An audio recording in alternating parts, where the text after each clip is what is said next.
Hello, gamers, simmers, and pilots. I am the Killer Gamer. Welcome back to Killer Gamer's Cross the World Miniseries event, where we are going to be crossing the world with, well, short flights, long flights, not necessarily a circumference around the world, but a little bit of zigging and zagging here and there, but it'll be crossing the world a lot quicker than what we would be doing with the main World Tour series that we have with all the different flight simulators. So we are here at Abu Simbel. It's like two Disney movies together. Abu and Simba. Aladdin, Lion King. And we're going to be continuing a VFR flight along the Nile River, and it will turn into the White Nile River. So we're going to continue to follow that. It was something that I thought about in the last flight, and we're just going to continue going south and landing at a airport called Damazin, HSDZ, which is in Sudan. There is a lake there. There happens to be a lake there. So let me go ahead and kind of show you a little bit of what this looks like here with pilot to ATC. Now, in the last flight, we had, oh my goodness, the simulator crashed like 3 times. I'm expecting it will happen again because of the latest update. I don't know if it's because of FS-UIPC, which helps connect pilot to ATC to it, or if it's something else. I really don't know. There are other people having this similar problems with crashes. So I don't know. I'm just going to keep going with what I'm going, but I'm going to save along the way, so that way we're not missing anything.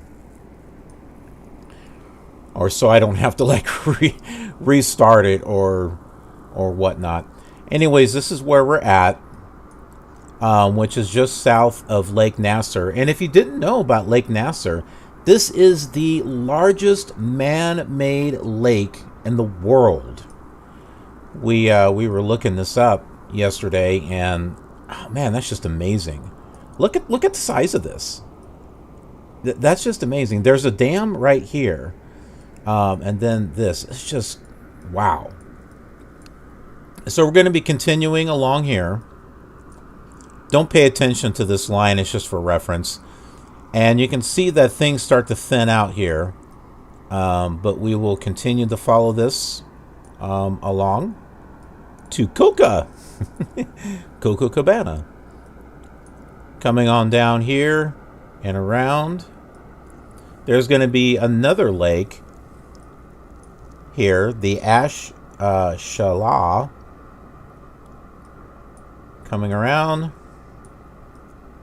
There's Ad-Damar. Keep on going. And then you see that it starts to turn into the White Nile right here. Keep on going here. Don't pay attention to that. Keep on going. And then it starts to really thin out right around here. This is where we're going to stop. Pretty much somewhere right around here before we get to South Sudan. And then we're going to come over here to Damazin. So there is a lake over here. This estimated time for this is roughly 3 hours, so we'll see how that works. We'll see how that works out.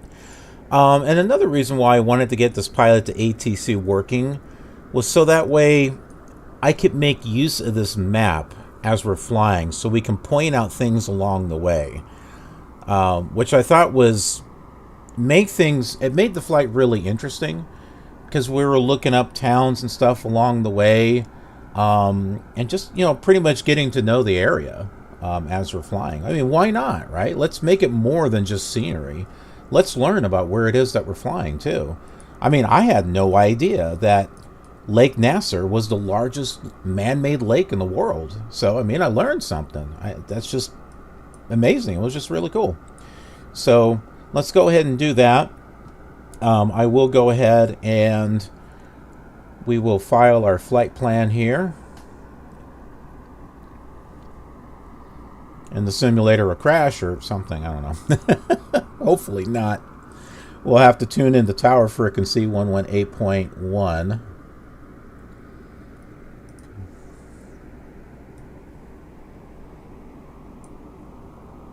I might do that all from pilot to ATC.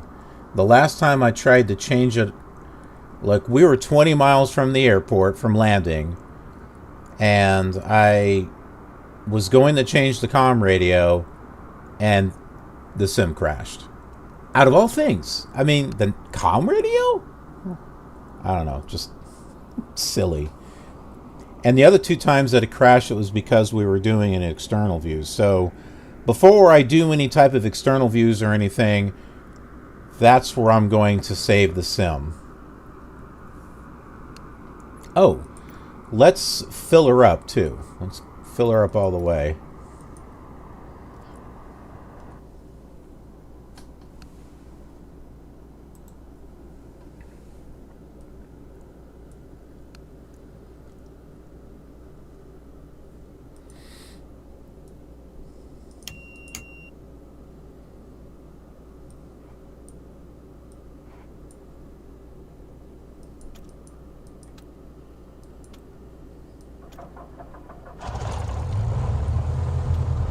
Huh. I didn't even have the throttle in. I would think that I would have to have...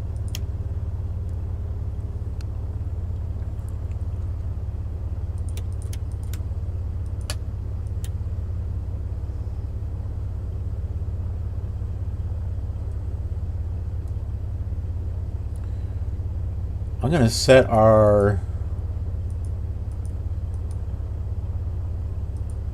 cruise altitude. What the heck?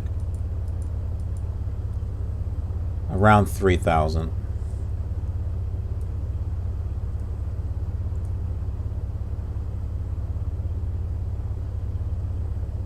And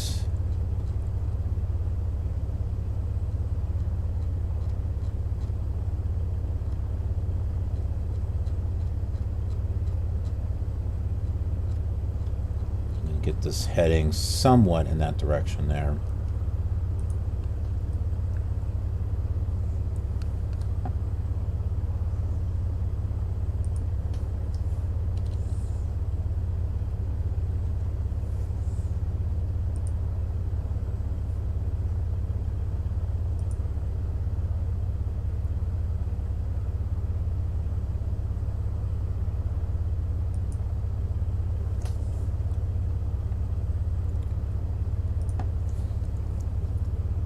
Mooney 13 Foxtrot, ready to copy VFR clearance to Hotel Sierra Delta Zulu. Mooney 13 Foxtrot cleared VFR to Hotel Sierra Delta Zulu with radar advisory service at flight level 055. Squawk 5403 advise of Delta 2 Dranges en route. Dranges en route. Cleared VFR to Hotel Sierra Delta Zulu, maintain flight level Zulu 55. Squawking 5403, Mooney 13 Foxtrot. Mooney 13 Foxtrot it back correct. Altimeter 29907 expect runway 15 contact US when ready to taxi. Altimeter 29907 expect runway 15, Mooney 13 Foxtrot. Roland Garros du Fox 30 Oscar Lima, Romeo Bravo, bonjour. Bonjour Romeo Bravo. Boeing 787 au parking 17, on souhaite un push pour un point fixe, travers poste 17 sur Alpha.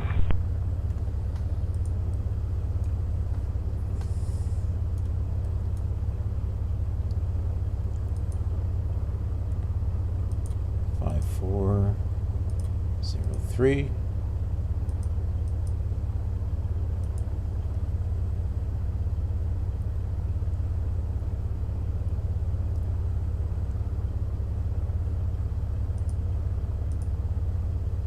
Sometimes that activates the transponder on pilot to ATC, and sometimes it doesn't.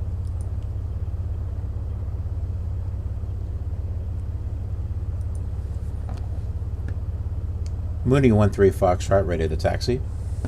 Mooney 13 Foxtrot taxi to runway 15 via taxi by Hey there, fly low. Alpha, Echo, hold short runway 15. That sounded like she said hot shot. That's right, I'm a hot shot. Taxi to runway 15 via taxiways Golf, Alpha, Echo, hold short, runway 15, Mooney 13 Foxtrot.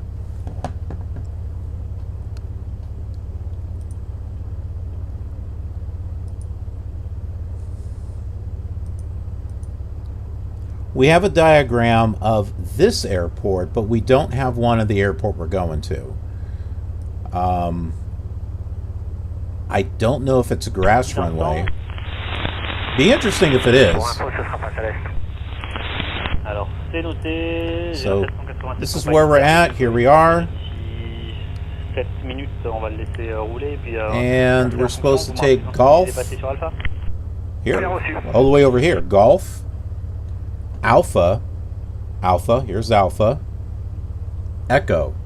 Okay, well, the taxiways are correct on this one, so that's good. I don't know, can't we just take Bravo?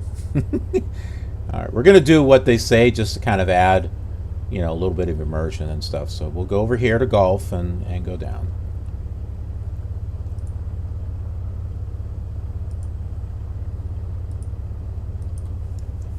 Practice and good techniques, so that way when I go to fly on VATSIM, you know, I'm not well, I'm just in the habit of going where I want to go. that's not going to fly. Literally, that will not fly. Get it? Fly. Har har har har.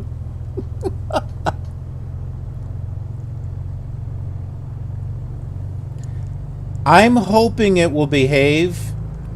The 2 times it crashed was related to the drone view. The other one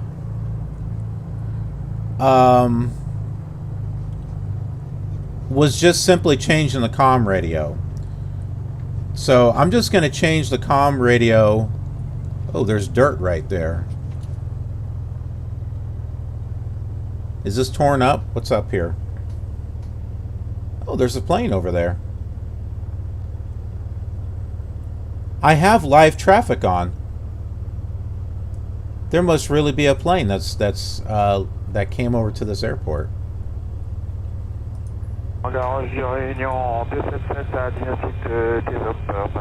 Yeah, this is torn up. I can't take Golf. Alright, we're just going to take this one up here in front of us.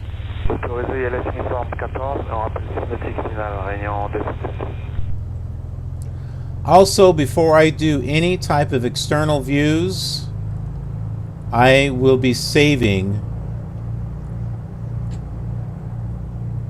I'll be doing a save on the simulator. Yeah, I have tags on, so that was an actual that was actually live traffic.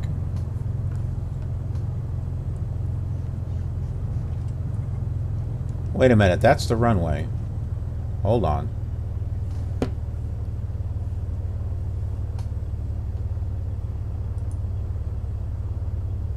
Oh, that's right. This one's a little confusing. This is another one of those. Taxiway Alpha is actually a runway. This is another one where there's 2 runways. And this one over here on this side is actually closed. It has an X on each end of it. We had to land on this one here. Alright, so we will just go all the way to this, since it's supposed to be closed, and then come up over here. This is kind of odd. They need to update their charts.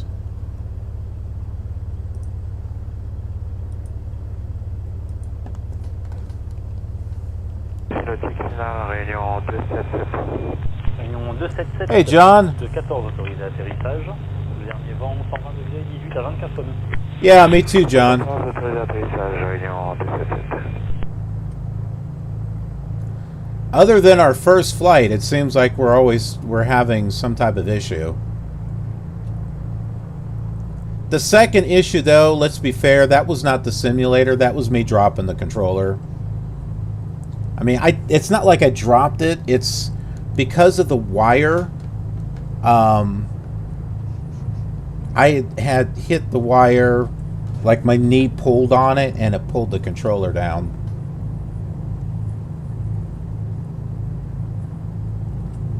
That was the problem there. If it wasn't for that, the flight would have been fine.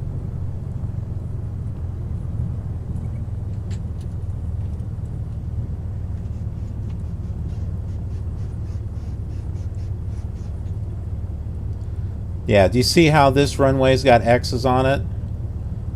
So according to Navigraph, this is the runway that's supposed to be open, but it's not. We are pulling to the left. You see that? Do I have to get this thing aligned? I mean, what's up here? Trim is centered, so we're good there.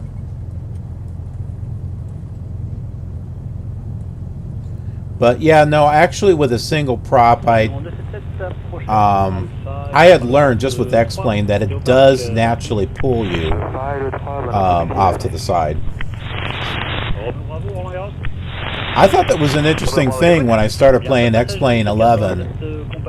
I was like, oh really? I didn't know that. Makes sense though.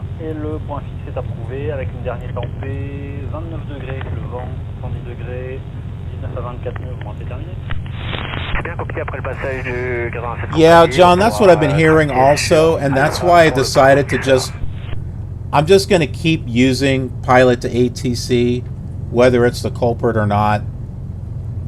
I'm just going to keep doing what I'm doing instead of trying to guess what the problem might be. You know, we'll just adapt and find ways around it.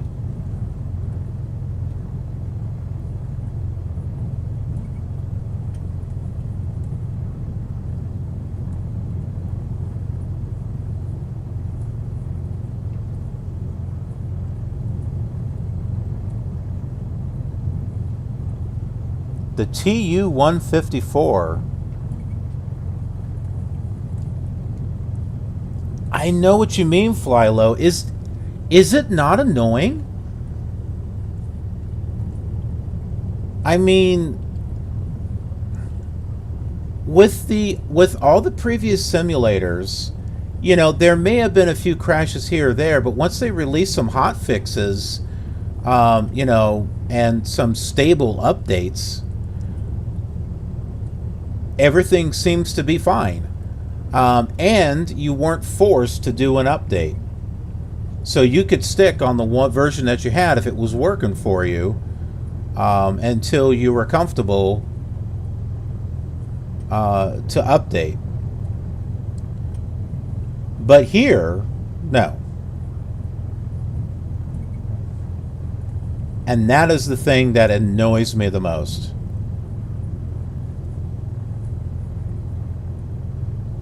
The Sims 4 is like this also. You're forced to update.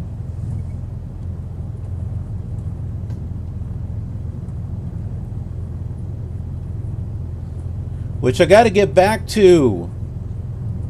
Miniseries Foxtrot advised when ready for the APR tour. The APR tour. I mean Nero, our buddy Nero. He's getting ready to go to college. We need to get back to him. 218 wind, 200 degrees, 5 knots, runway 14, clear for takeoff. Clear takeoff, runway 14, Mauritius 218.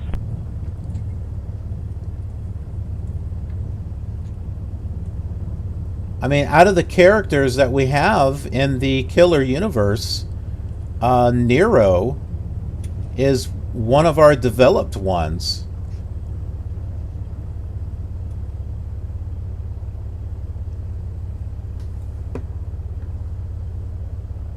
So yeah, I got to get back to him.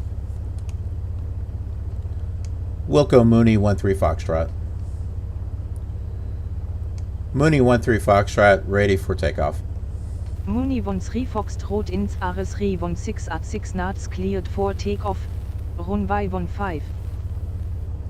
Cleared for takeoff, runway 15, Mooney 13 Foxtrot.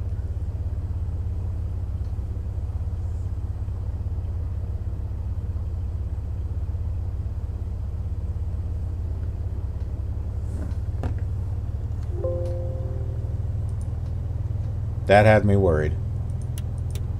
It's because I wasn't clicked on the sim.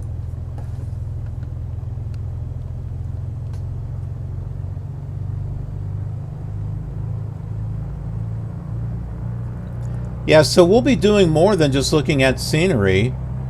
We'll be looking up some of the places that we're passing by too. And we'll be learning about the areas that we're in and flying by. So yeah, so we're doing some sightseeing, and we're going to be doing some geology lessons and stuff.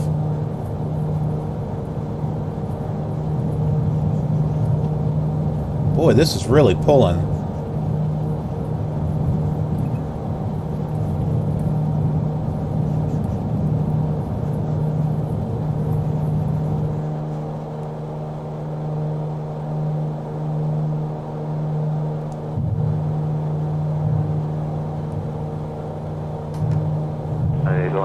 We are at 44. 0171, wind 240 degrees 7 knots, runway 14, cleared for takeoff.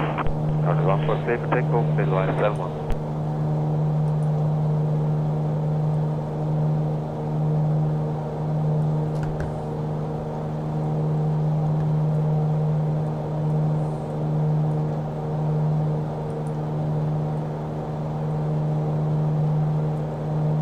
Well, at least the autopilot appears to still work.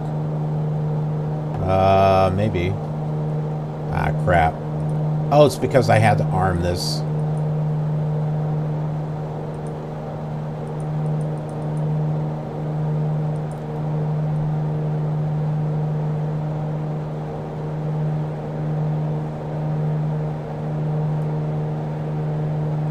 That looks like some ruins there that we just flew over.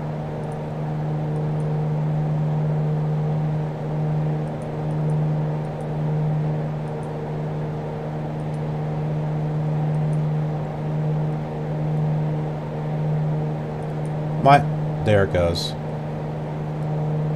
was going to say the arming thing doesn't appear to be working.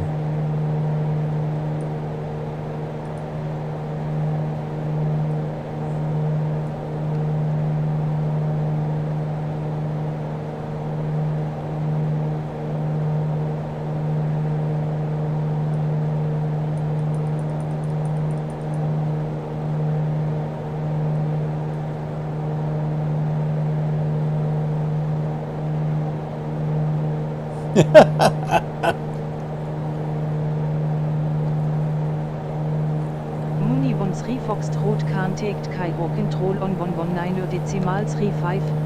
Hey, good morning. Sometimes it sounds okay. Center on 119 decimal 35, Mooney 13 Foxtrot. And I'm going to change the radio and stuff from pilot to ATC and not from the sim.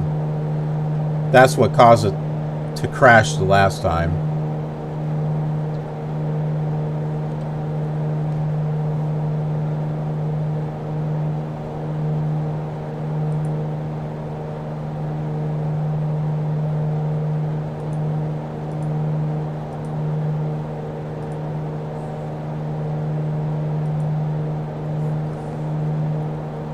Mooney 13 Foxtrot, climbing the flight level 055.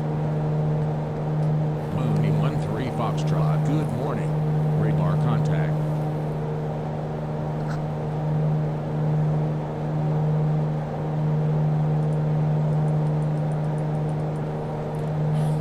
Wow, look at this. Look at the red here.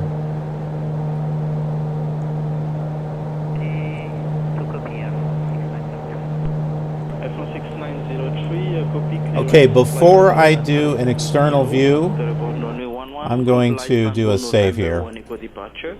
Passing Tango November, proceed direct track to Kinan.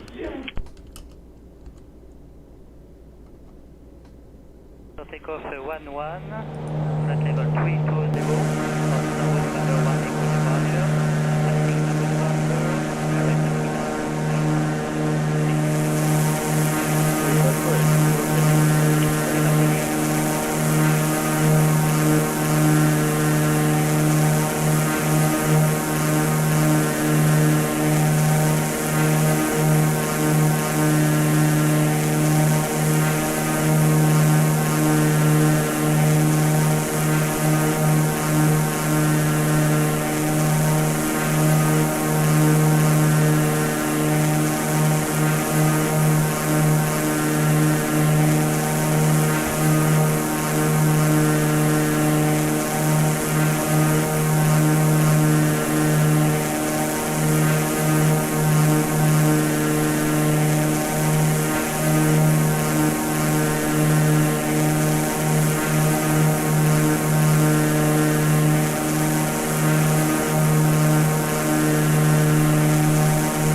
Have I done any more with the dysfunctional newbies who burn every kitchen appliance they see? No, I have not.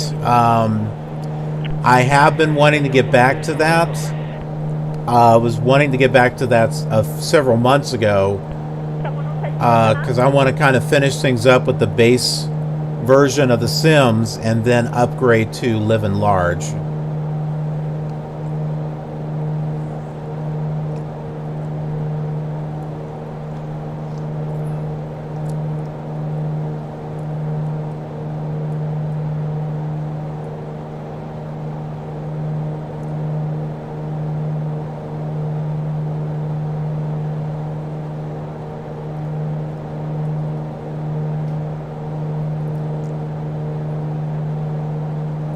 So I'm not sure how long this flight will take, but I like to do another retro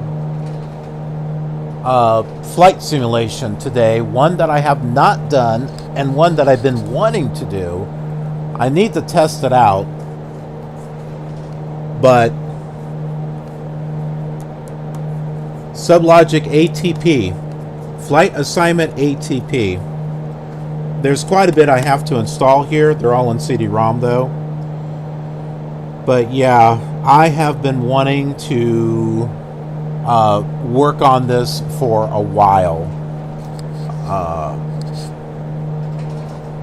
There's a USA series that I want to do with it. But I need to kind of load it up, get a feel on how it works. And I was thinking about maybe doing that today. I've got to get it installed and everything though.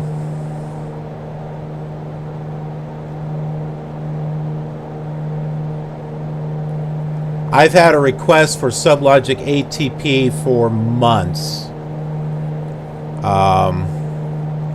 So I want to kind of get going on that. There's a lot of stuff that I want to get into place for 2021 starting in January. So I want to start getting a lot of series back in place and scheduled on the weeks and days that I have them set for.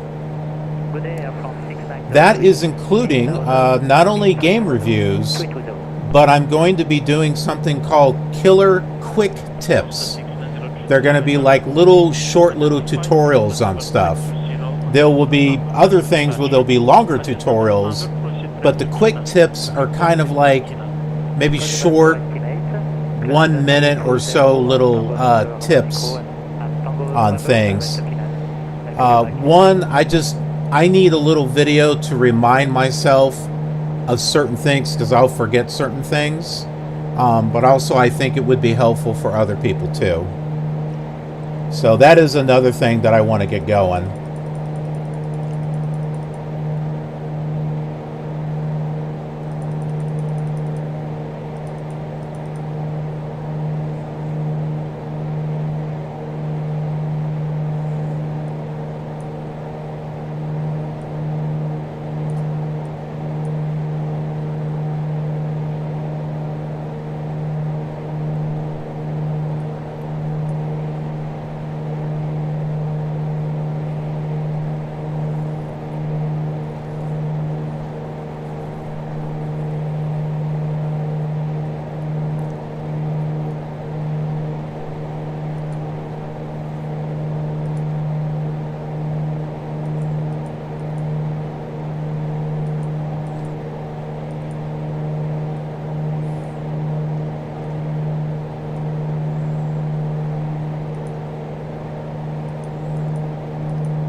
Now I don't know if I looked up the city that we were going to, Abu Simbel, but I'm going to go ahead and pull that up now.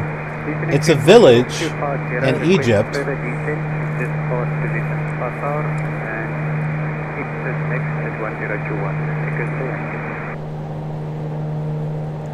Let's take a look at some pictures here.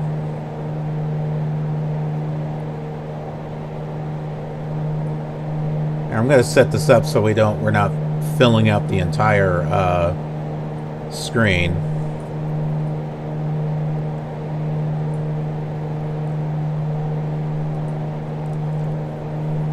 So take a look at some of these pictures here.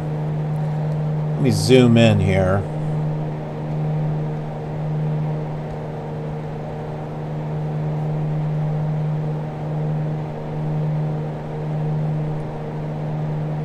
Yeah, it's probably bigger here. So, everything you need to know. Well, we'll open that there in a moment, but look at this. This makes me feel like it's something out of Lord of the Rings. You know, with the huge statues and stuff. Or, what was it, Indiana Jones and, not the Temple of Doom, The Last Crusade, with Sean Connery.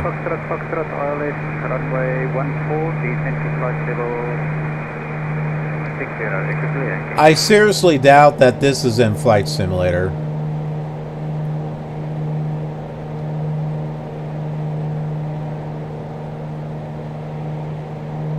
Looks like this is the main thing here.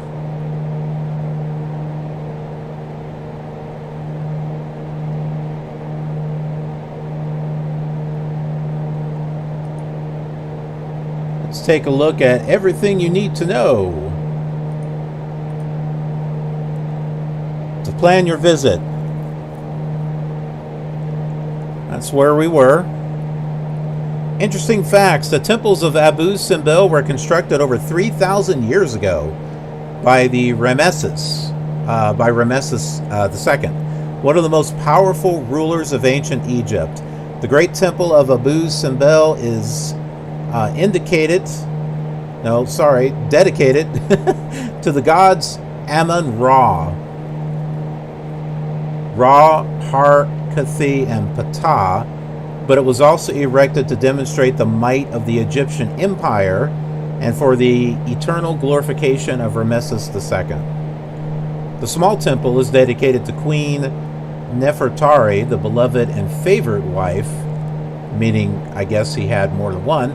Ramesses II, he had 8 wives, and depending on the source, as many as 200 children. Oh my goodness. Construction of the two temples took 20 years and was completed in 1244 BC.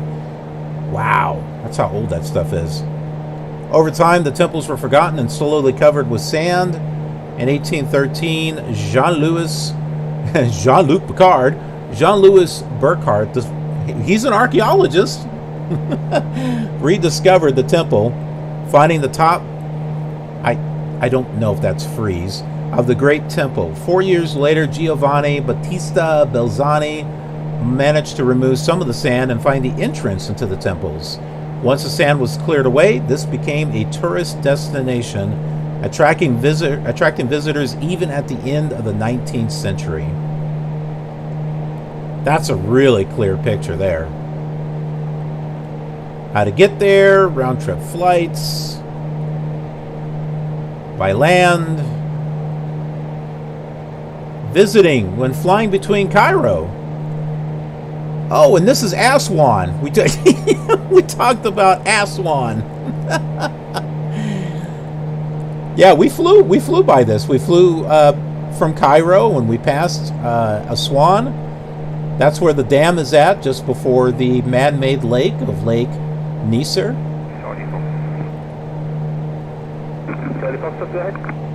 How much does this cost? $500 per person.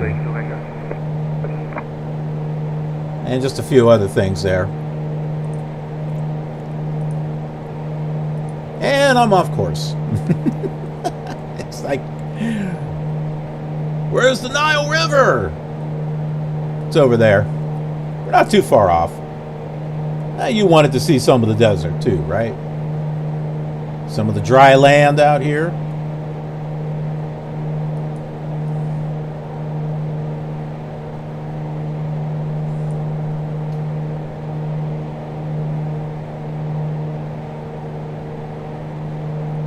The Egypt update in 2025. Are you just kidding, John, or are you being serious? Is there really going to be an Egypt update?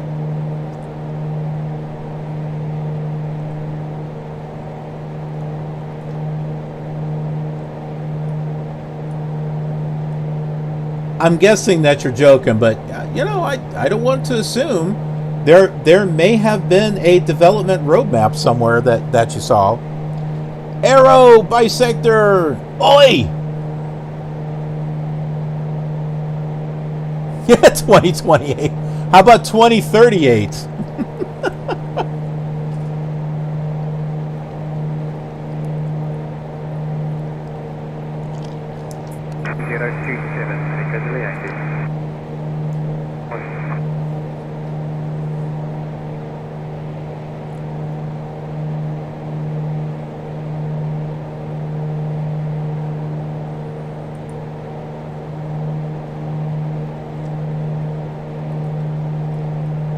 So the Nile has gotten really thin. And there's really no development out here. There's no farms, or I don't know, maybe you can't farm this land. Maybe it's just too hard. It certainly looks hard.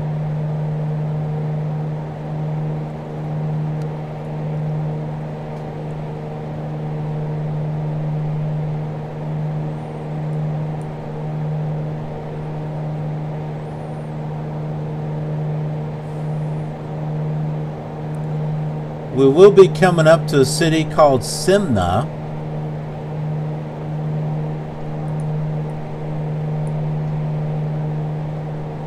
S-E-M, or it could be Simnol, S-E-M-N, no, that's an A. Don't you hate it when you're at a map and you zoom in hoping that the letters get larger and they don't?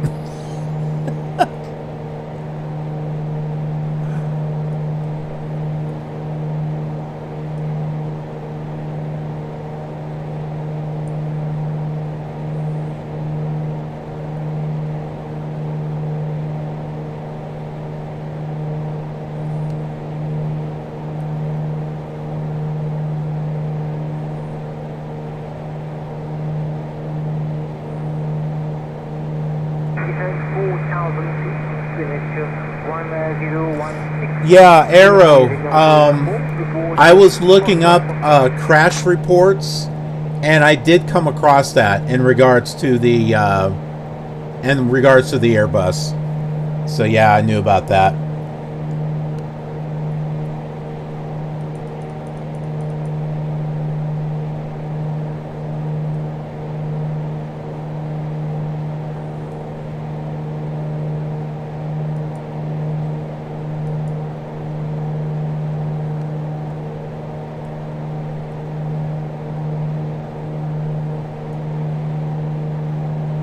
Go ahead and reduce our throttle here if I can.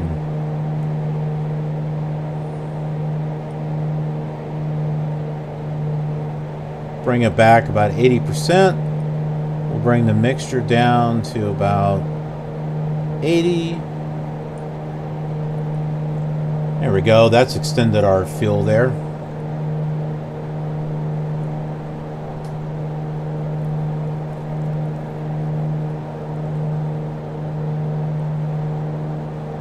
I'm doing pretty good, Arrow. I know we haven't had a chance to talk much. How you doing, man? You all ready for the holidays?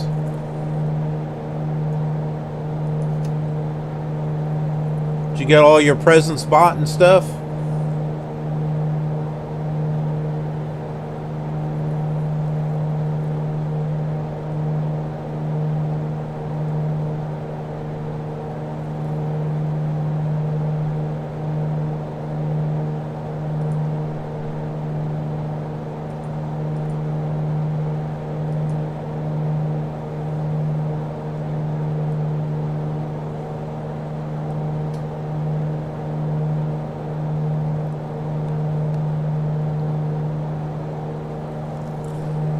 I think you told me before, but I don't remember.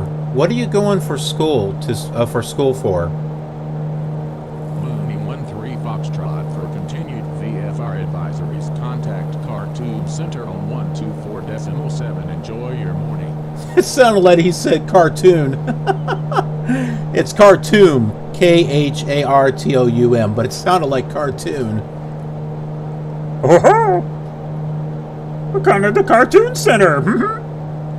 Center on 124.7, Mooney 13 Foxtrot.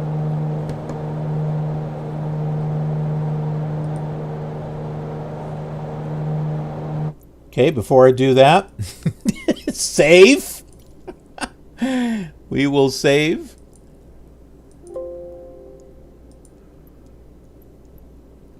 Flight level 320, request flight level 340, advise. Mooney 13 Foxtrot, contact center on 124.7. 71. People 171. Why don't you hold your horses? Copy opposite direction from peak.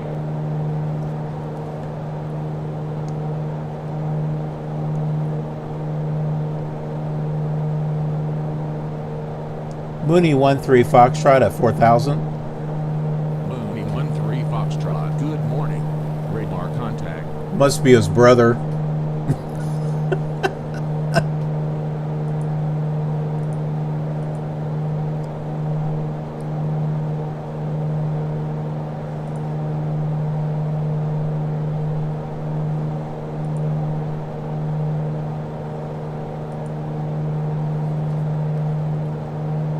Mooney 13 Foxtrot requests new altitude of 4,000. Mooney 13 Foxtrot, be advised that altitude is below the minimum for your route. Advise you altimeter 3000. That doesn't make any sense at all. You're below the minimum, but here, let me give you something lower. Roger, altimeter 3000. Mooney 13 Foxtrot. Oh, okay. So he's giving us the altimeter, not the altitude. Okay, that was a little confusing there at first.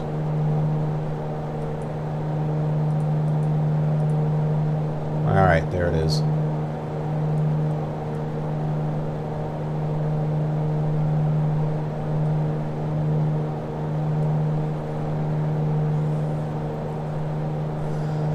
Fly low, yes it does. It also works with P3D. That's why I got it. So that way I could use it with P3D. X-Plane, sorry. I have ProFlight emulator that I can use with X-Plane with a plug-in, and it works pretty decently. It's the one that's got over like 100 different actual recorded voices and stuff, and it sounds pretty good. I like it, but I wanted to have something with voice interaction too, because I have Vox ATC that I use with FSX, and I've used it with P3D also, and I like that program. But I didn't have anything like that for X-Plane. Looking out and Colio passing the traffic as live 71.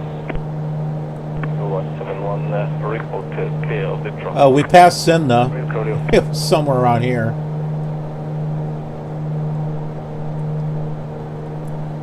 I don't know, it was so small, it was probably like a couple of tenths or something.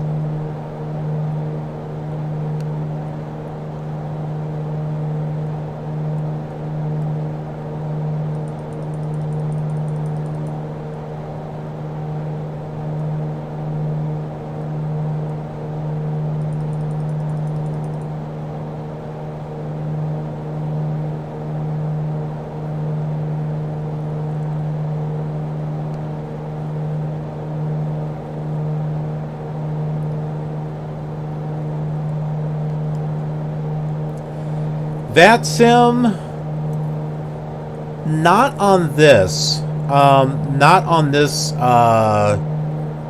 series for the Cross the World. However, I'm not going to be hitting all the countries on this particular series, but I do want to do a another Cross the World, and I think that one I will do on VATSIM. I want to do this one using Pilot to ATC, but it would be neat to use another one to do another series hitting other areas that we didn't do on this one, and do that on VATSIM. So yeah, I have thought about that, and I have wanted to get back to VATSIM. It's just with the videos that I'm working on, it's kind of hard to set that time aside.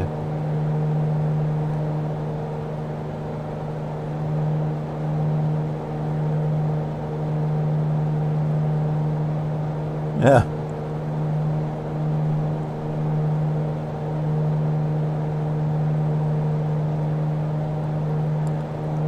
Yeah, on one of my streams, I showed the fantastic Airbus landing that I had.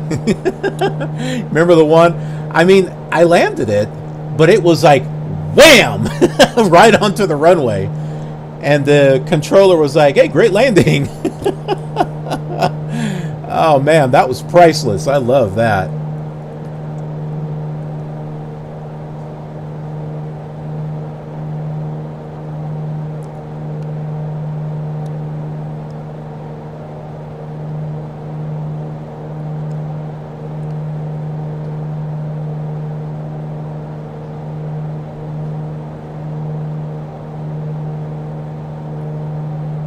DCS, that's cool.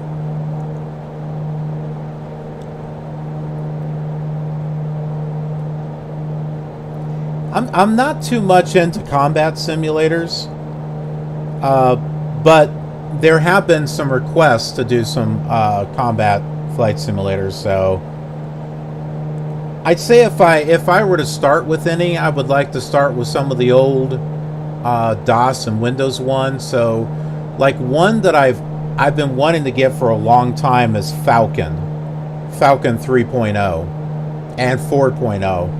Those I've wanted for a long time. Also Chuck Yeager's simulator. I've been interested in that one too since it had been released. I've also had some requests for Microsoft Combat Simulator. So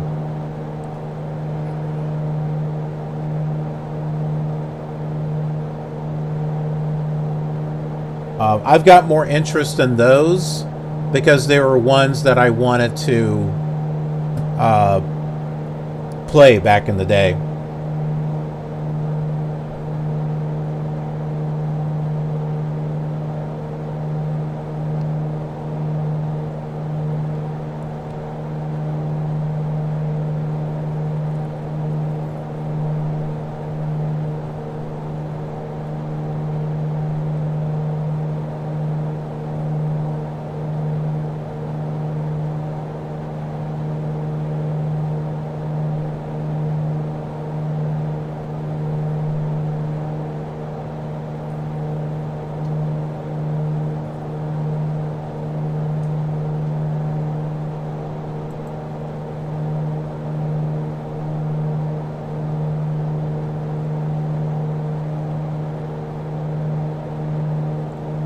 Billy Collins teaches reading and poetry.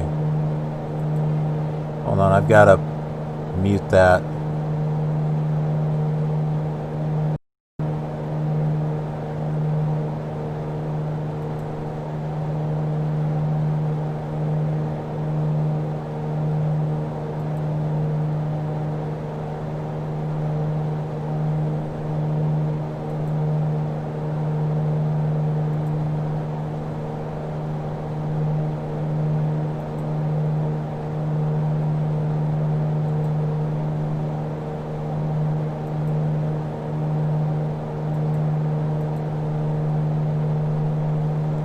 I'll pause that about halfway through and I can take a look at that a little later. Yeah, I saw that. I saw those clouds.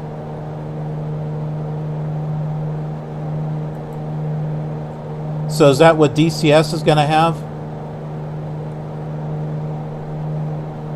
Or that is DCS, okay.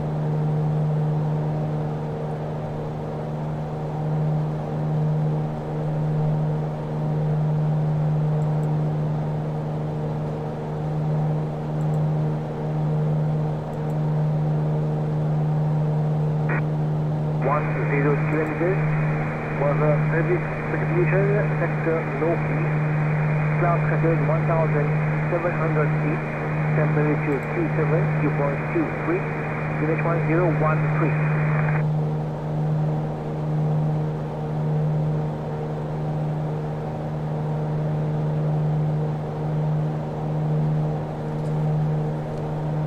Let me pull that up over here on the other computer.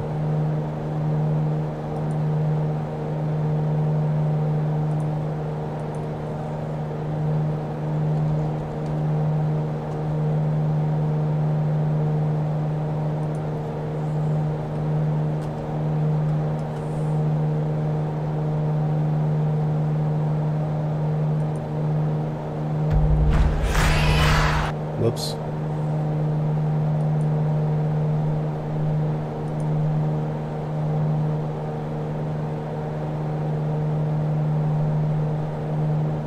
Yeah, I don't want to actually play the video because I don't want to deal with copyright claims and stuff.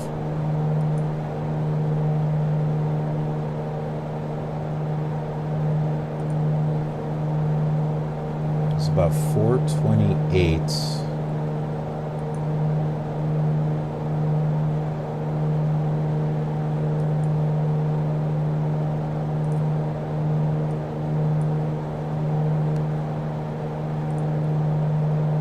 So yeah, I saw this right here. I thought this was really cool. Yeah, so that's some of the clouds right there.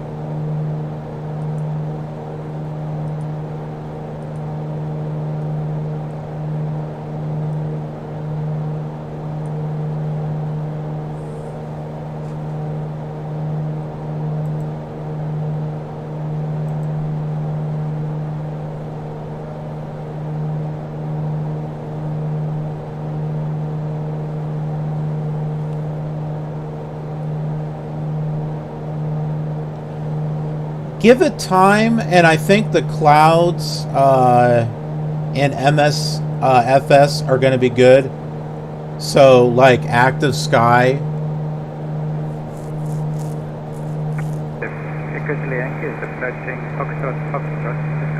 whenever they get around to it.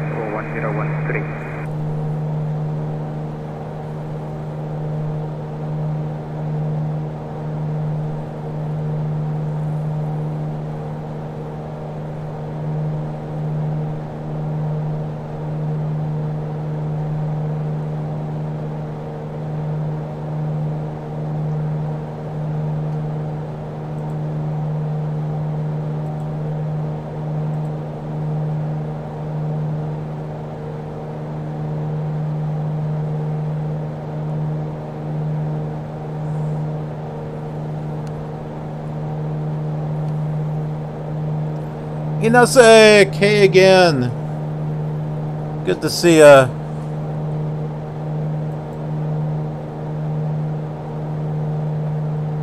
Wow. Yeah, that picture does look pretty cool.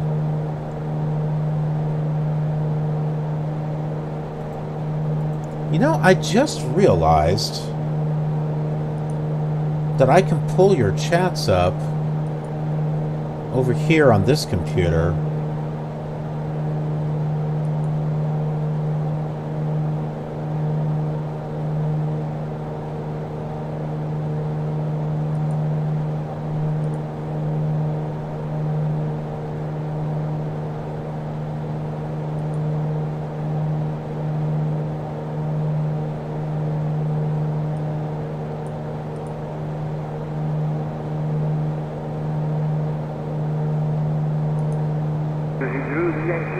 The next promotion is 1016. Variable altitude.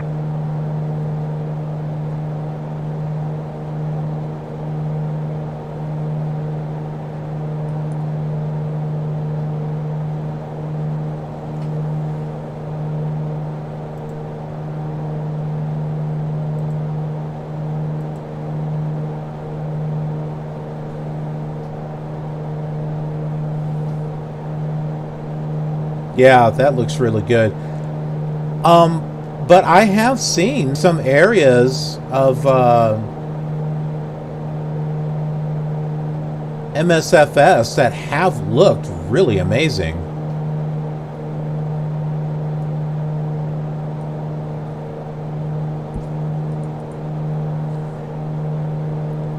It has definitely had its moments. I will grant it that.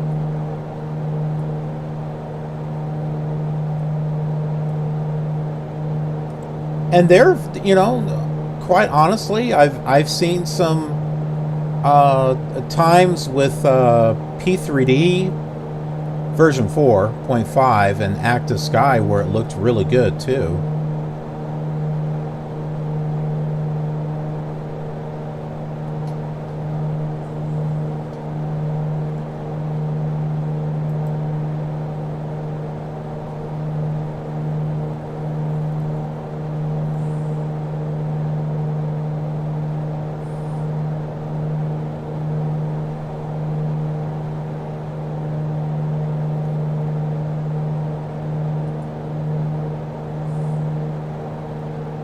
Just past Amara West. That's somewhere back there. Let me do another save here. View. Ooh, boy, that makes me shake when I do that.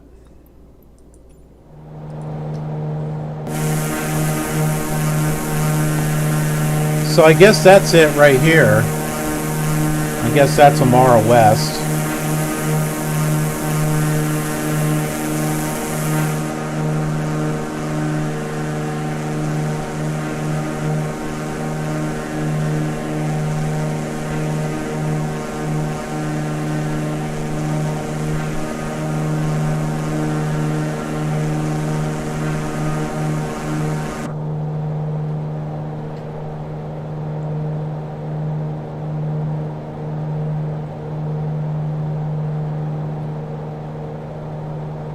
Inusek, yes, so far it has. Here are the here are the things that I learned from yesterday. It froze or it crashed when I was in drone view and trying to get the drone to catch back up to the plane, it crashed. It also crashed with the comm radio 20 miles from the airport. So I'm just going to change the comm radio from pilot to ATC, and I might be able to get around with it. Also, before I do any external views or any changes with the comm, I'm going to save the sim. I'm going to save the flight where it's at.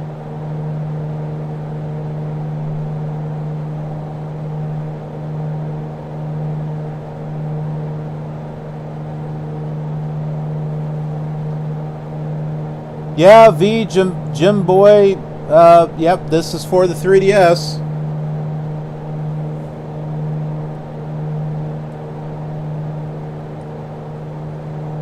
But only I have access to it.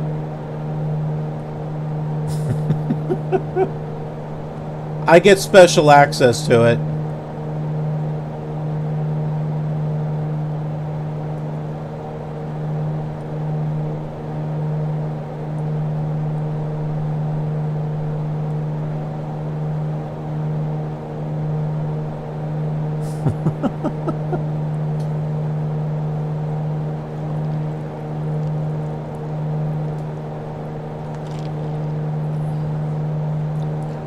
Hey, when it comes to flight sim, there are some of us that love an adventure. We like to be able to fly across the world and be able to see places that we wouldn't be able to go to. That's the great thing about flight sim, is being able to have a plane and fly to places. 8 miles final. 8 mile final next, Secretary Yankee.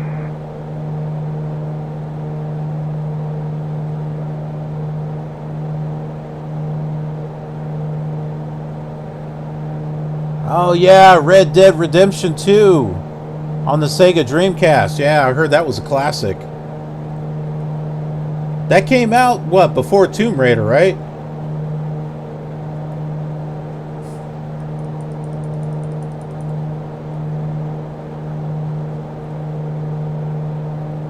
And if you think that's awesome, you should check out Grand Theft Auto on the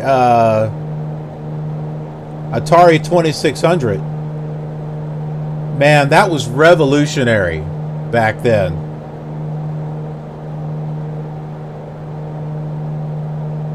Nobody even thought it was possible with those 8-bit graphics. Or they might have been 4-bit. It has been a while.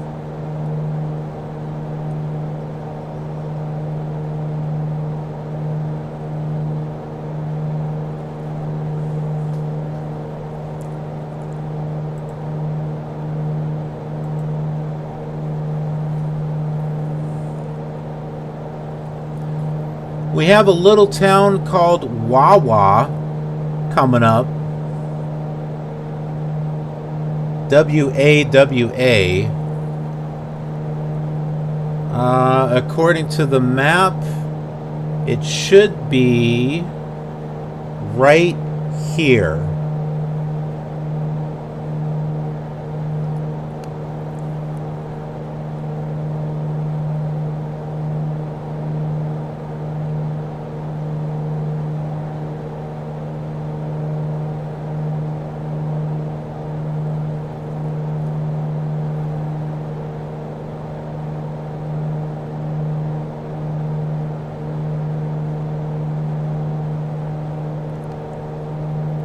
Oh, well, that's not fun.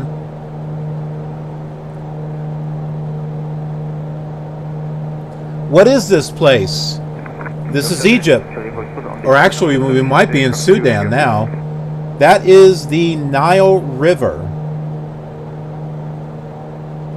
We were flying south from Cairo yesterday, and we are flying along the Nile River. Yeah, we're in the country of Sudan now. Here, I'll let you take a look so you can see where we're at here. There we are right there. So we're in Africa.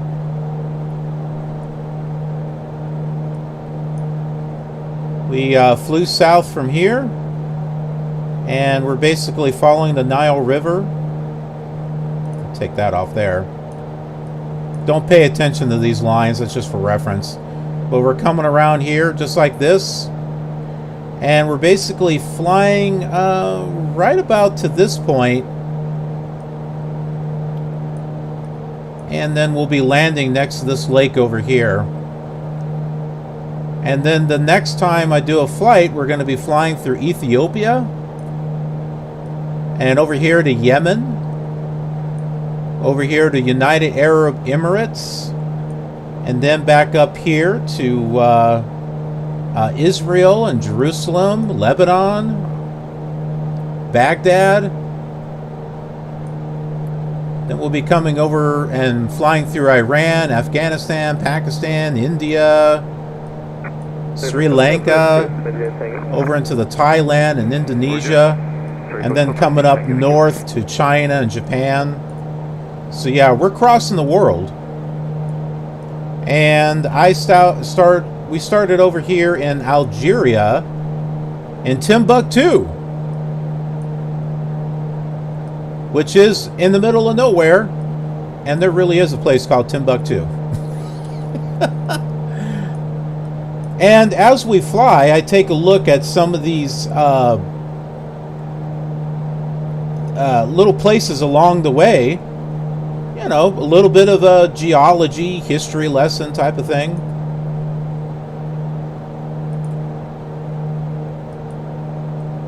Get to learn some fun stuff. So we're like flying over Wawa, which I don't know what's there.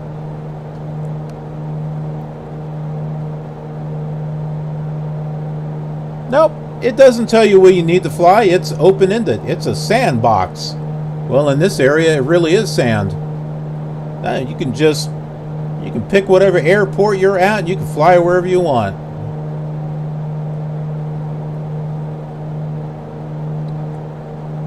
Just like Minecraft. Well, you can't fly in Minecraft. But you got the world, and you can do whatever you want.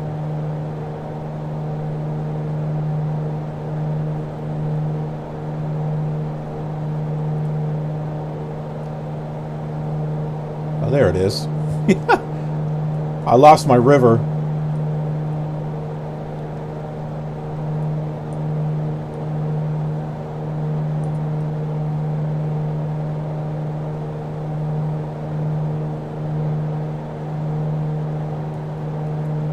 See, that's the beauty of Flight Simulator.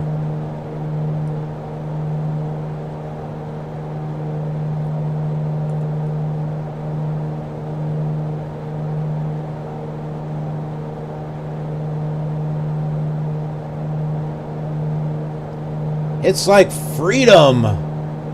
Freedom to go where you want to go. Has there ever been a country or a city that you've been wanting to go to? Guess what? You can do it with this. Have you ever wanted to fly a 747 or an Airbus? You can do it with this. Well, you might have a challenge trying to land an airliner. I know I do.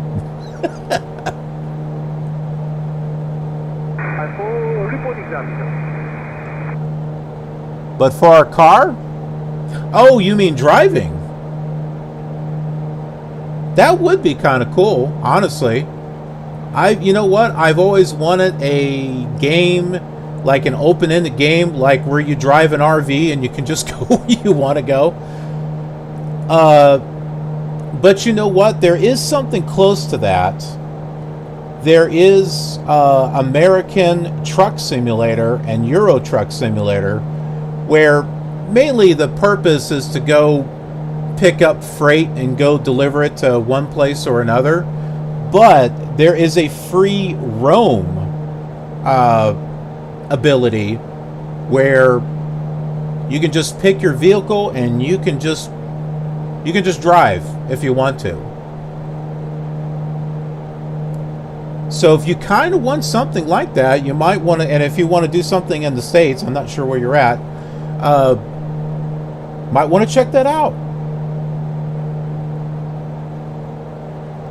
And then if you want to pick like little jobs and stuff as far as delivering freight, then you'll get told where to go. So you can have both of that. So you can do some free roam and kind of drive around and explore. And you can have little jobs that tell you where to go.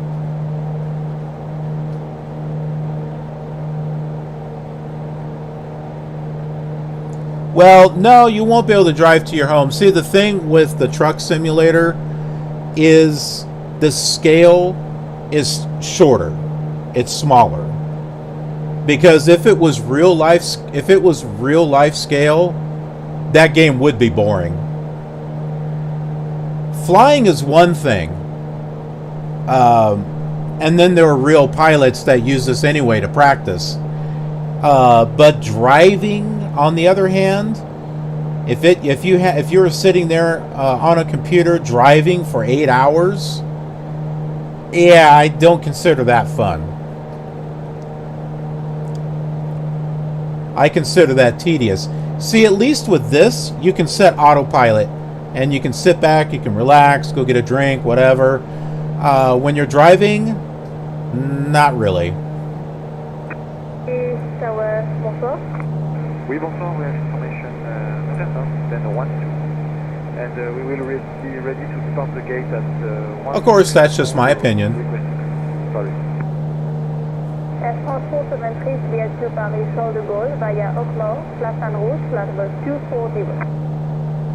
Get to Paris, Oakmore, flight plane route, level 240. And this also has a relaxing quality to it. You know, just like, you know, kind of being on an airplane. You know, you're sitting on an airplane and you're kind of chilling, maybe reading a book, looking out the window every once in a while, you know, like here, you know, sitting back here, you know, as a passenger, and just, you know, kind of once in a while looking out the window and taking a look at stuff, and then going back to your book or whatever. So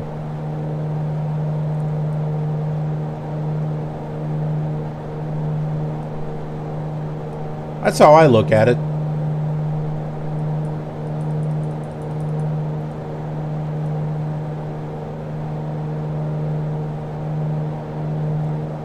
As far as I understand, it's still coming to Flight Simulator, or it's still coming to the Xbox. When? No idea. They have not come out about that. I would think next year.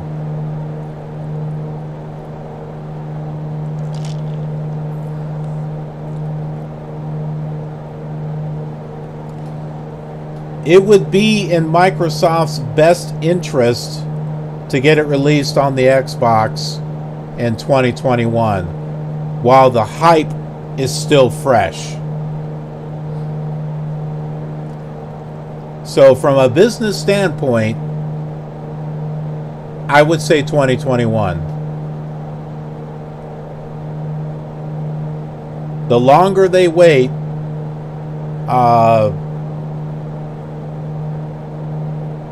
I think the less likely people will buy it. Like, you know, by then they'll probably move on to something else.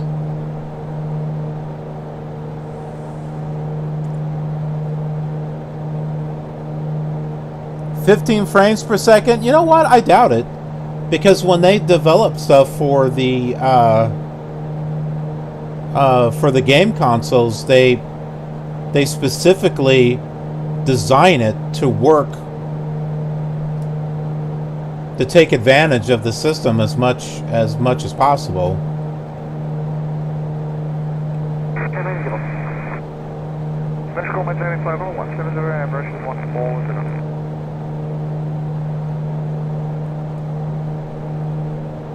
You may not be able to have the same level of graphics on an Xbox One that you can on a PC that is completely like souped up and all that other stuff. Because, you know, game console, you can you can expand it with another hard drive. That's about it. Whereas PCs, you can sit there and put new graphics cards and everything else in there. But when it comes to game consoles, they're going to optimize it the best that they can for that particular system. And maybe that's the delay. Maybe the delay is because they're still trying to fine-tune performance issues with it. Many will say that Flight Sim 2020 was released too early for the PC. Because we're getting like updates and they tend to break things as they update.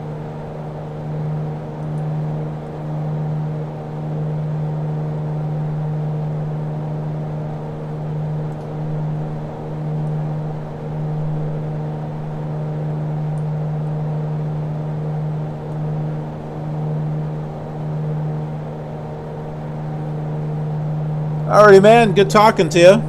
Thanks for coming by. Hope to see you again.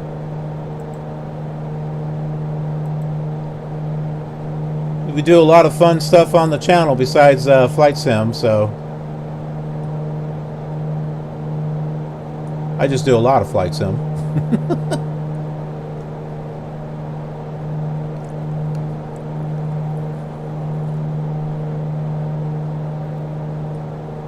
We are approaching Kaka, Kokka, which is this. Okay, yeah, we can see it. There's some buildings down there. Just to make sure, departure. And that looks like an aqueduct. Oscar 1. Air Transport Cemetery expects Oscar 1 depot. Okay, thank you.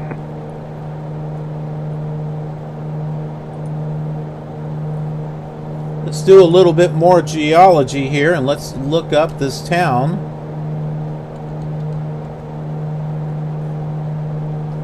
And see what we can find here.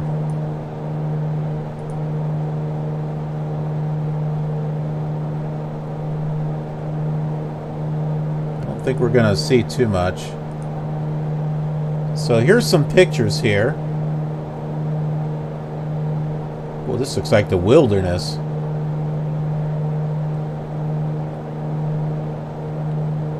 Four-wheel driving.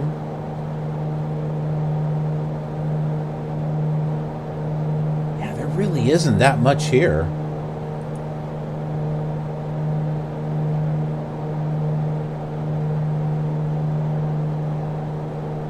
Climates. Kokka. It's probably Kokka, I'm thinking. The Beautiful Walk.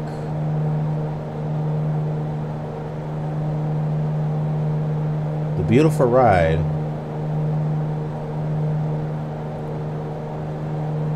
Let's take a look at this here for a moment.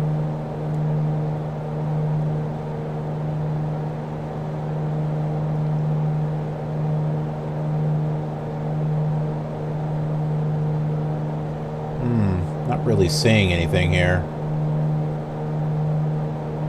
I guess they do runs or something. Runs and walks.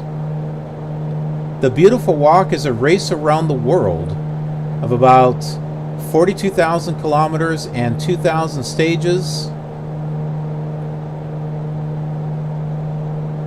Interesting.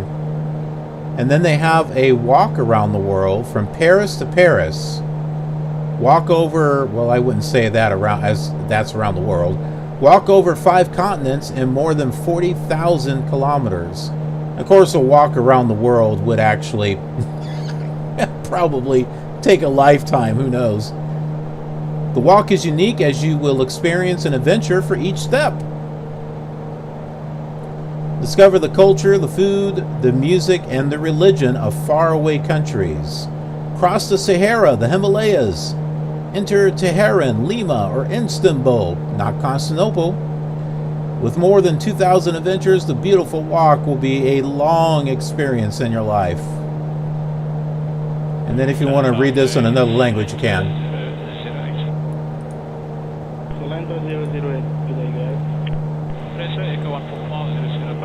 So there you go. We learned a little bit about Kotka. See how fun that is? Atlanta 008, start by approach runway 11, wind 110 degrees, 9 knots, QNH 1017, scope 4654, report for taxi. Okay, start with runway 11, QNH 1017, 4654 knots, ready for taxi, Atlanta 00.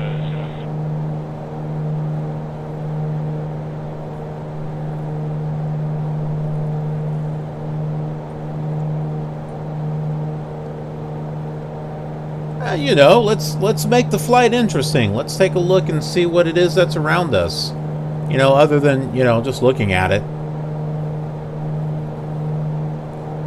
That way we get more out of our flights. I mean, come on, we're flying around the world. Why not? Let's learn about the different stuff that we're going to.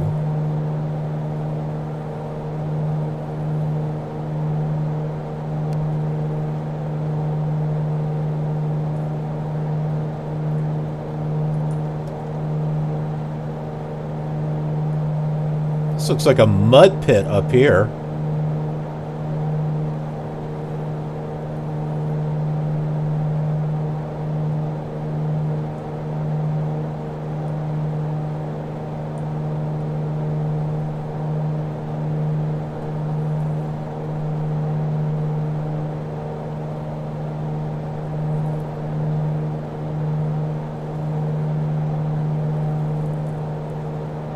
We got about 2 hours and 51 minutes for our flight.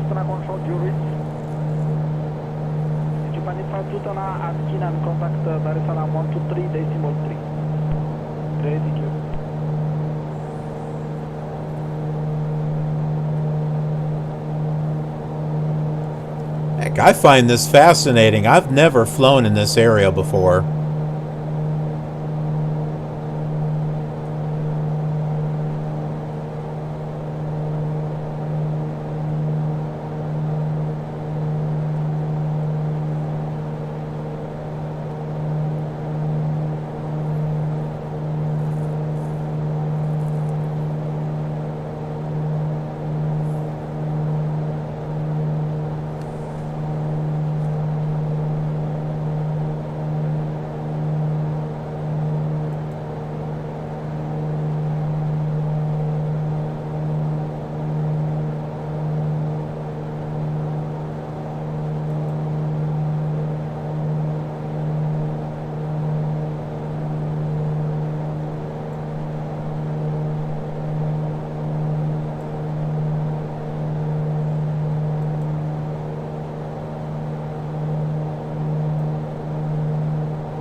Mike Papa Zulu, Tana Control, requesting your set Concord, please.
Oh, wow.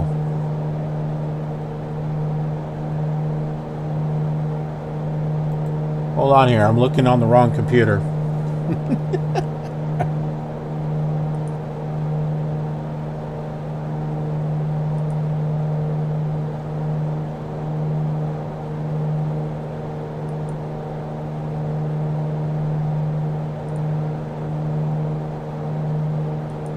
Gotta share.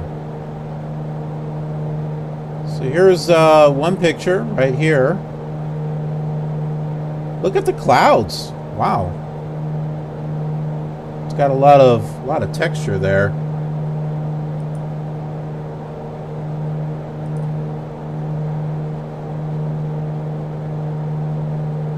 Zulu Papa, Zulu Tana, copy, thank you. Do you have cell count?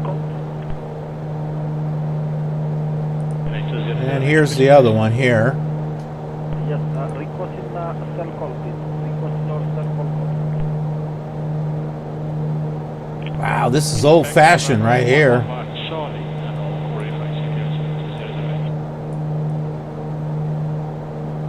I love it.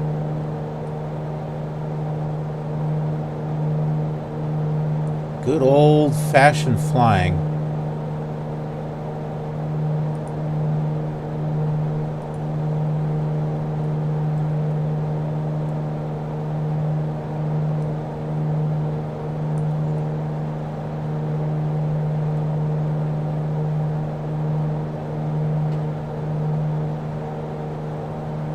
Oh, X-Enviro. Okay. Yeah, I've got it. I've got X-Enviro.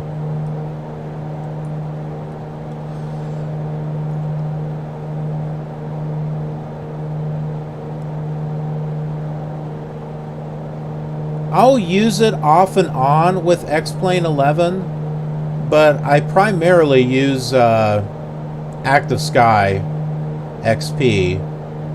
However, I can use X-Enviro with X-Plane 10. It has to be an older version,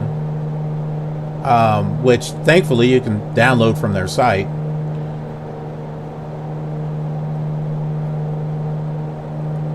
Which is nice, you know, I can use something different for X-Plane 10 and something different for X-Plane 11.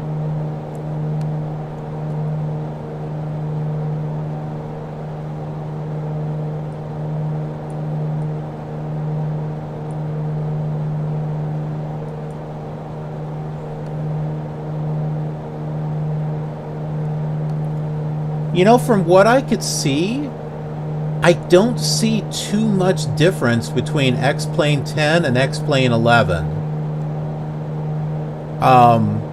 The only exception would be from like X-Plane 10, like 0.50, and X-Plane 11, 0.50. You know, between the Vulcan and the not Vulcan.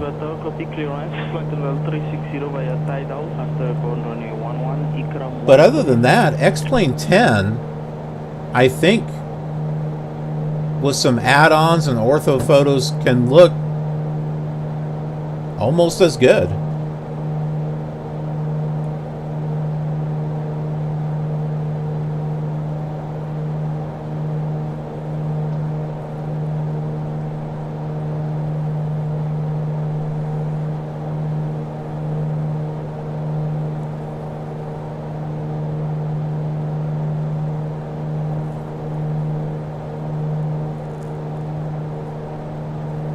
We've got more little towns coming up, but they're written in whatever language Sudan uses. Maybe it's just Sudan. So I don't know what the names are.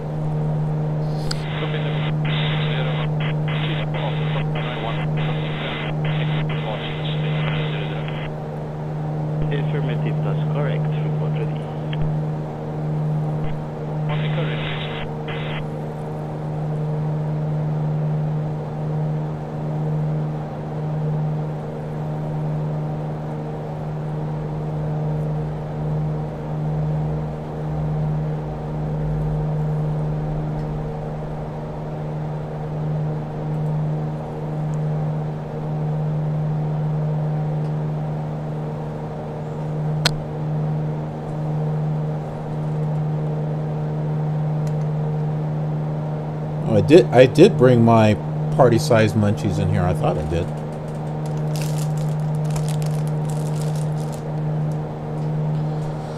So I have yet to dig into this. I have this here for Flight Simulator 98, DC-3. Help keep the DC-3 flying.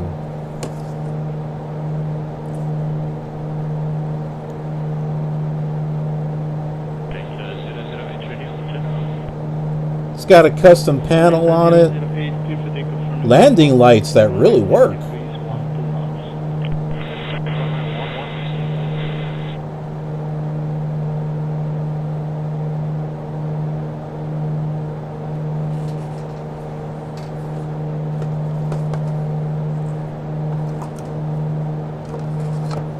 My copy did not come with a manual, though, if there was supposed to be a manual.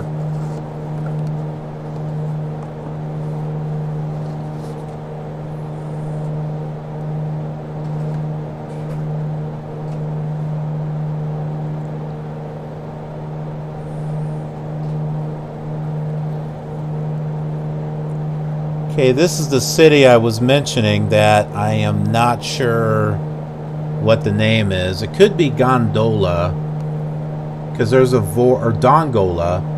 There's a vor called Dongola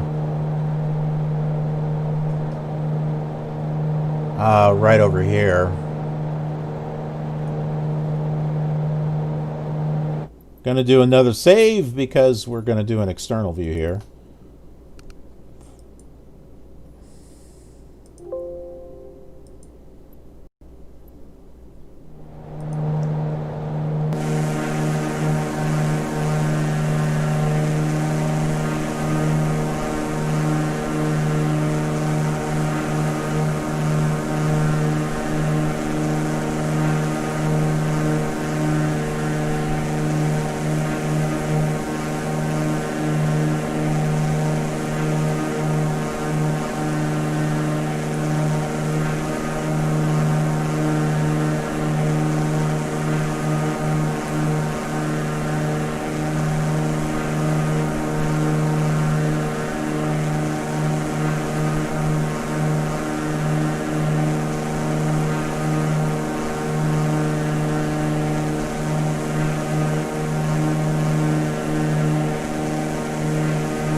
I'll see if Dongola comes up on a map. If it does, it's D-O-G, it's dog. Yeah, the vor is dog, D-O-G.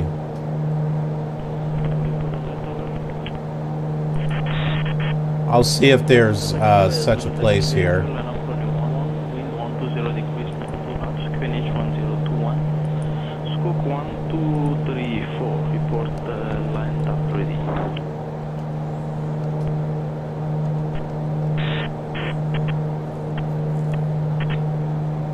No, yeah, Dongula.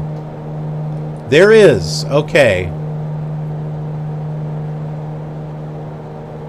It's a deserted town. Or Old Dongola is a deserted town.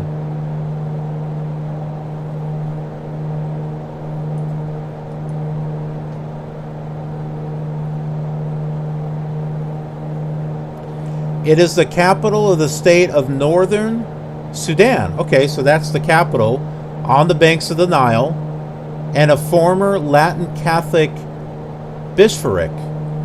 It should not be confused with Old Dongola, an ancient city located 8 kilometers upstream on the opposite bank. Dongola was a province of Upper Nubia on both sides of the Nile.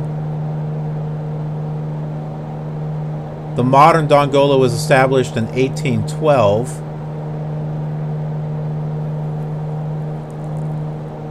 And it was the scene of a victory by General Herbert Kitchener over the indigenous Mahdist Muslim tribes in 1899, who later turned it into a British-Egyptian army base.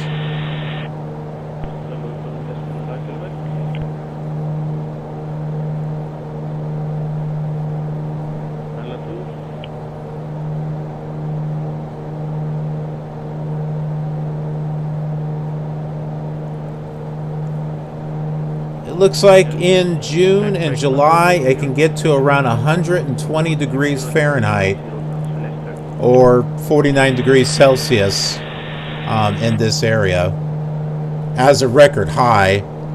Average is around 110.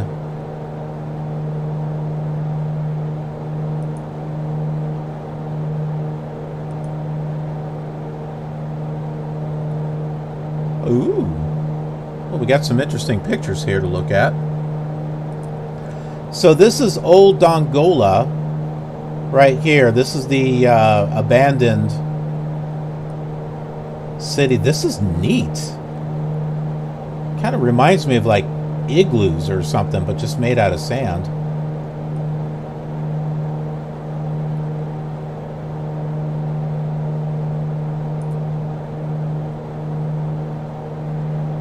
There's Old Dongola.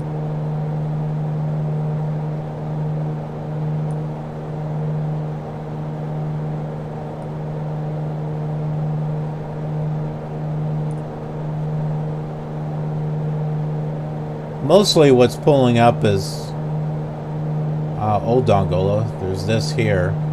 Not sure what he's cooking there. They look like tater tots or something. So, okay, so these are the Muslim tombs, or tums. I don't know if they're tombs.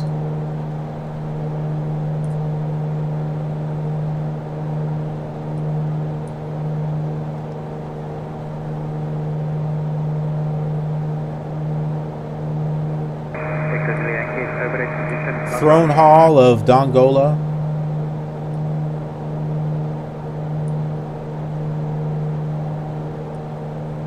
There's also a university here too.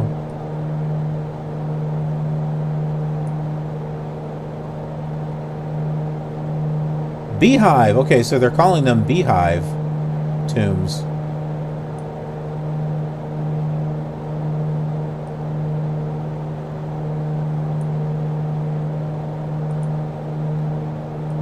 So there you go. A little bit about Dongola.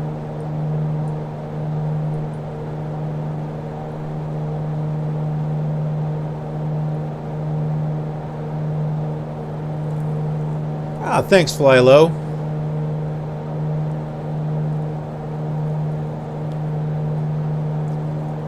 Have you watched the X-Plane 11 version of the World Tour Series?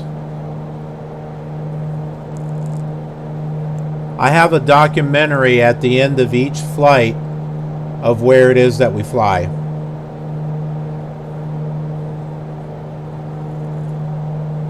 So I think you might find that interesting.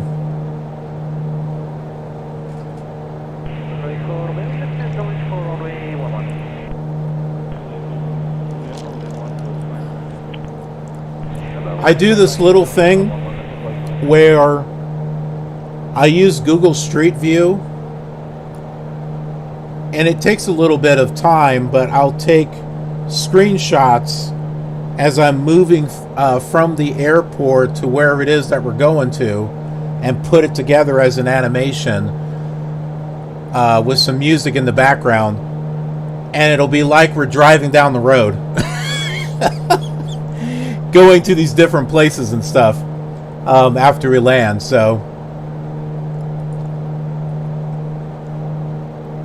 but it has been an educating experience for me, learning about these different places landing at, and just trying to find you know, like certain types of restaurants and points of interest and stuff like that. I treat that series as if I was really flying to an area. You know, I'm not just going to fly to an area, land in an airport, and stay there. I'm going to want to go into town and check things out. So,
I hate that they did that.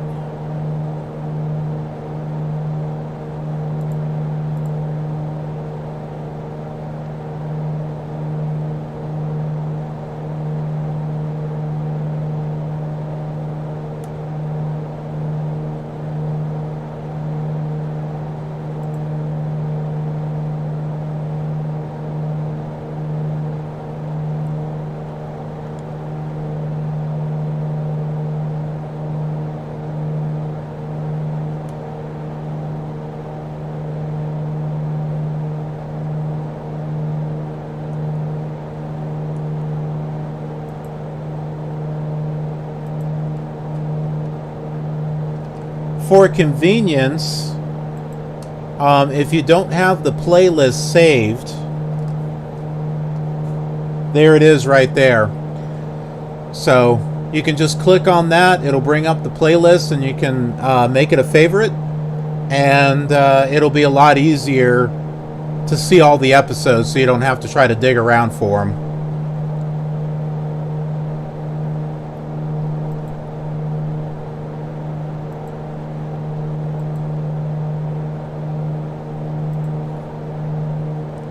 And in case anyone's watching on YouTube,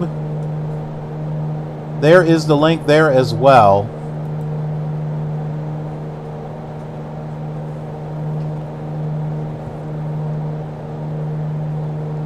Yeah, I have a lot of playlists on the channel, so even though I organize all the stuff in the playlists, there's still a lot of playlists.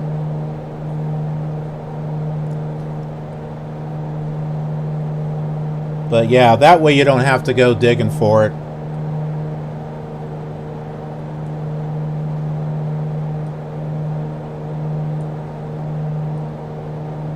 I'm half beginning to wonder if I've got more playlists on my channel than any other channel. I think I've got like 60-some playlists.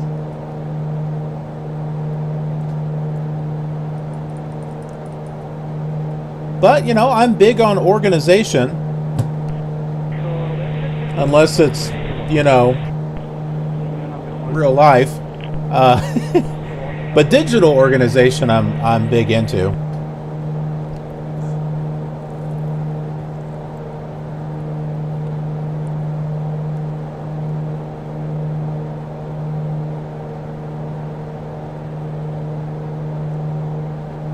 That's cool about the P44. I'm hoping to be able to grab that while it's on sale.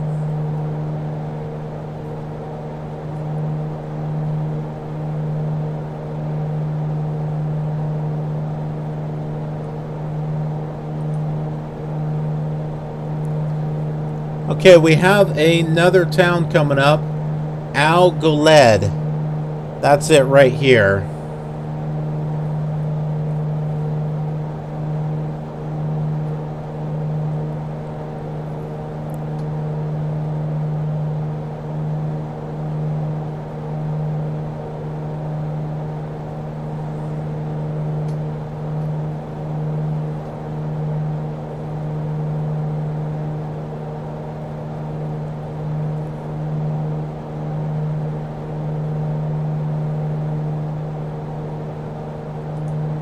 Gonna do another save here, and we'll do an external view.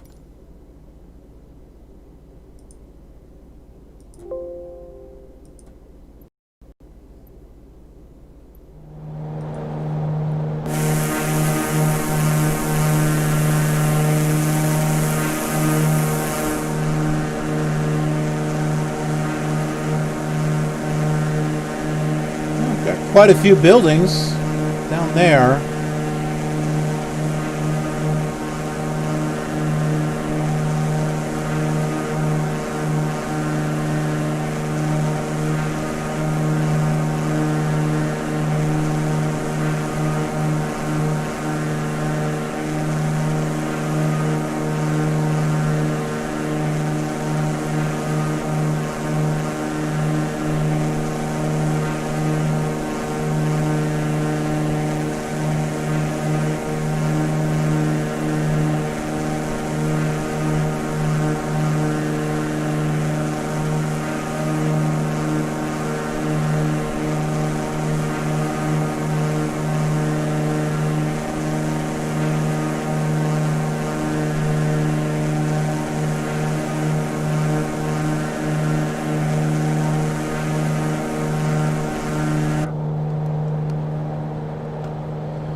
Alright, let's take a look and see what we can learn about this town.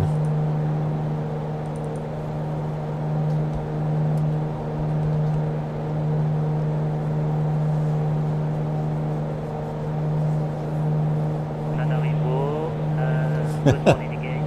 Air France 6903, fully ready to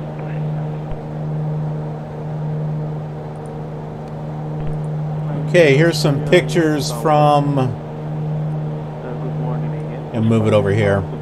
Facing west, taxi Charlie. From Al Goled, as you can see here. 2015, confirmed flight level. That's exactly what it looked like from the air. Like you could see like little yards and dirt.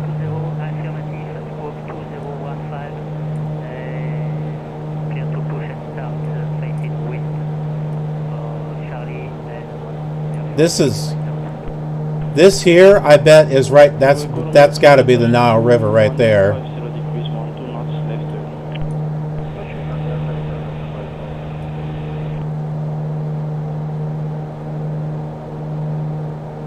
A band of illegal gold miners. Some more here.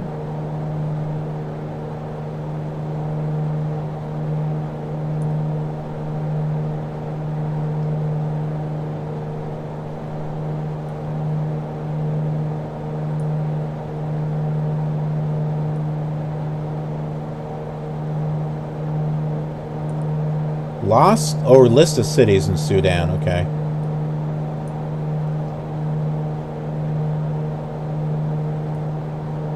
Saying goodbye and thank you to Sudan.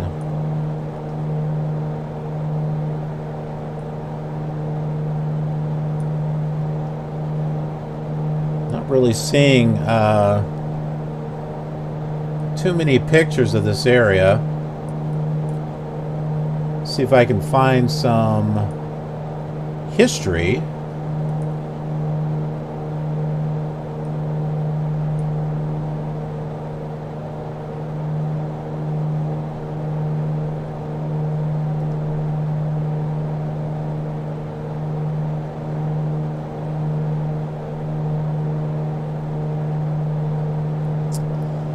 There is a travel guide for Al Goled. Let me see here.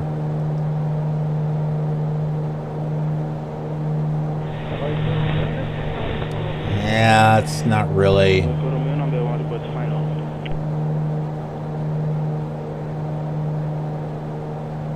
It's like it shows other cities instead.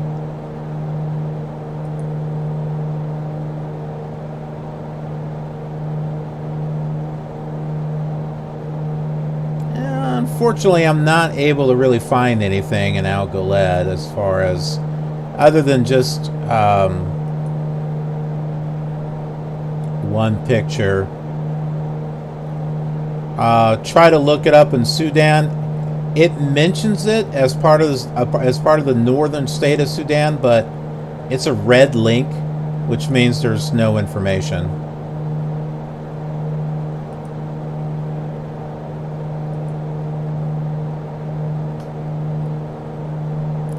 Ah, remember when we were talking about old Dongola? Remember that? That's it right here. The one that was like an abandoned area with, I think it was the beehive, like the beehive buildings and stuff. That's here. That's where that's at. This is old Dongola. Because they're saying don't get this confused with the other Dongola.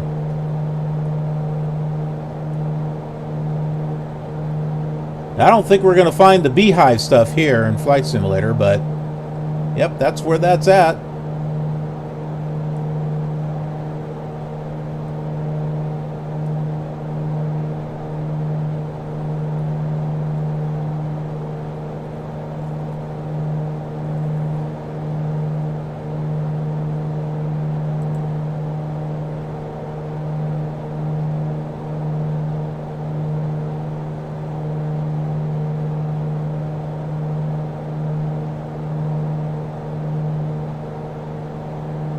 Huh.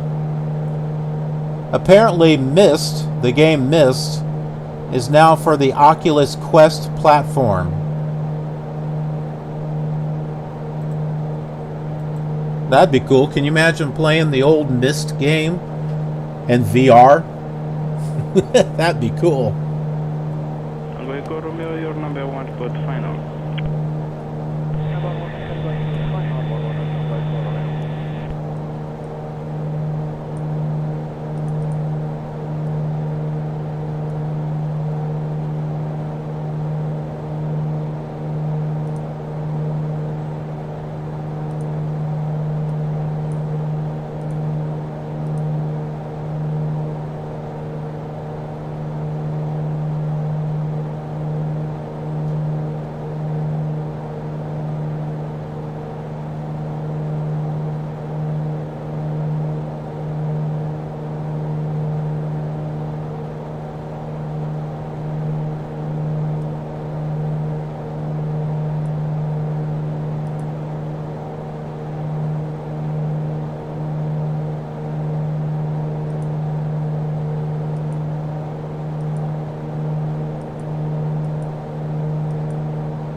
Here are some pictures from the Myst for Oculus Quest. I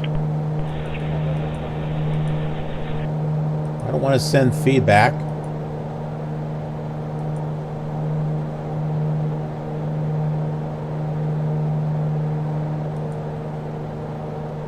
Let's take a look at some other ones here.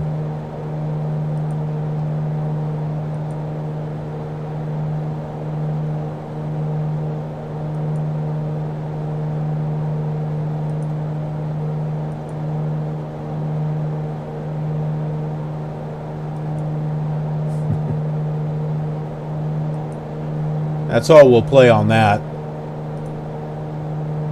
So I don't try to do any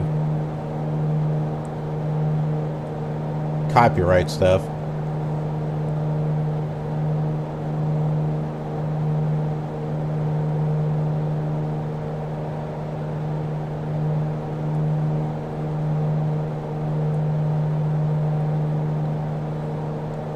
This is Al Dubaa coming up here.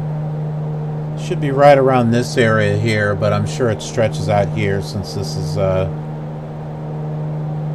some developed farmland.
Fortunate, proceed Istanbul of Victor, expect vectors for islet approach, runway 11.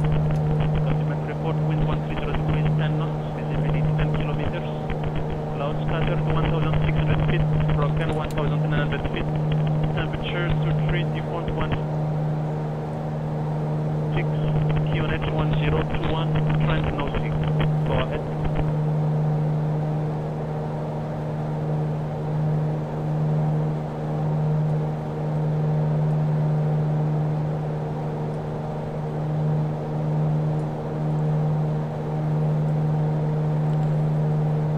Okay, this is the point where the Nile River kind of pulls off to the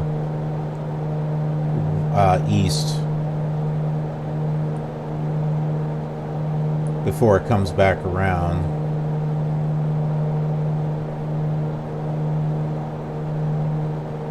We can take a shortcut all the way through, but I like to think of this as a tour across the Nile River, not just some type of shortcut thing. So this is where we're at. So we're going to be coming around like this, around this way.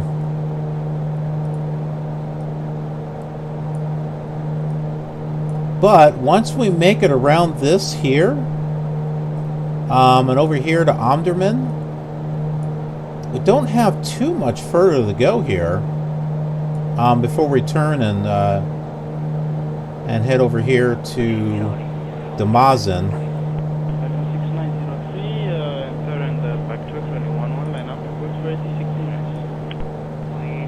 We enter, runway 11 back to X, and call you back for the ground service 6903.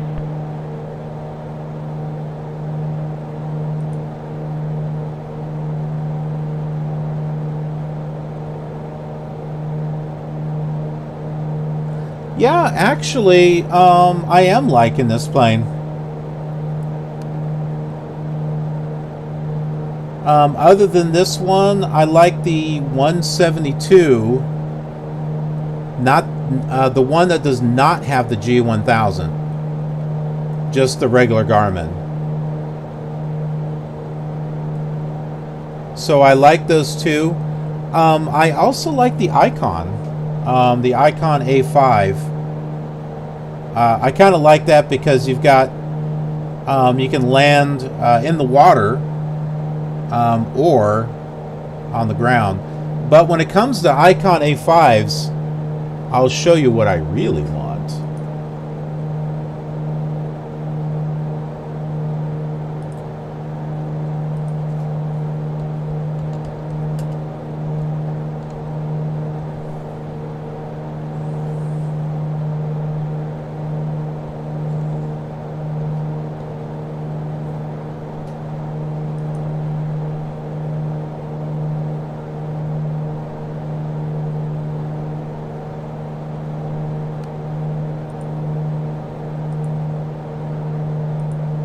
I want this here for X-Plane.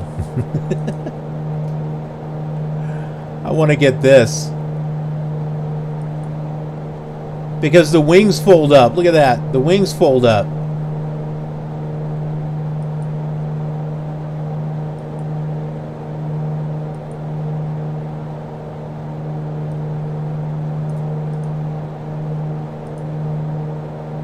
I think this would be fun to fly in X-Plane.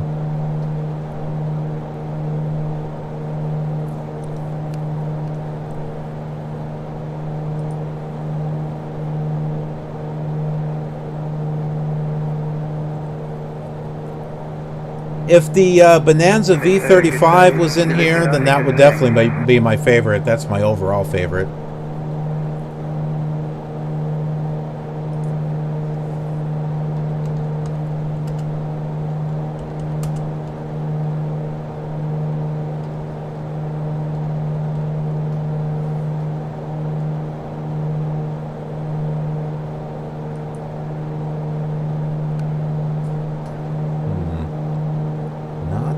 That one.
They have the M20R Ovation for X-Plane also.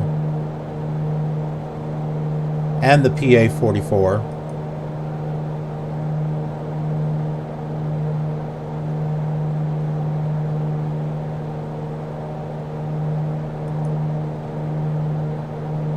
Damn it, where's the plane?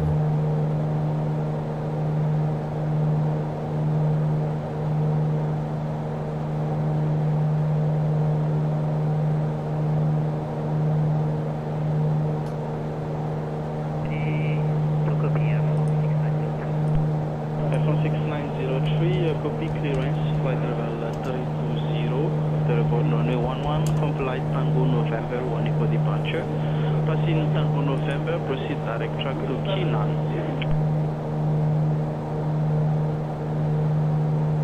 Takeoff 11, flight level 320, on Tango November 1 Eco departure. Passing Tango November, direct to Kinan, Air France 690. Read back correct, report ready. Call you back ready from 690.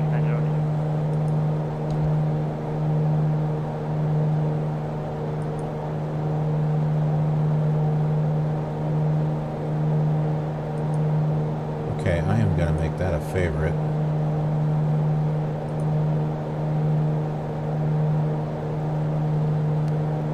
So the other plane that I like, which I may have already shown you, was this right here, the 172 retractable gear Cutlass 2. It's got all the classic gauges and everything in there. That's another favorite of mine. I'd say it's a cross between the 172 RG and the Bonanza V35. And what I like about the 172 RG is it's, you know, it goes all the way back to the, you know, Flight Simulator 2 and 3, where you had a Cessna with a retractable gear. So I kind of like that because it kind of brings back memories, but in a, you know, a modern kind of way.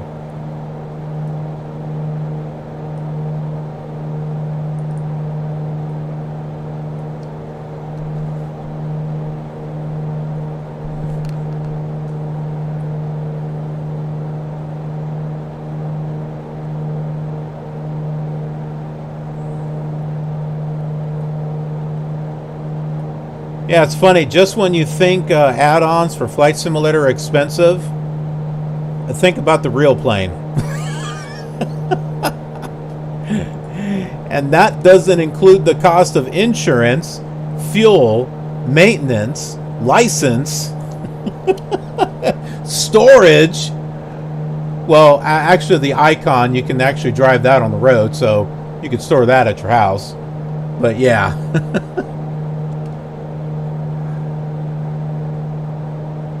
This is a great way to own a plane at a fraction of the cost.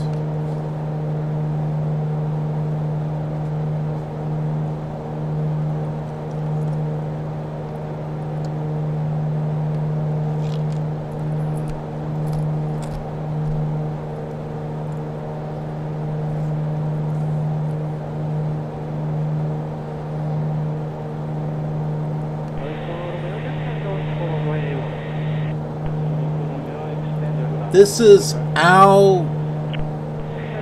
Carenado. I think that's what that says. That we're flying over.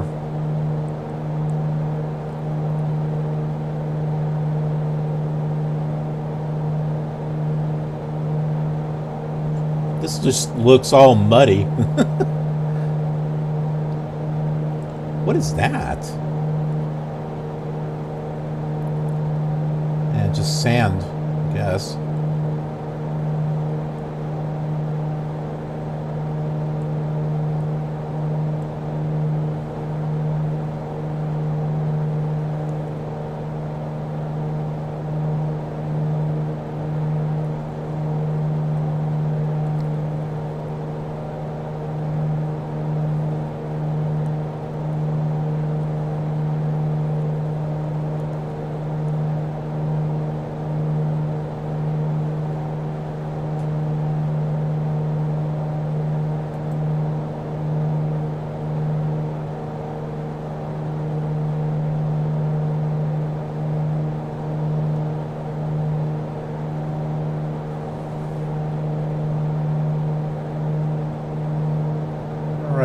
We still got some flying here, but let's take a little bit of a break, a little bit of a commercial break.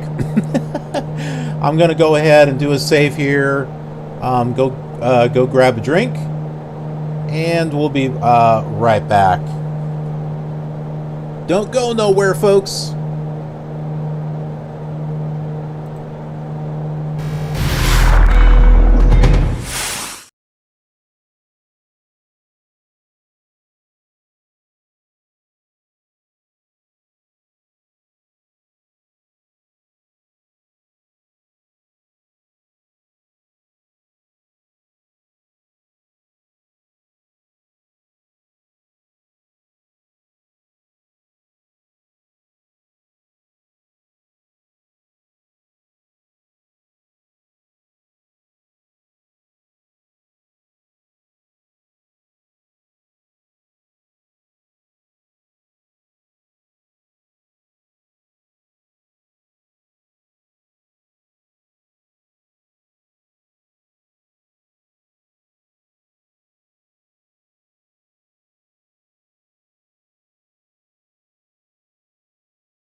Alrighty, everyone, I am back here. Thank you so much for hanging with me, even through the commercial break. If you're looking for a great way to support the Killer Gamer, sticking through the commercial breaks really helps out. I get a little bit of kickback for the commercials, but not a lot. But it's a little something. So yeah, if you wanna support the things that I do, just stick around during the commercial break. I greatly appreciate it.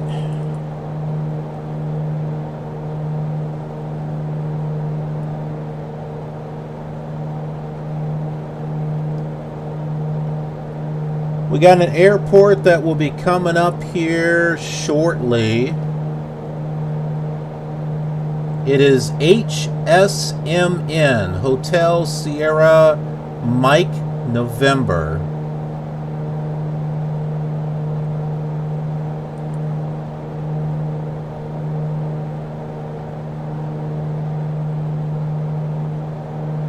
Looks like that's the city of Merowe. Merowe.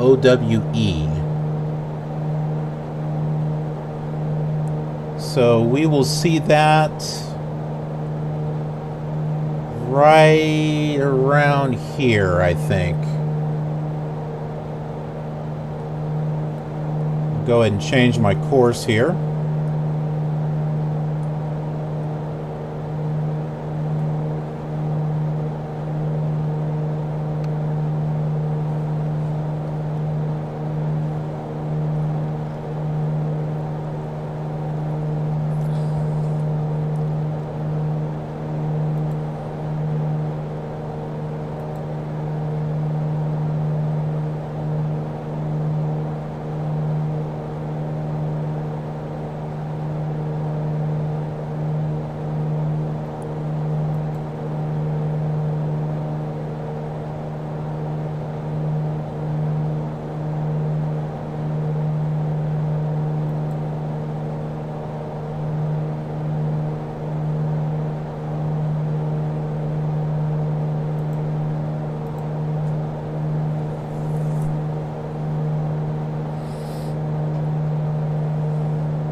Getting a little bit of wind there.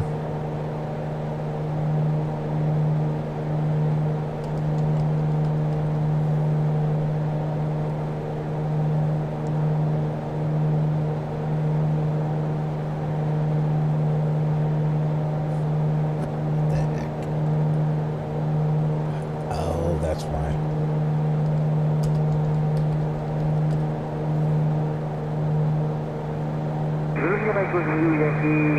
Clear direct Foxtrot to expect highway runway 14 dB. This is level 60. Direct Foxtrot, ILS, runway 14, descent to flight level 60, actively active.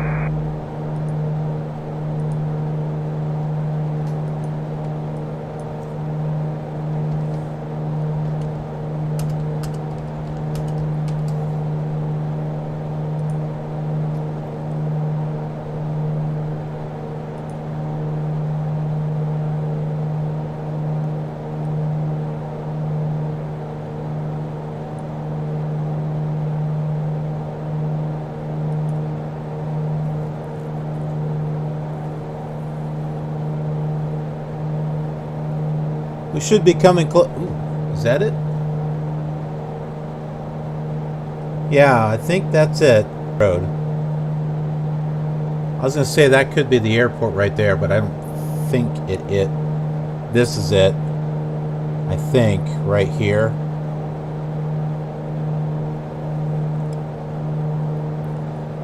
This is the town, I guess, of Merowe.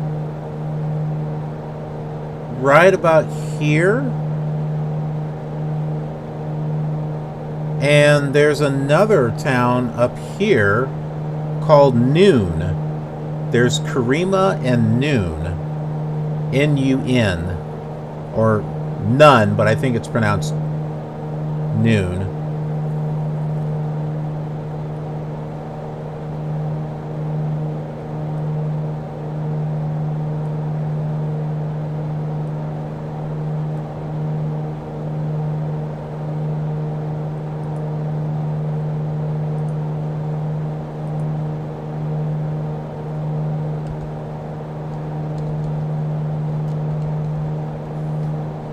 Yep, Merowe is a town. Oh, there is not much information there.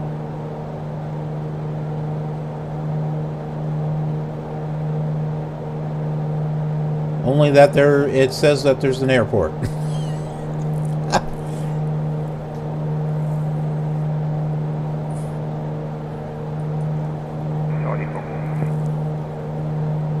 Helicopter, go ahead. Fox and 11 is over, sir. Thank you for in 44 going to hangar.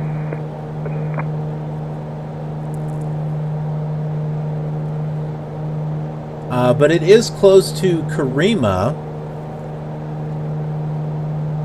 which houses the HEBL Barco Museum.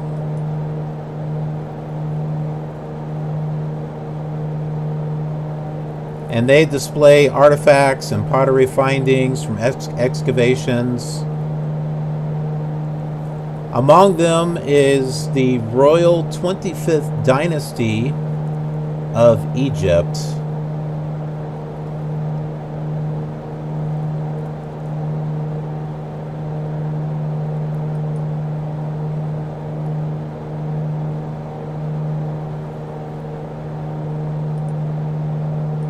Here is one picture here from the museum. This is a statue representing a row of 4 baboons. Not quite sure why.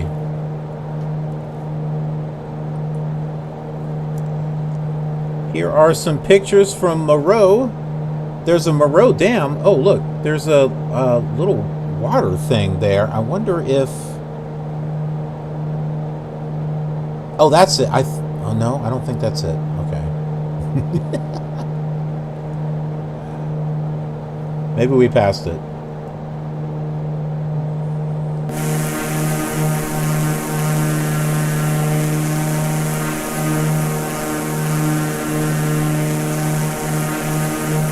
That's Moreau.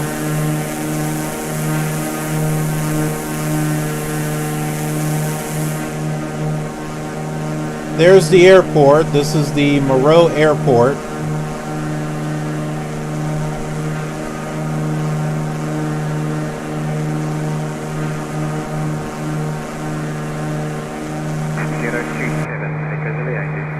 And I'm not seeing that that dam that we saw.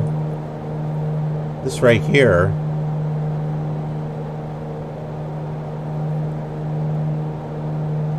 If this is the same place, that's neat. Small little pyramids. Nubian pyramids of Sudan.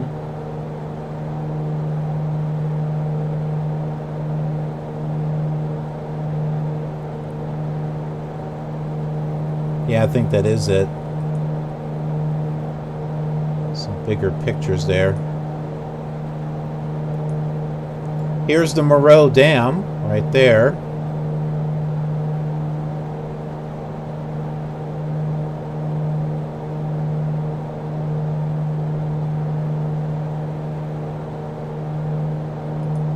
That should look familiar. We saw this when we were looking back, I think.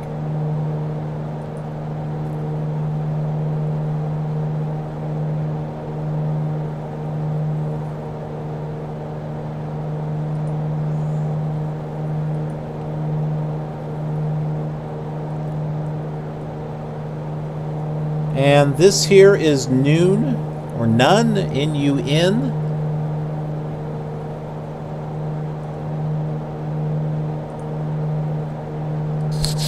Off to the left, ladies and gentlemen, is the city of Nun, N-U-N.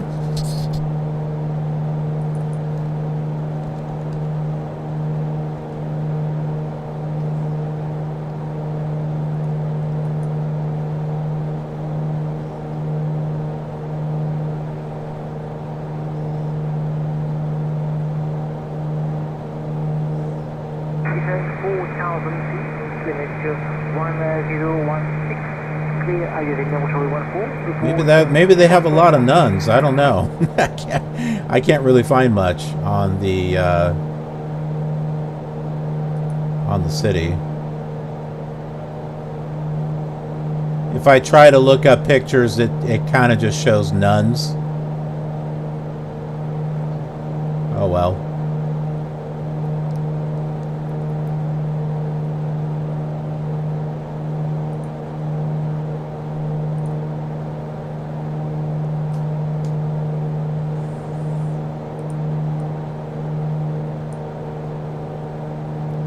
And coming up here would be Ash Shalat.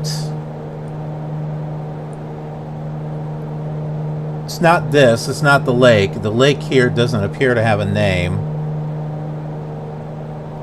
But the town of Ash Shalat, I think, is right about here, where the land comes out a little bit.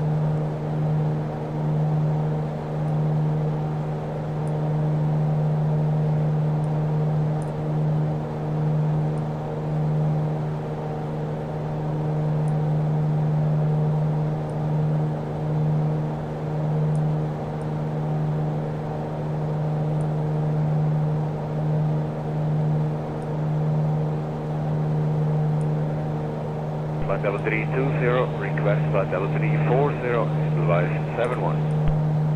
Edelweiss 71, climb initially flight level 320. Copy opposite direction, tropic Corsia 752. Aircraft type Airbus 333. Presently maintaining flight level 390. Expected time crossing. Still got quite a bit to go through over here.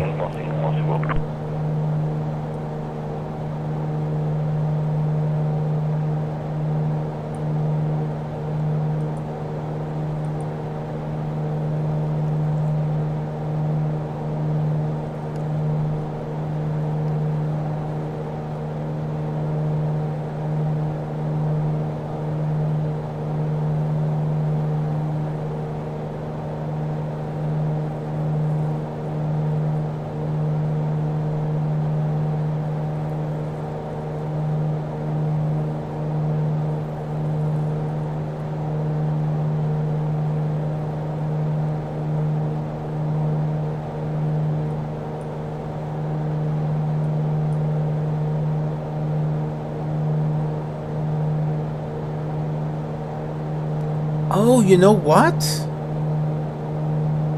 I think this is the dam right here. Remember, we saw those two little rivers coming out? This is it.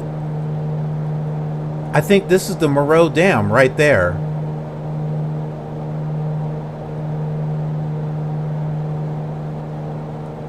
Because that looks like a dam right over there. Hold on. Go over here to the co-pilot side. Oh, well.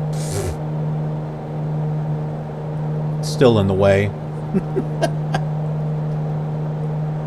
There we go. We can see it a little better. Okay, well, maybe not quite. No, wait, that does cross over, doesn't it? Yeah, so I think that's the Moreau Dam right there.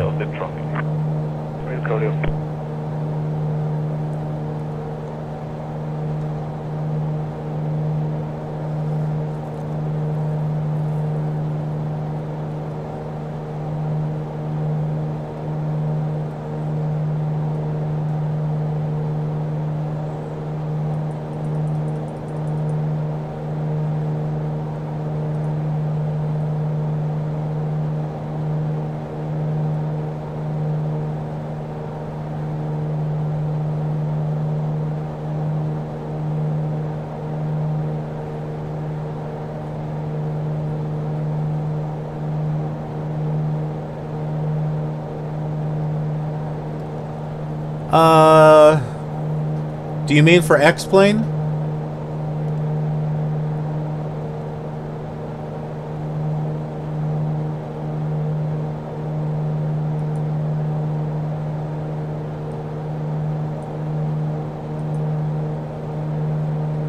There's a couple.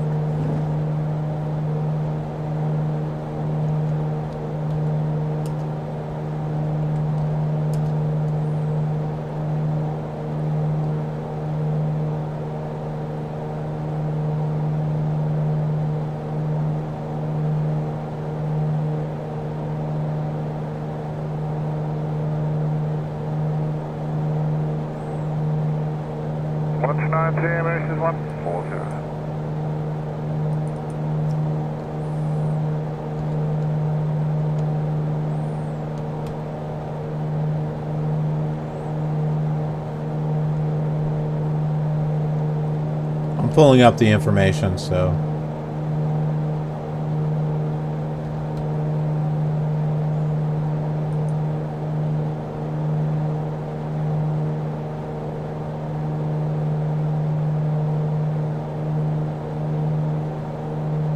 one of them's old, but people like it. I'm trying to find the site.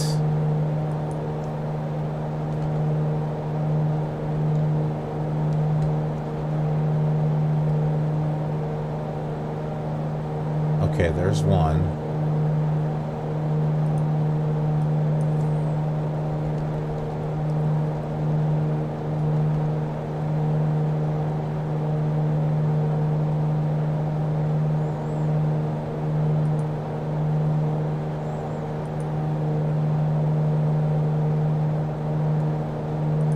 Not quite.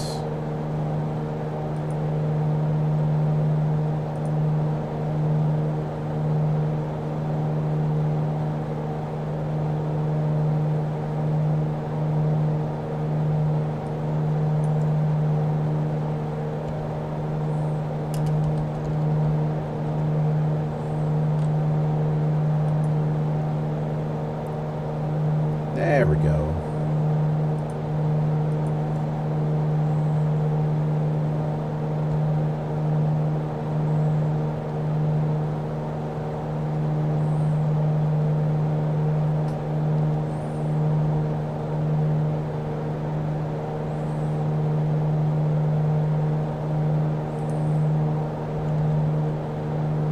Descent to 4,000 feet, 1016. Cleared for the RLS runway 14. And fully at Foxtrot, Foxtrot next. Echo to the Yankee.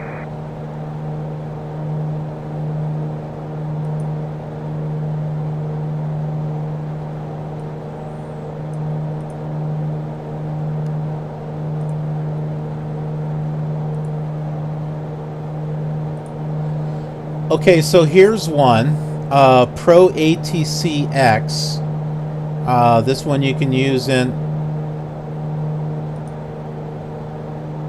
Okay, I thought you could use it in X-Plane. Maybe not. It just says Flight Simulator 10 FSX and prepared. Okay, well, I thought they had X-Plane compatibility. Maybe not. Okay, well, skip that one. Okay. So I was talking about ProFlight Emulator. You can't buy that anymore, but you can get ProFlight 3 or PF3 from Encore's software. There is a trial. Oh, did they get this working with Emmett? Oh, I think they got this working with Flight Sim 2020 now. I am going to have to take a look at that.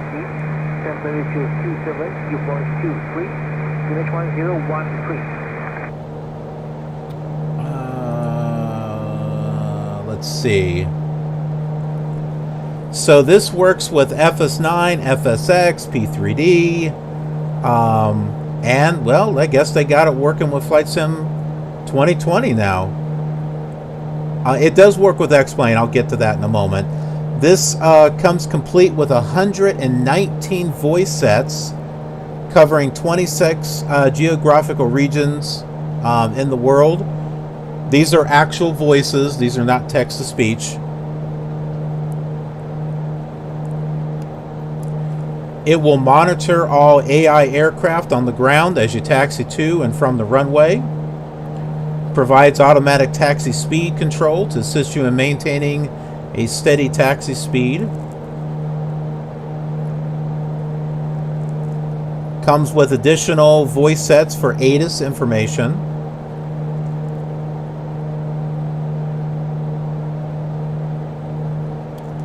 You can configure it to work with most voice recognition programs. You have to have another program to be able to do that.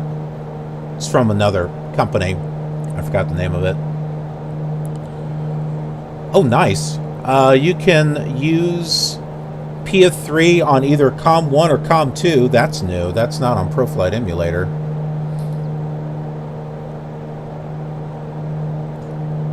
SID and stars. It doesn't come with them, but you can put them in there. Holds. and all the stuff. And then of course it says, oh, these are all the features that it also comes with as far as legacy versions. So I think you can declare, you can declare an emergencies supported with vectors back to your departure airport or the nearest airport. ATC handles missed approaches and vectors you back into the pattern. You can do VFR, IFR.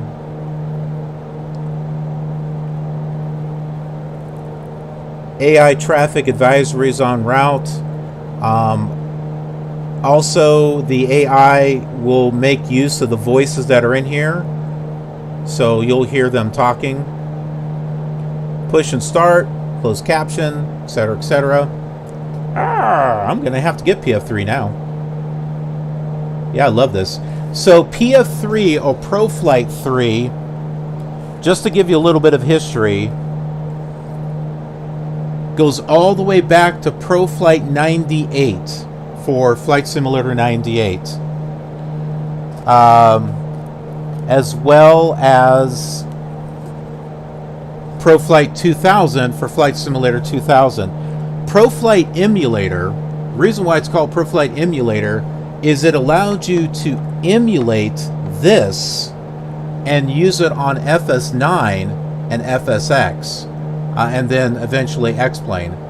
So you would have need to have had a copy of this and then the emulator, but there is also a deluxe version which included this and the emulator.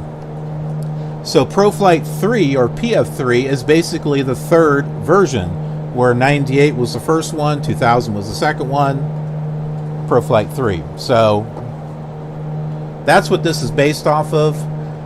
So if you get this, you will also need to get this from the sim market. It's PFE to X-Plane. So just you would need this, and you would also need XUIPC, which you probably already have installed. This will actually install it too, I think. But yeah, it's a plug-in, and this will allow PF3 to talk with X-Plane, so they'll be able to communicate. So a little pricey because you have to get this plug-in, which is, you know, about $23, I suppose. And then PF3, which is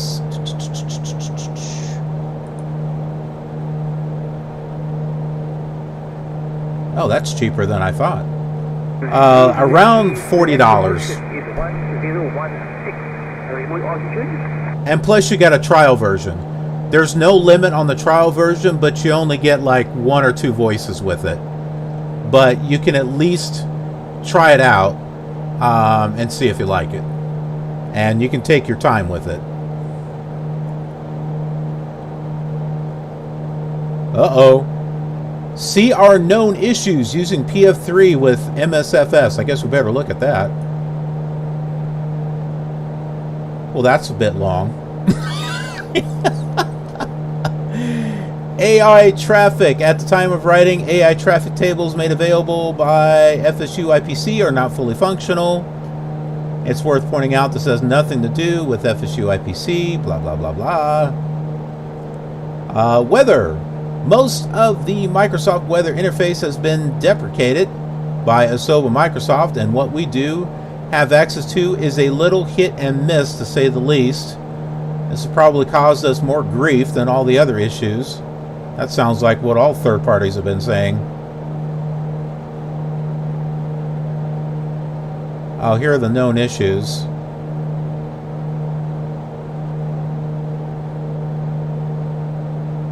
All the additional aircraft and deluxe and premium versions are locked, and access to the flight model file is restricted.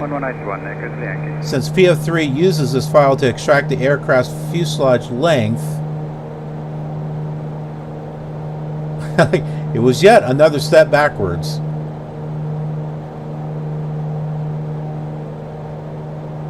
PF3 is unable to read the MSFS flight model.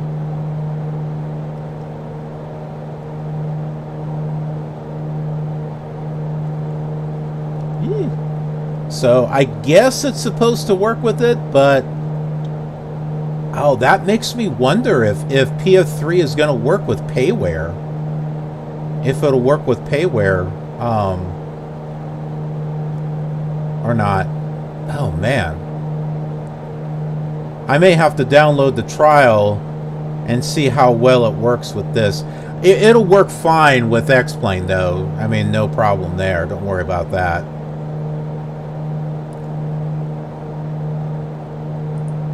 So yeah, there you go.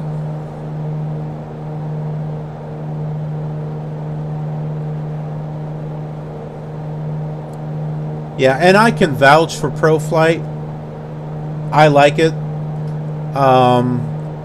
The voices from ProFlight 2000 actually carry over into ProFlight 3, and then there's all these additional voices that were added. And it's just, you know, basically 119 different people read off different ATC phraseologies. There's like 2,000 some recording files for each voice that mentions like all the control centers around the world and all the airlines and all that stuff. And if you want, you can actually record your own voice and put it in there. It's a lot of recordings, but you can do it, and then that way when you use it, you'll hear your own voice when you're talking to ATC. So kind of a cool thing.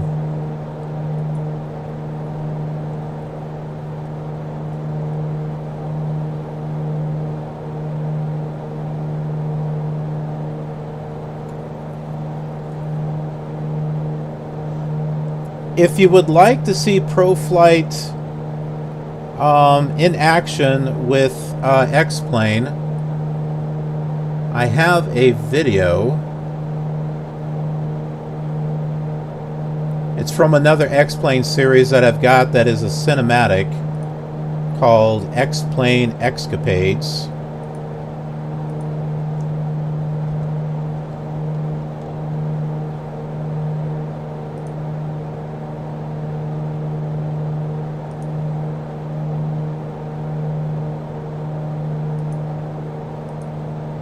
I'm going to pull up the specific one so you can see it.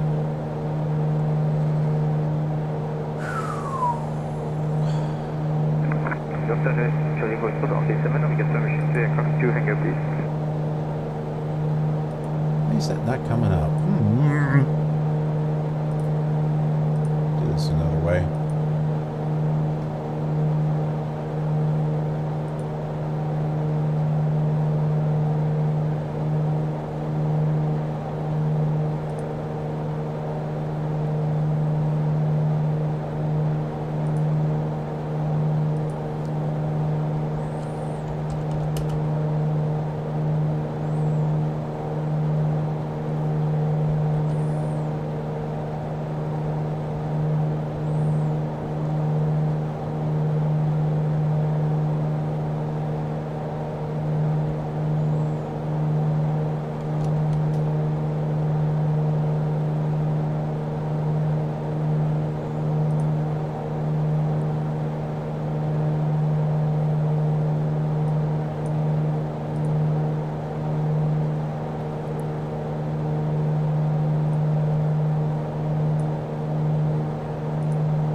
Okay, that video right there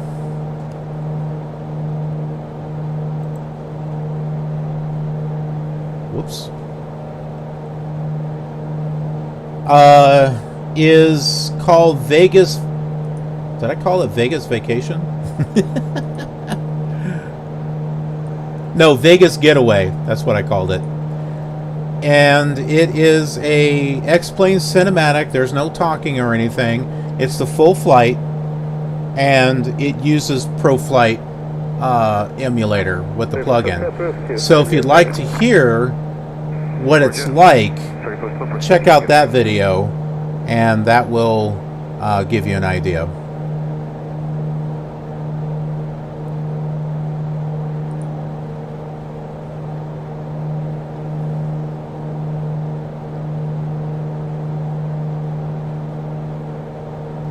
Oh, no. The one that I showed you was Vox ATC. That doesn't work with X-Plane. That is FSX and P3D.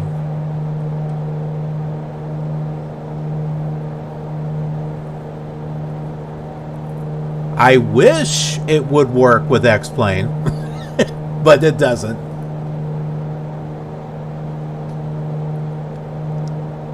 Yeah, that's why I was saying that that's the reason why I got the pilot to ATC, was because I can do the verbal interaction with ATC, whereas I wasn't able to do it without it.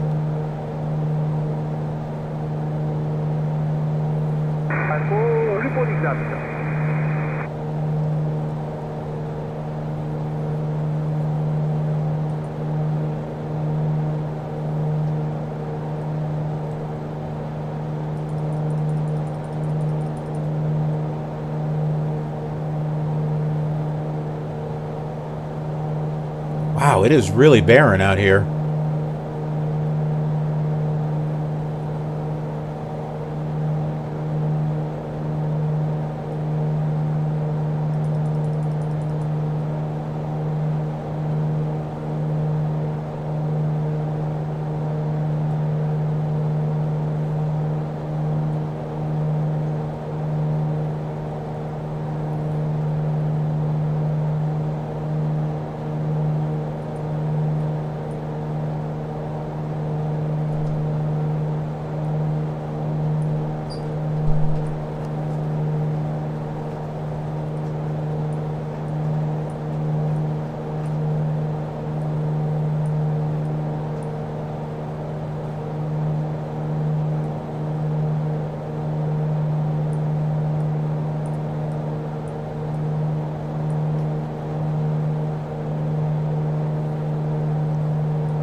That's it, Shadow. You came in here to scratch that, and now you went out.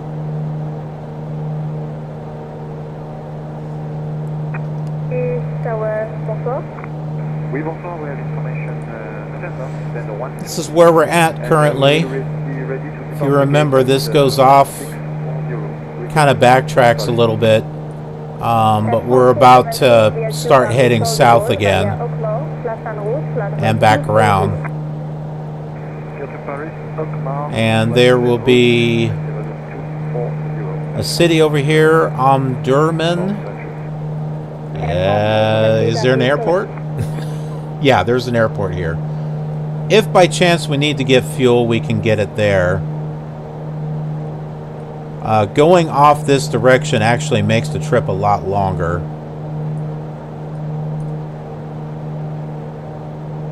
And it looks like that might be the last airport there along the way before going to Damazin.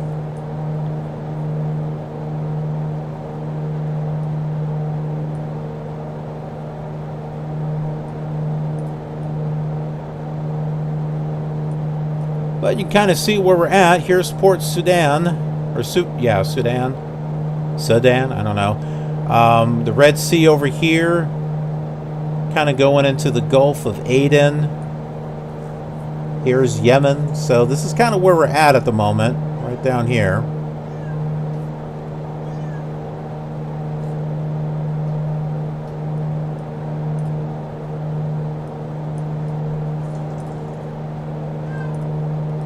Okay, apparently my cat wants out.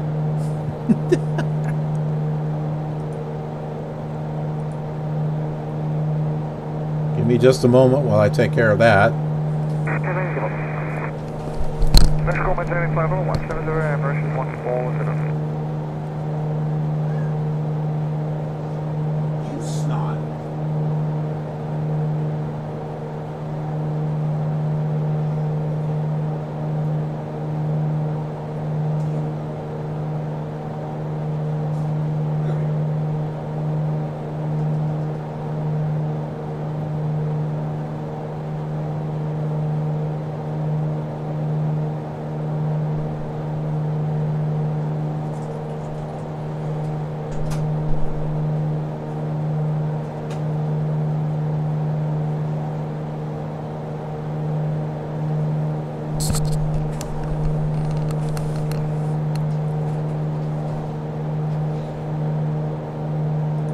Okay.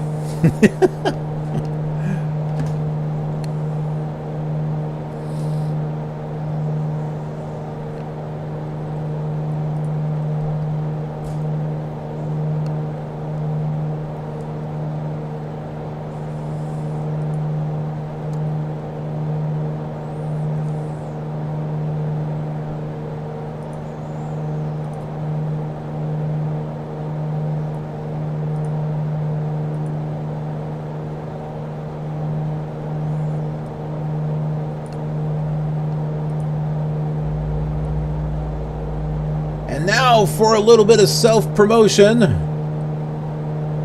Don't get scared.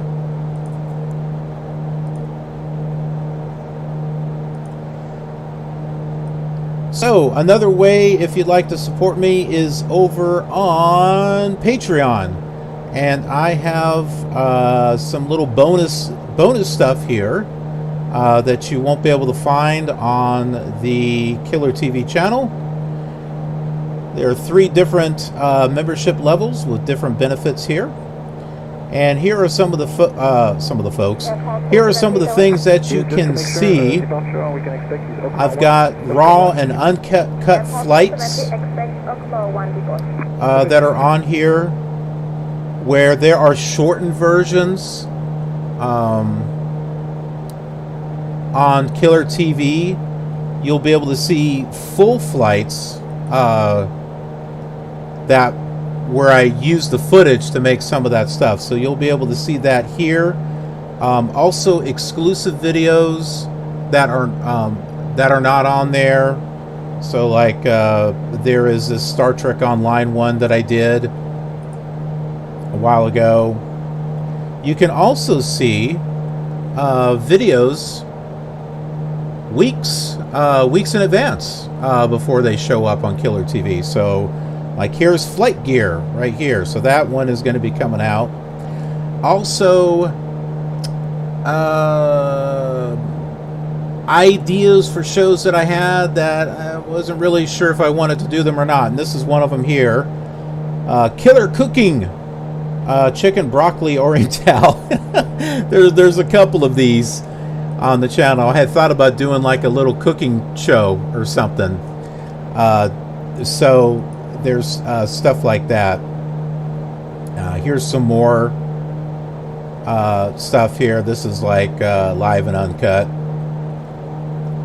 But yeah, this just gives you kind of an idea of some of the stuff that is there. I like to think of it, you know, like if you were to buy a DVD or a Blu-ray and you get all those little bonus features and stuff, I kind of think of it like that. So if you like to, you feel like getting those little extras and stuff, that is what's over there on Patreon. There's also videos that I had to take off of Killer TV for one reason or another, and they're over there on Patreon. So also the very first video that I did on YouTube for my channel, the very first video is also there on Patreon. So lots of little goodies and stuff there.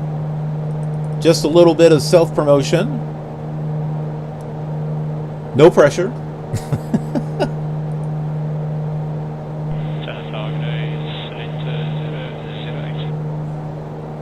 Atlanta 008, good day guys. Professor, Echo 145, this is going to Bravo Bravo Delta with full crew, 12 passengers, 12 requesting start for fast for fun, to Byron, opening 60 requesting. Atlanta 008, start up approach runway 11, wind 110 degrees, 9 knots, QNH 1017, squawk 4654, report for taxi. South Group runway 11, QNH 1017, 4654 knots, ready for taxi, center 00. There's also some benefits here on Twitch for being a subscriber. So there's something for Tier 1, Tier 2, and Tier 3 also. So you got some different things here on Twitch. So two different ways that you can support the Killer Gamer and the stuff that I do.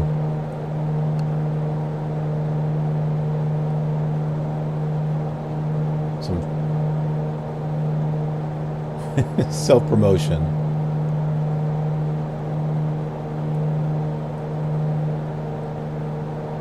Well, you know, it's kind of like a business. You got to advertise your business. That's how I think of it.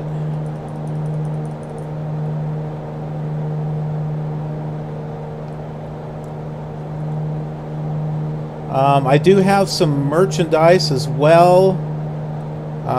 You can find that on there's like a Streamlabs link. Actually, there's a link on Killer TV, or not that, the Twitch main page that will take you to the store page. It just has some basic stuff on there. There's like a coffee cup and a shirt and a hoodie, a mouse pad. just some basic stuff, that's all. You know, maybe eventually it'll grow into something, but yeah, there's a little bit of stuff.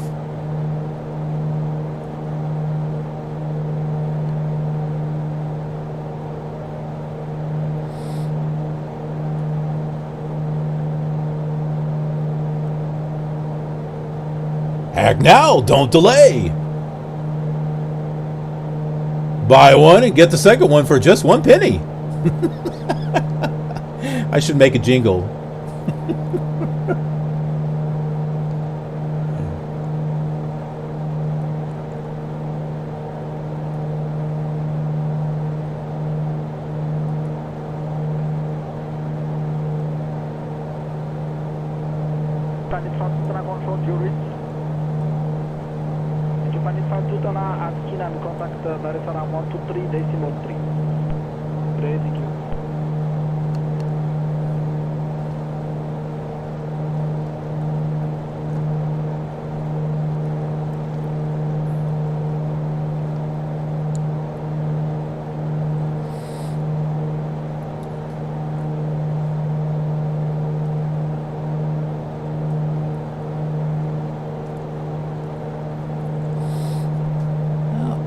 Okay, I think what we're looking at is the White Nile River now. Let me double check and see. Nope, this is still the Nile. It does change to the White Nile.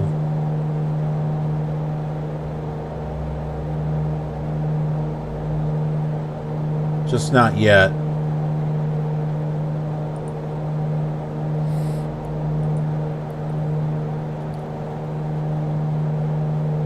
And we do have a town coming up right about here called Abu Hamad.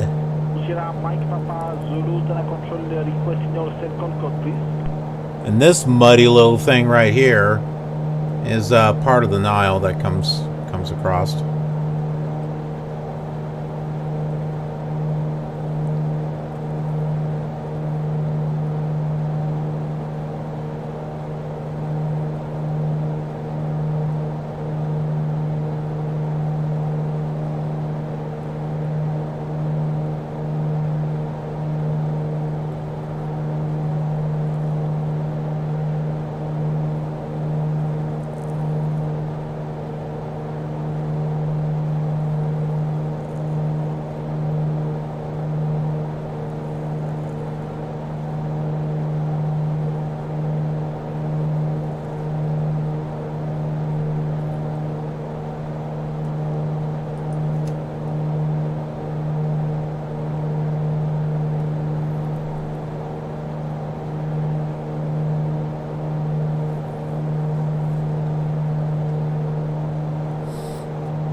This is where the Nile is going to start going back south again.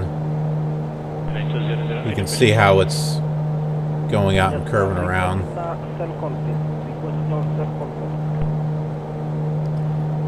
And just think, the Nile River kind of did this on its own, where it's going south, and then for some reason it started curving to the east.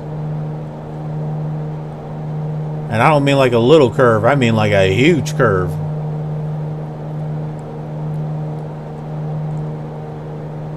Okay, you can see some of the buildings and stuff over there. That is Abu Hamad.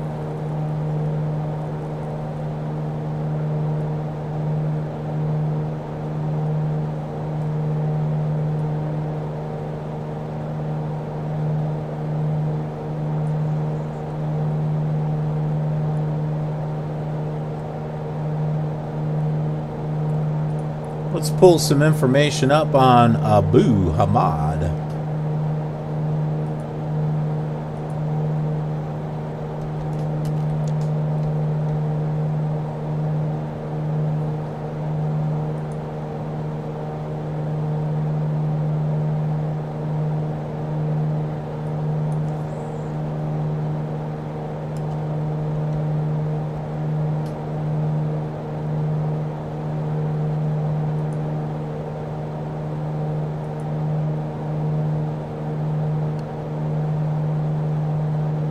Okay, Abu Hamad. Whoop. Wrong Abu.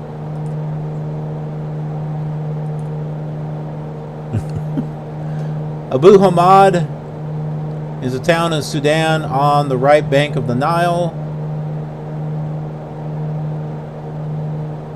Town is named after a celebrated sheikh, S-H-E-I-K-H, that's buried there. Whose tomb travelers crossing the desert used formerly to deposit all superfluous goods, expensive stuff, the sanctify of the saints' tomb, ensuring their safety. What the heck did I just do? All right.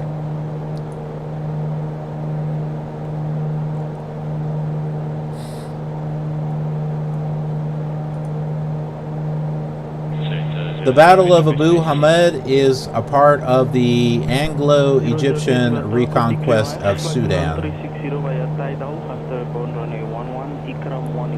which took place near the town on August 7th, 1897. Temperature here in May can reach the highs of 118 degrees. 120 in June and July, and then it starts to go down from there. But yeah, it can get pretty hot here.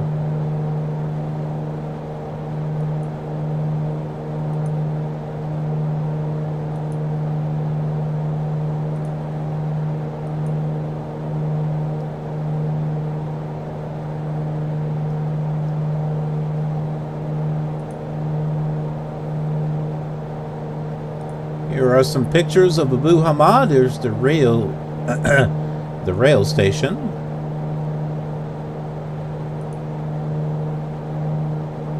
Well, that's not. Oh yeah, that is. So power transmission station.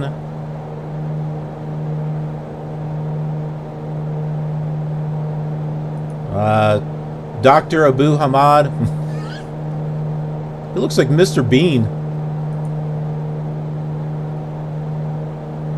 Here's the Nile right there.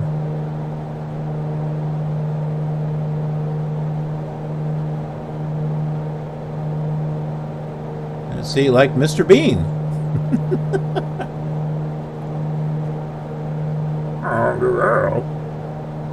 Bean. What's your name again? Bean.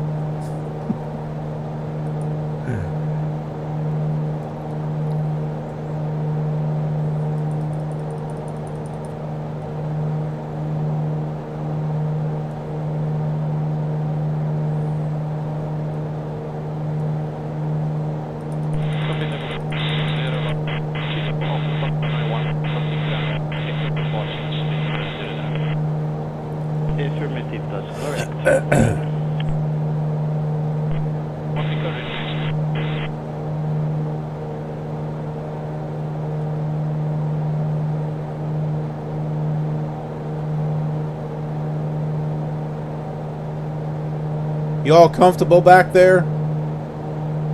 I know you're invisible, but just checking to make sure you're comfortable.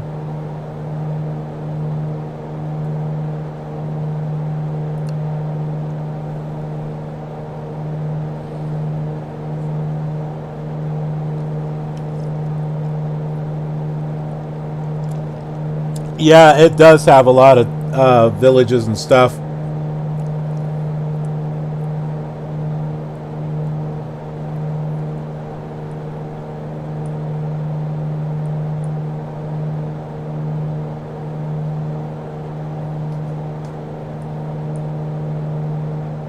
That was an airport at first. Lots of history. Imagine, like way back in those ancient days, I can imagine, you know,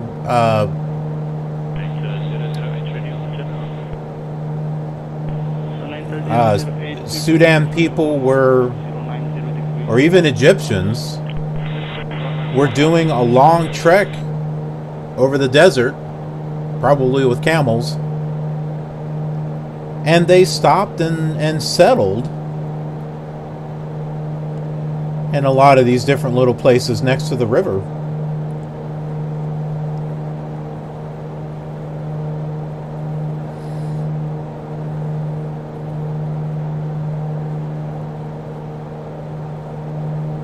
And then you have generations of kids that said, I just want to get away from my parents. And so then they grabbed some camels and went up the river. So they found their own place.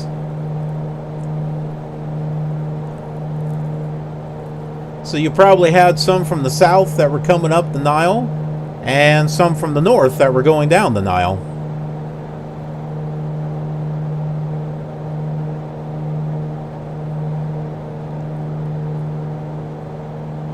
Yeah, I can't imagine why the water would be very important, but yeah, very good point.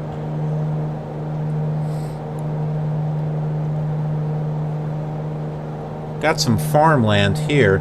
It looks like there's a city here, but I don't see anything on the map. It looks like there should be type. Maybe this is just an unnamed settlement. With a whole bunch of mud and stuff over here. Alright, the Nile River is beginning to go back west. You can see it starting to curve off that way.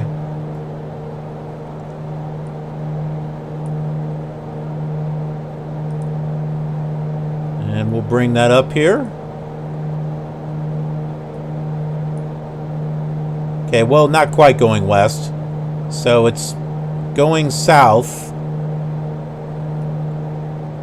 There are some more cities coming up. Albaba. Ali Bawaba. Prince Ali. Berber. Adbara. Ad-Damar.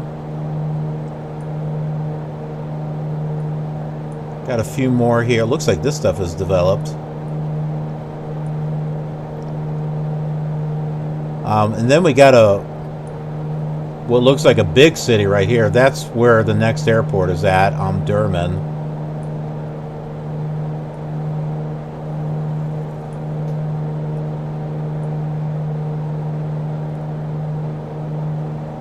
And we're kind of flying down to this area, Rebek. See, this should be the White Nile. Yeah, see, this says White Nile. So the White Nile starts... Looks like it starts right here at Omdurman. It's rather thin through here, and then it gets bigger. I wonder if there's a dam or something over here. Yeah, but we got Omdurman here and Karoum.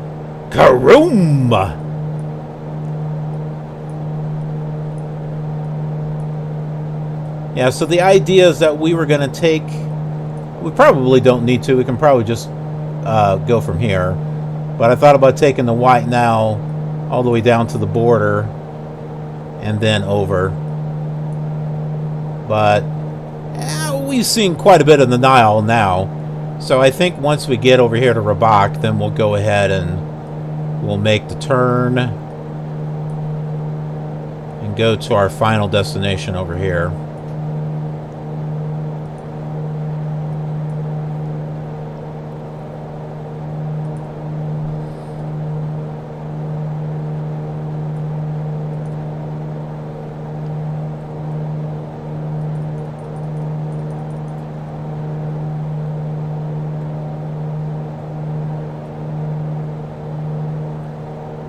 See, here on the Killer Gamer channel, we don't just fly, we sightsee, and we give tours.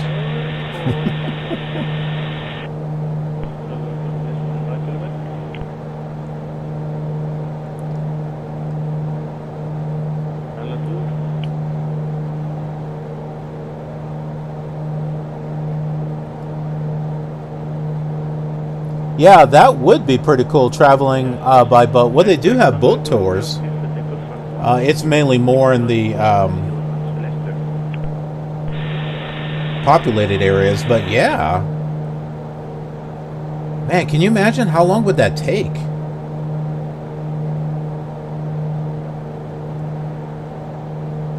Maybe a month? Oh, you know what? Let me look it up. Let's see.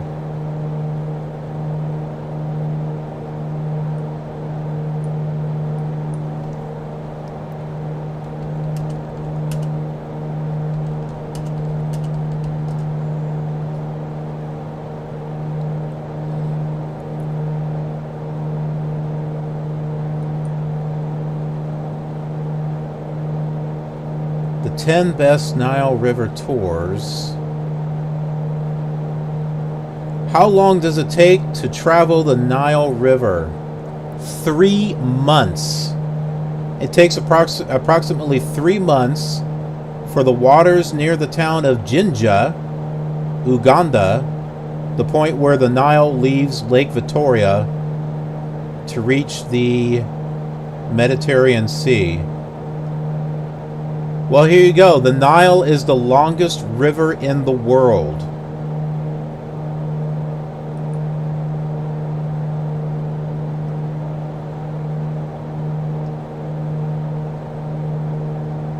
Now, there's another site that says if you were to take a Nile River cruise...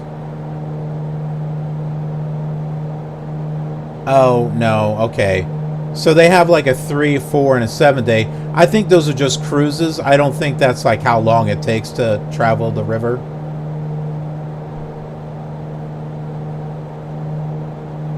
Can you swim in the Nile in Cairo? They say, yes, of course. Every week our guests swim in the Nile without any problems or cause for concern.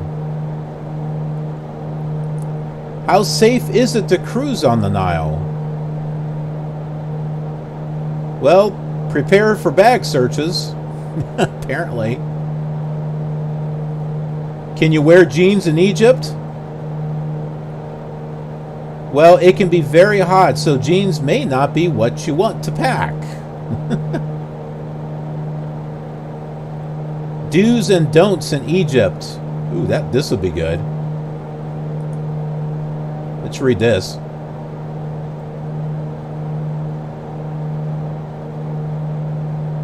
Well, if it comes up. I can bring up a couple of things. Do respect the monuments, archaeological sites, and human heritage. Don't touch, scratch, or sit on it. Do dress correctly. Whilst there is no specific dress code in the cities, women will feel more comfortable if they do not wear shorts or have their shoulders uncovered. Okay, well, that just did not come up.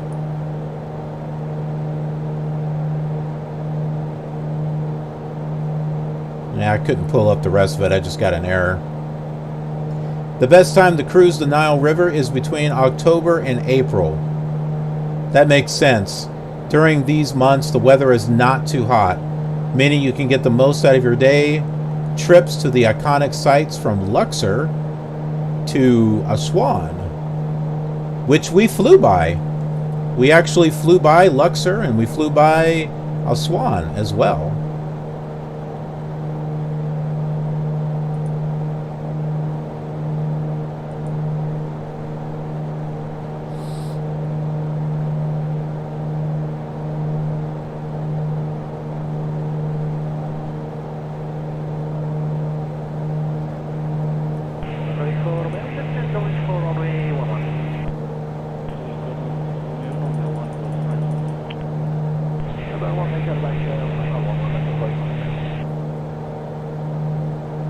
Here on the Killer Gamer channel, flights are an adventure. And sometimes the flights are actually a comedy show. Just depends upon what it is I'm flying.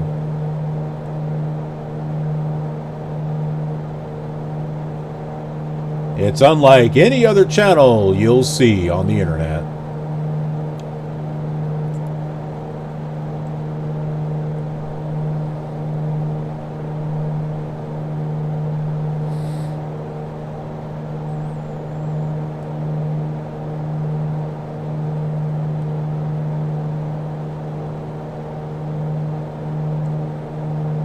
We might have enough fuel. We got 3 hours.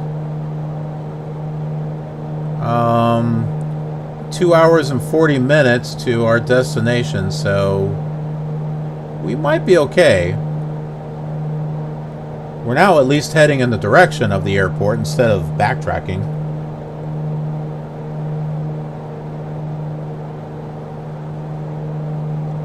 Yeah, me neither.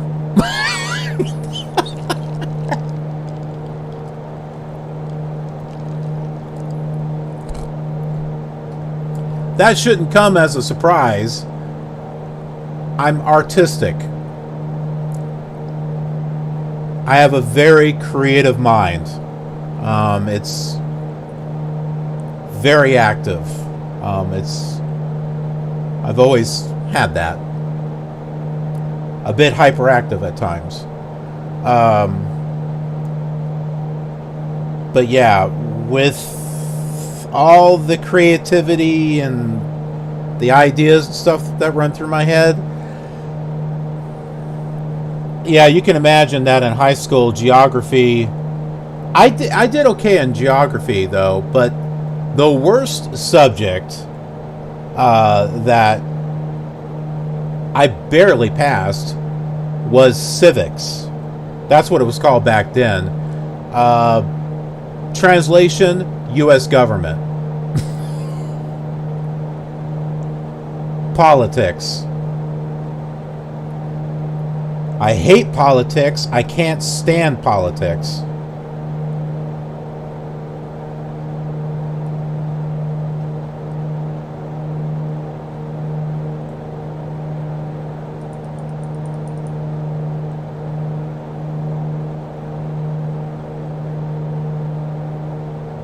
I especially hate it now, but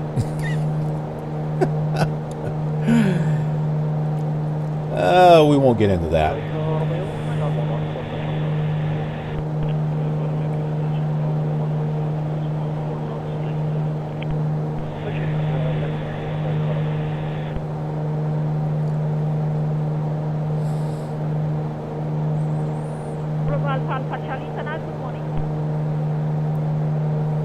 I don't even remember my instructor. I do remember some of my teachers, but they were the ones that had the most impact with me. So those are the ones I remember. But yeah, other ones got me. It was like 40 years ago. It was either 40 years ago or 400 years ago. I can't remember.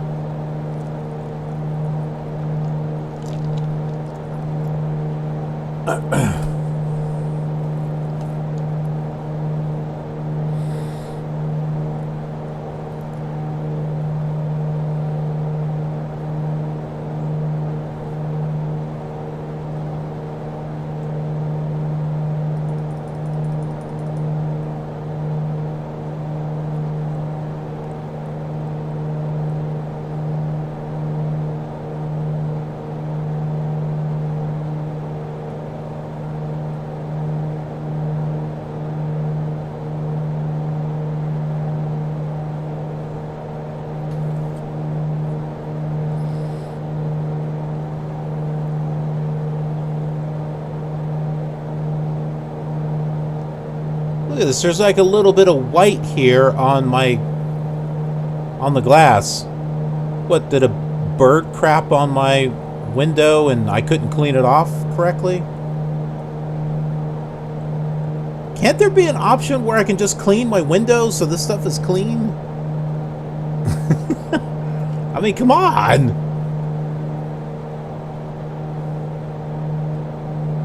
Clean the windows on a car. Can't I do it on my plane?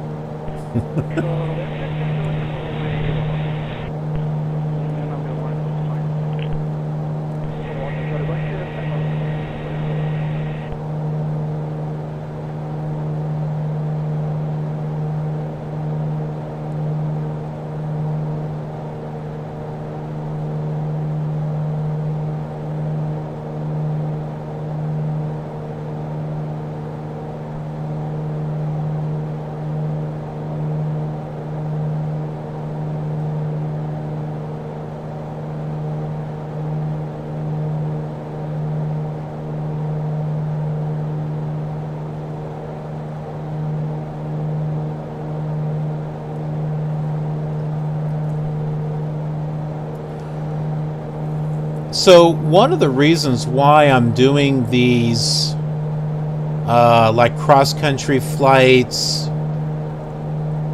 or like this one here, crossing the world,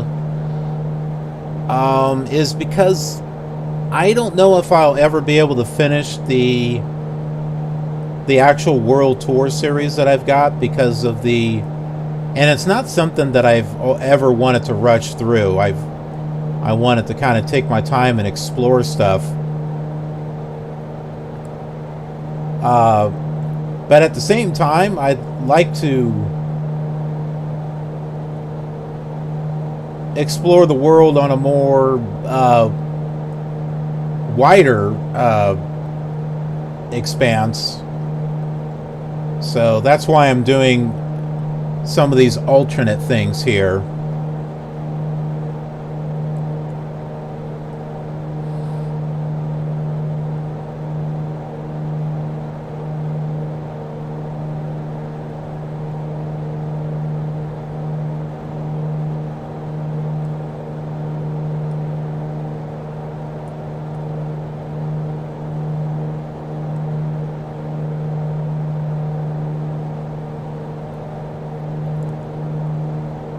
But if I can start getting back to the stuff for the World Tour,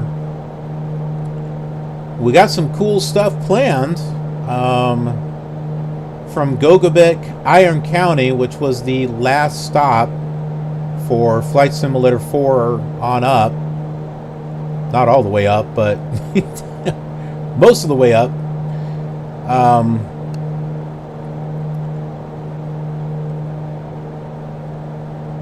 What is that? Michigan? Yeah, I think that's Michigan. So we're like on a northern tip of Michigan, and we're basically going to be crossing over and going into Canada and going up north into Nunavut, the country of Nunavut, and the north. I mean, all the way north as far as possible we can go. There's like a little town or stop called Alert, and then coming back down into the Northwest Territories, and then through a couple of different provinces in Canada. And then back into the States around North Dakota, South Dakota, and then heading back east, where it will catch up, or well, maybe not catch up, but it will link up to the flights that Flight Simulator 2 and 3 have been doing. Because they don't have the ability to go up into Canada. But the other ones do.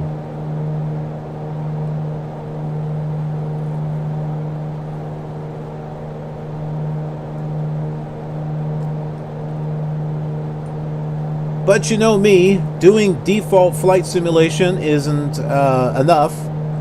So I have been working on either finding custom content or making my own content and trying to enhance the flights as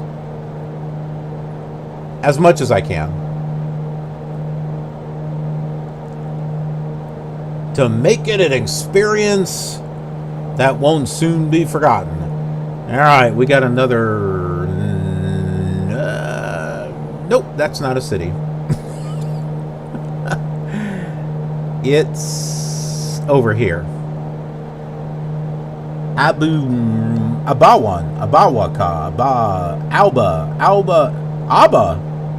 Dancing Queen, Abba, Dancing Queen, Alba Waka,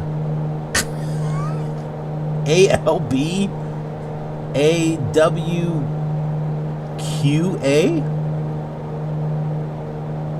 Is it ALBE?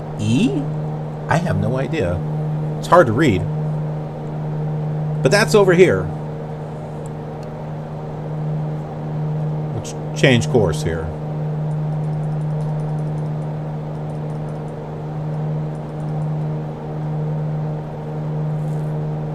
We got some interesting red land showing up over here.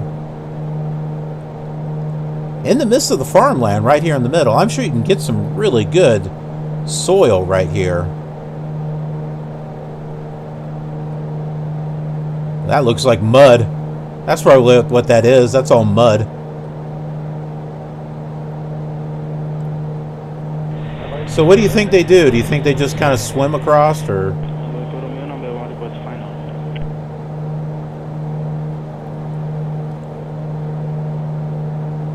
Time to pick the corn. Oh, hold on. Let me get my swimming trunks and swim right over.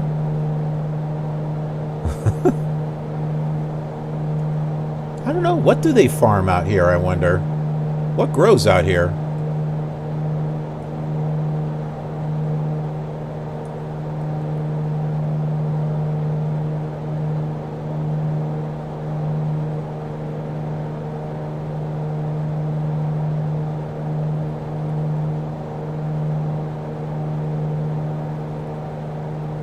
So Abawaka is this, apparently.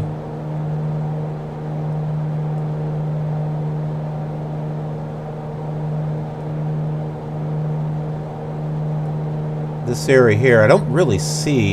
It does look like there's some roads, perhaps? Some dirt roads? I don't really see any buildings, though.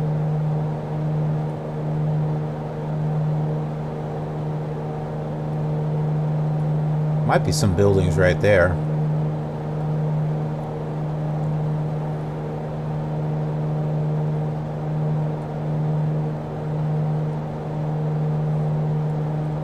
Oh, the moon! We can see the moon.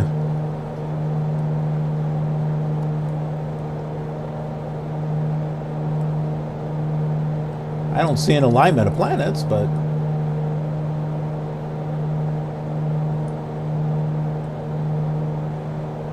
Romeo, your number 1 code final.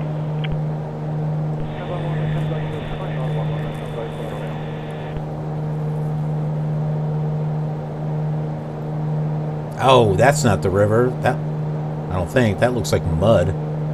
The river's still continuing off this way into the horizon.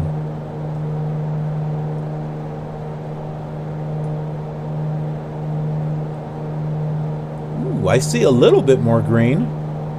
Right over here. Right there.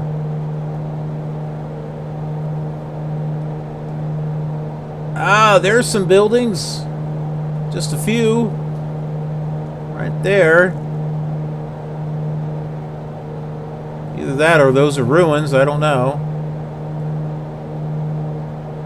Some farmland over there on that side.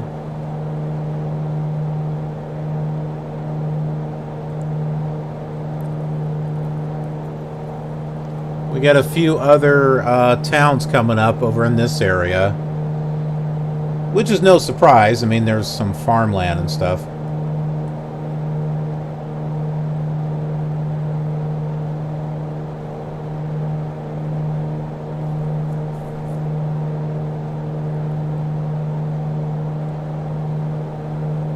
We haven't been looking out this window.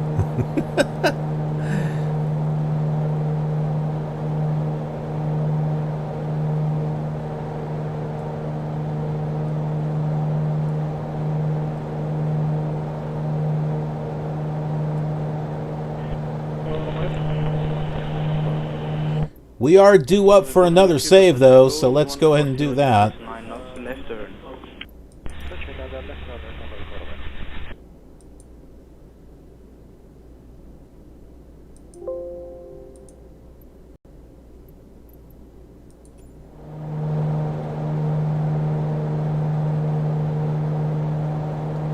So far, cross fingers, we haven't had any issues. Since yesterday and today, I rebooted my computer. So maybe that has something to do with it?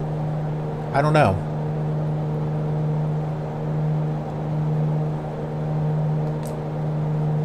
But yeah, so far, no nasty crashes or anything.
Oh yeah, I forgot. Something else that is on my Patreon site, and that is also for Tier 1 subscribers, which is only $1 a month.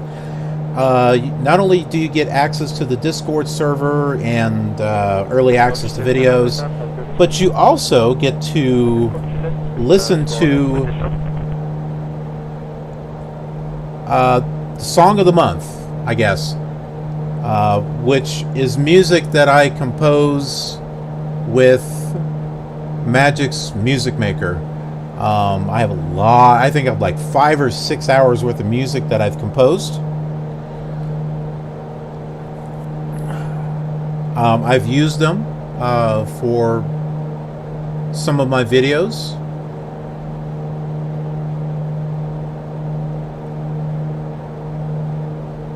So that is also another little benefit there.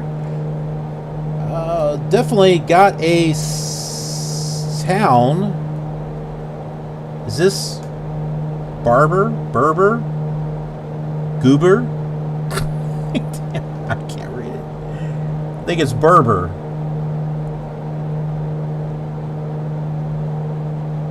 It's either Berber or...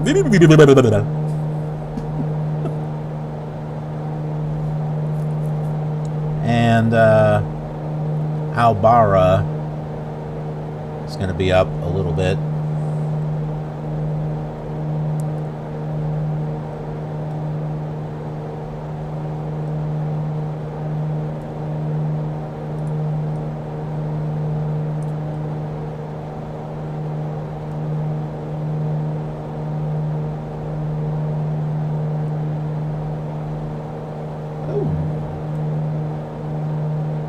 Notice this here. I guess that's a road, but that's an extremely reddish dirt road, if that's what that is.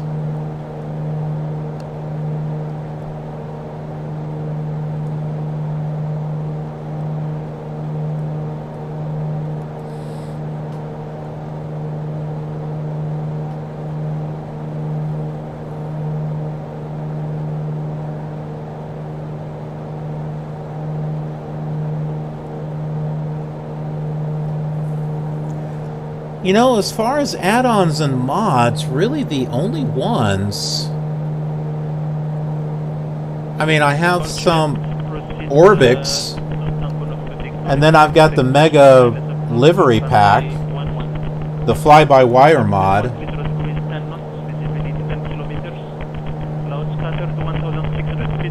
I mean, the liveries is probably the biggest one that I've got.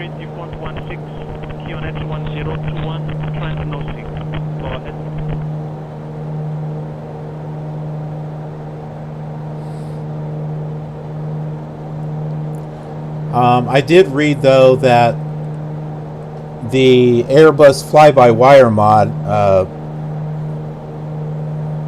needed to wait for an update before flying that one,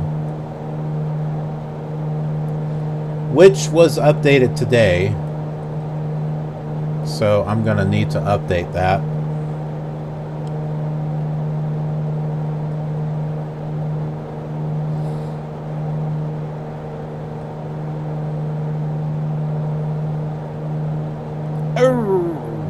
We are not going to have enough fuel now. Oh, wait a minute.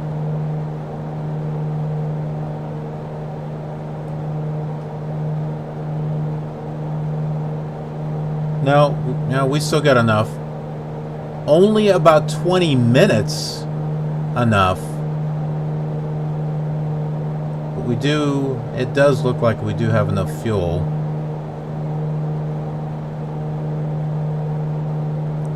Once we start slowing down, it's going to improve our fuel flow. But I don't want to slow down here. It'll take us forever to get where we need to go. Crop circles! These are the first crop circles that we've seen off of the Nile. Is that an airport? I think that's an airport.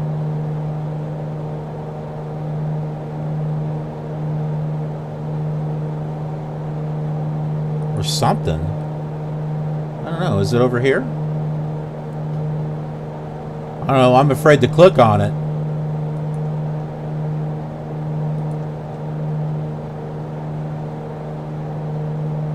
No, I don't think that is. It's just a...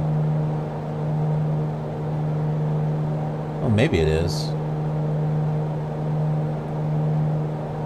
HSAT?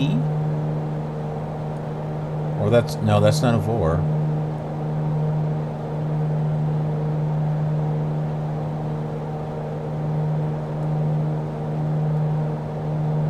Yeah. Those are the first crop circles that we've seen along the Nile. Oh my, this is big. We got ourselves a big city here. And it looks like we got a branch of the river going off that direction there. Which is not the Nile. That's not the Nile going that way. It's still going in front.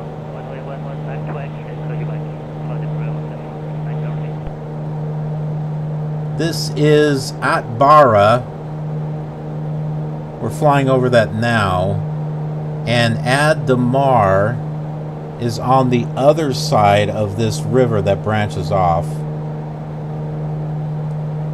So we'll take a look at the city here, and then we will check it out on the internet, see if we can learn something about this place.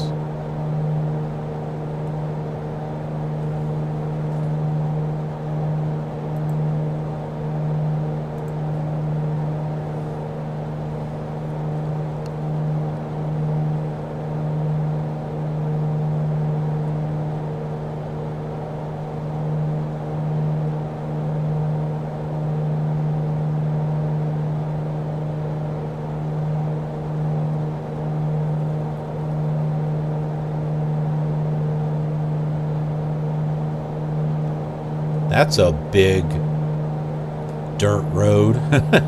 Dirt highway, I'm assuming.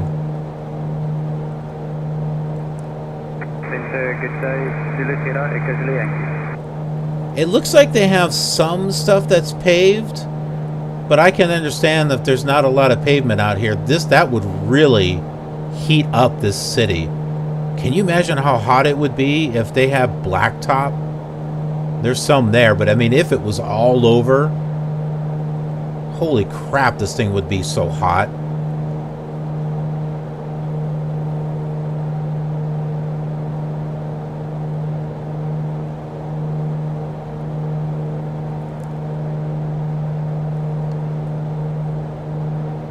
So Add-Damar, this is Add-Damar. What is that? There are some red buildings over there. And over there, too.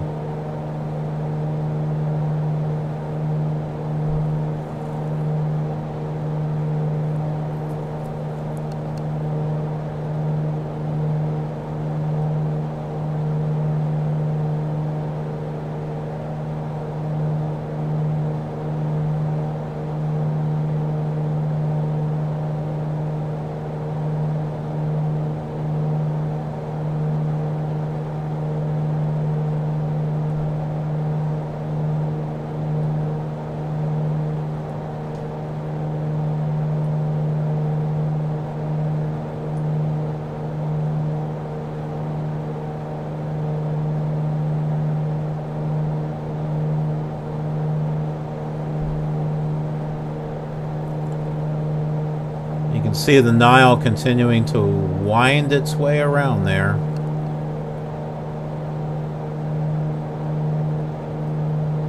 All of this is Add-Damar here. And assuming these buildings are correct, this looks like a downtown area.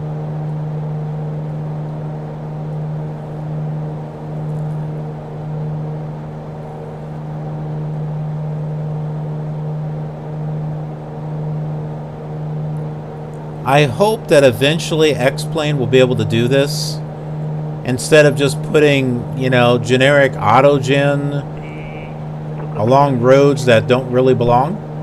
I'm hoping that it will be able to do something a little bit more accurate like this.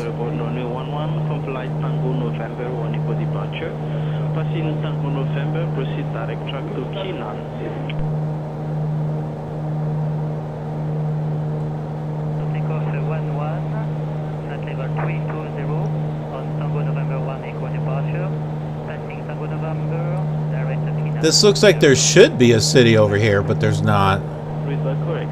Just a huge farming area.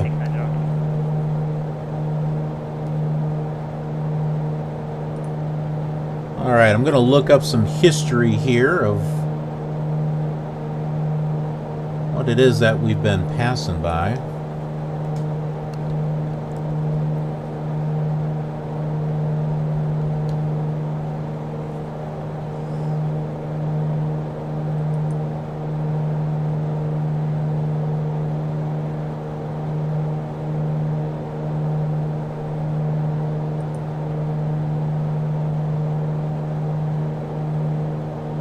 Add-Damar is the capital of the River Nile state in Sudan, sitting at an elevation of 1,158 feet. it has a famous market, Sugasabit, S-O-U-G. It's the most important in the area. Ad-Damar is an example of Sudanese African Islamic city founded towards the end of the 15th century.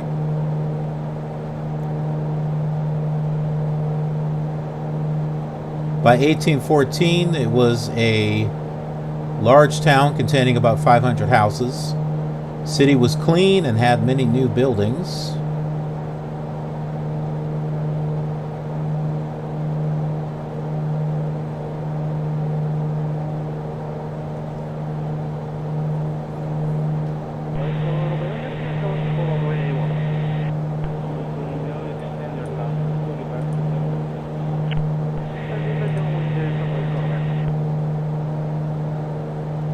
It's also spelled Ad-Damir, D-A-M-I-R, as well as A-R, so I've seen both.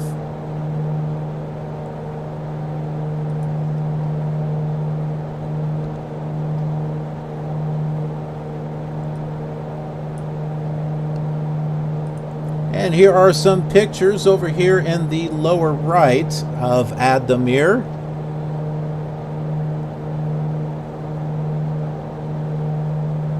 Definitely believable from where we've been flying, because we saw a lot of the dirt roads in between and the sand-colored buildings.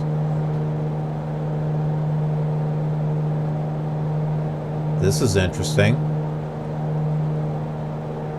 I don't know if that's Ad-Damir, but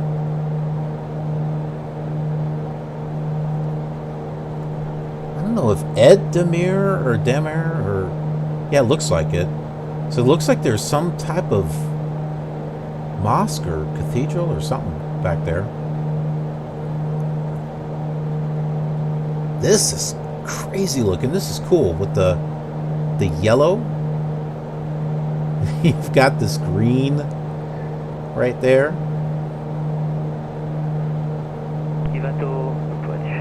Here's a street view of Ad-Damir.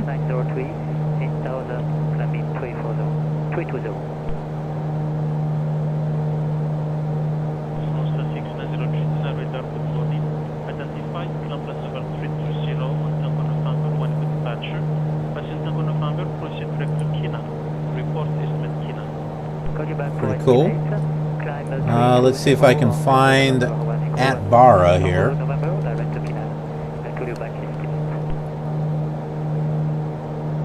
We passed that before we got to Ad-Damar. Here's some pictures of that. It looks like they had the At-Bara Freedom Train. Hundreds ride the Freedom Train. We're going to have to look at that. What is the Freedom Train? We're going to have to see what all that's about.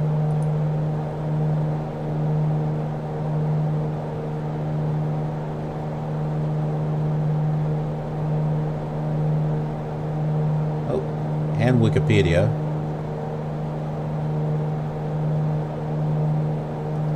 Sudan tour, Nile. Some interesting stuff there.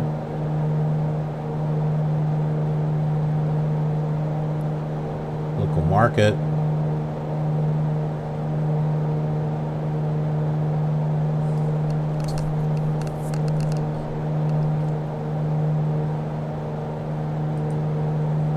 Alright, let me take a look at this Freedom Train here. Let's see what this is. This is back last year in August.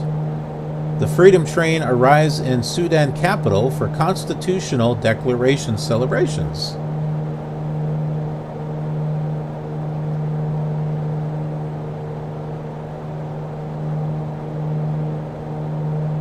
Oh my.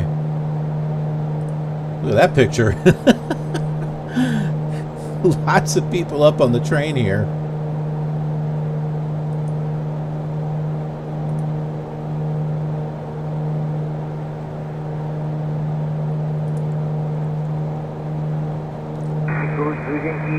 Adbara,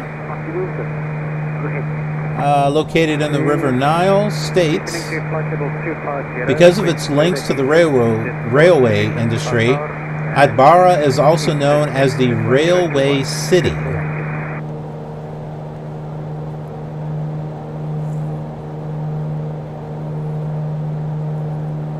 The town was the center of the Sudanese railway industry.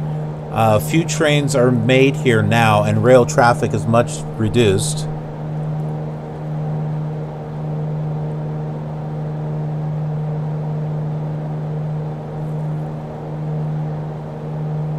Looks like the railway is part of their economy. Looks like possibly a major part. And temperatures, as you would guess, are hot. They don't reach 120, but they're close, 117. I'll tell you, once it gets over 100 degrees, hot is hot. It doesn't matter. 100 degrees, 120 degrees, you stop counting. It's just hot at that time.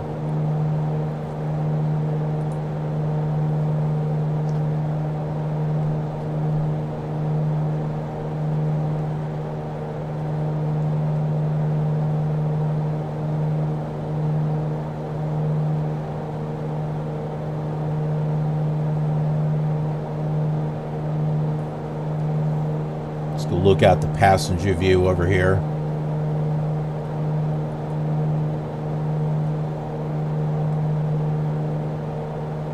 Yeah, there are some houses down here, but nothing on the map that I can see. Just some little town.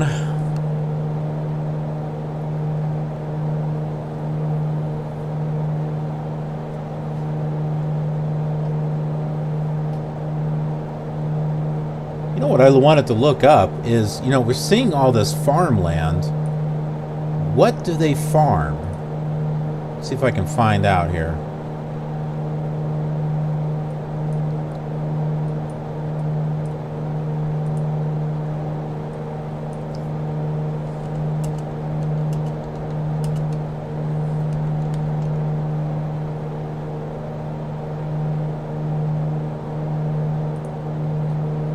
Okay, agriculture in Sudan plays an important role in the country's economy. Agriculture and livestock raising are the main sources of livelihood for most of the Sudanese population. Runway 14, descent to flight level 60, Yankee.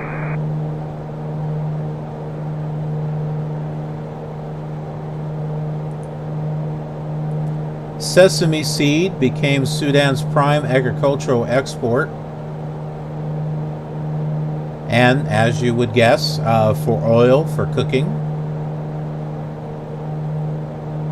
Gum arabic is the most important forest product of Sudan, which accounts for 80% of the world's supply.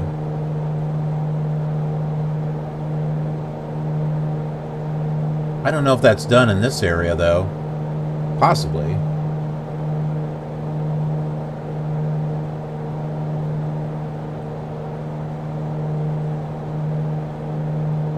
Peanuts. Peanuts is another one. Peanuts are one of Sudan's major cash crops. Peanuts grow on rain-fed land and in the far west and also under irrigation. And sorghum is a staple food crop. Sorghum, S-O-R-G-H-U-M.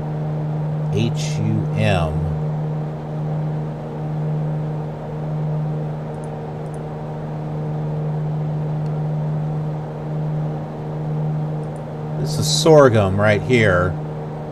This looks like it says genius. It's a genius of a flowering plant. Genus of flowering plants in the grass family.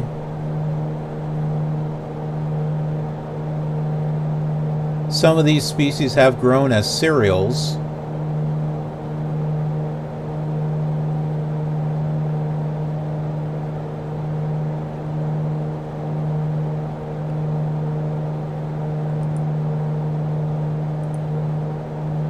Wheat is also grown in these farmlands. As a matter of fact, we are coming up to Kabushia.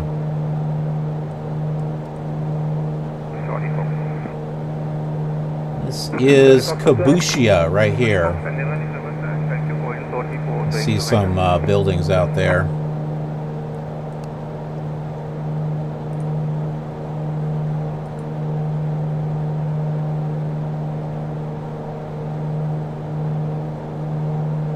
Sugar is also farmed out here. It's the second most expensive import after petroleum. Well, it's to replace the second most expensive import. Okay, so they started producing sugar instead of petroleum. Cotton, that's what I thought. I thought cotton might be farmed out here.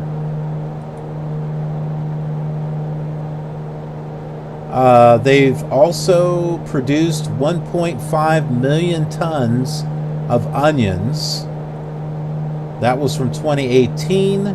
Also bananas, mangoes, mangosteen and guava, tomato, potatoes, tomato, potato, tomato, potato, dates, okras, lemons, cucumbers, grapefruit, sweet potato,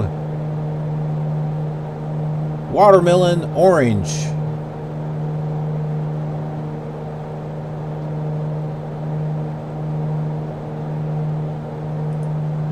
There you go.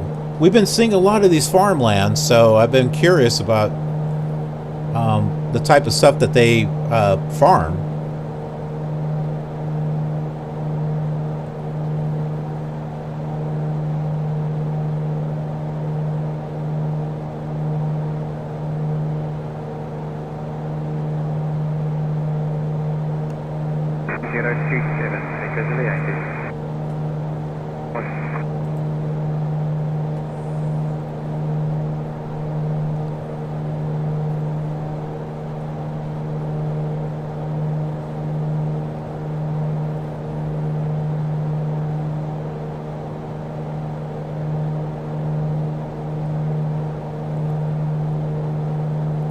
Do you see what we would have missed if we had skipped all this? We've been learning some very interesting things along this.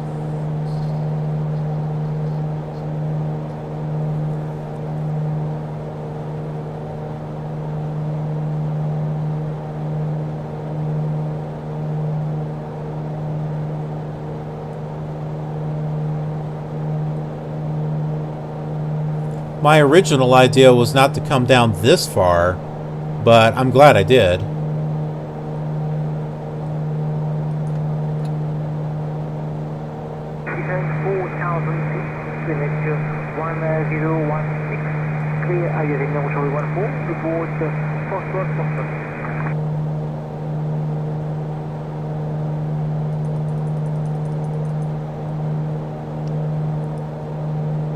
And this is why I didn't want to start the Across the World event in the States.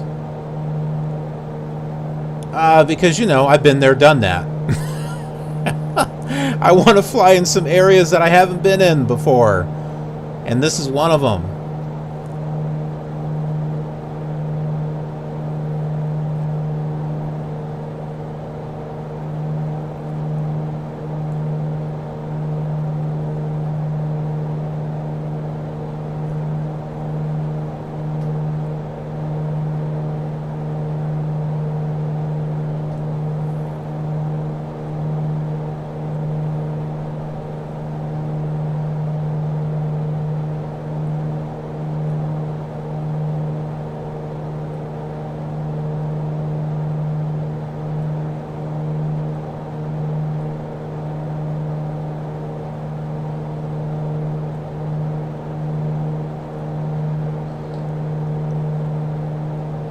Okay, this looks like the city of Shindi up here.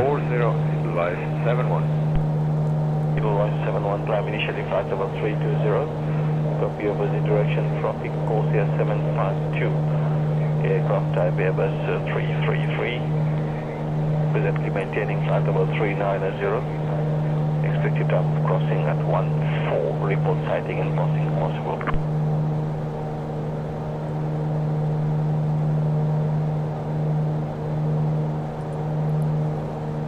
Let's do another save and then I'll do an external view. The reason why it hasn't crashed is because we keep doing saves. But if I have not saved at all, watch it'll just crash.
Climb at altitude 20 and be looking out and Colio passing the traffic advice 71.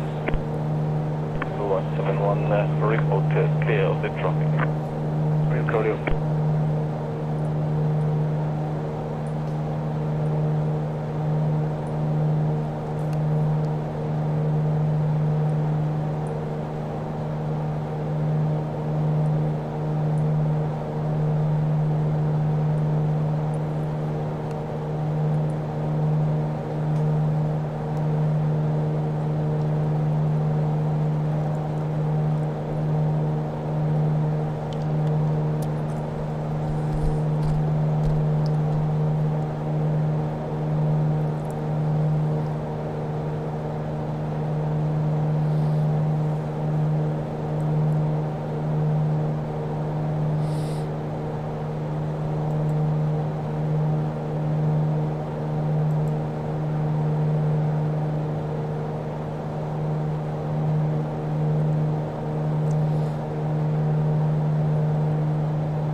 Okay, let's go over some interesting killer TV facts or stats.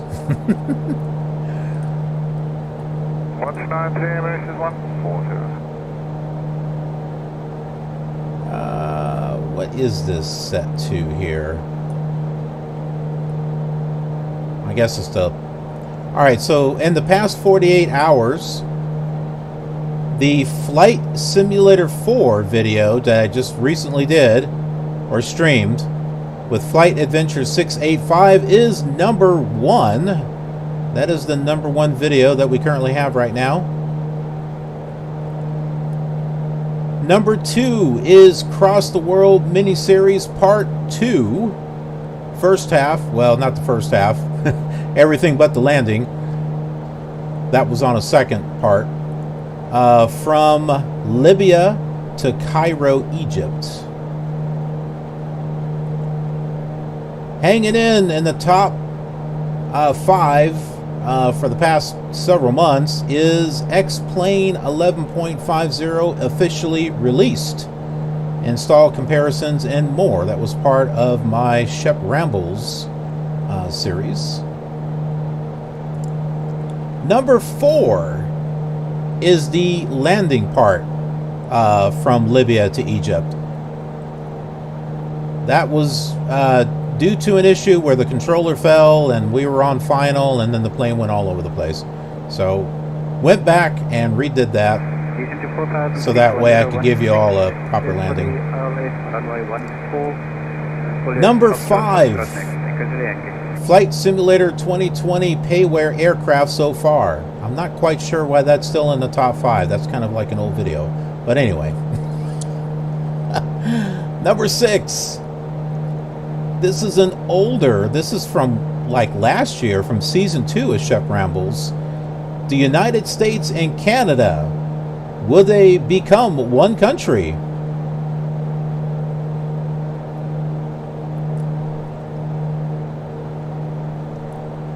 Was that 5 or 6? Okay, 6.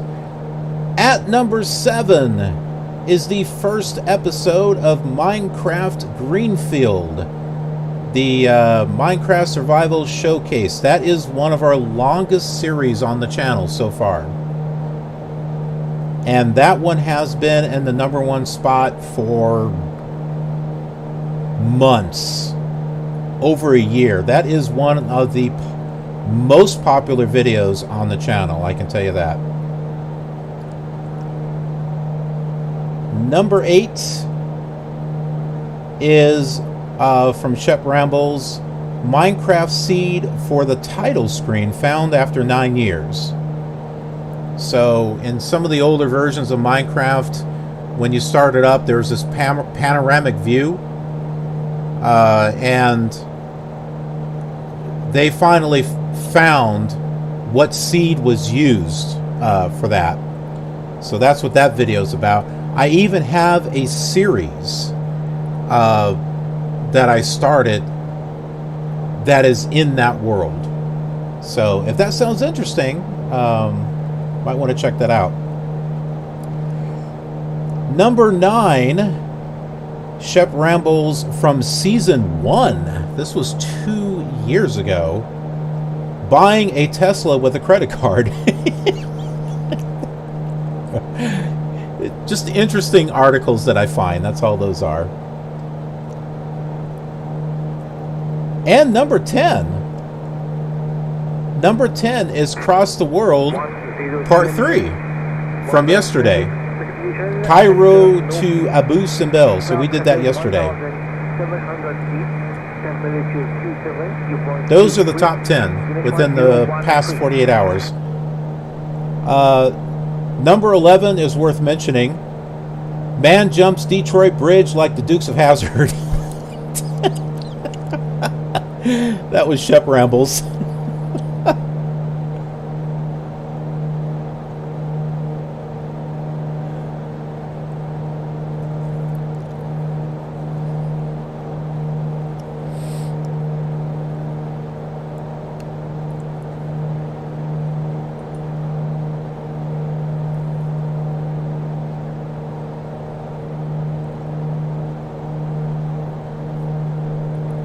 And then top videos within the past month.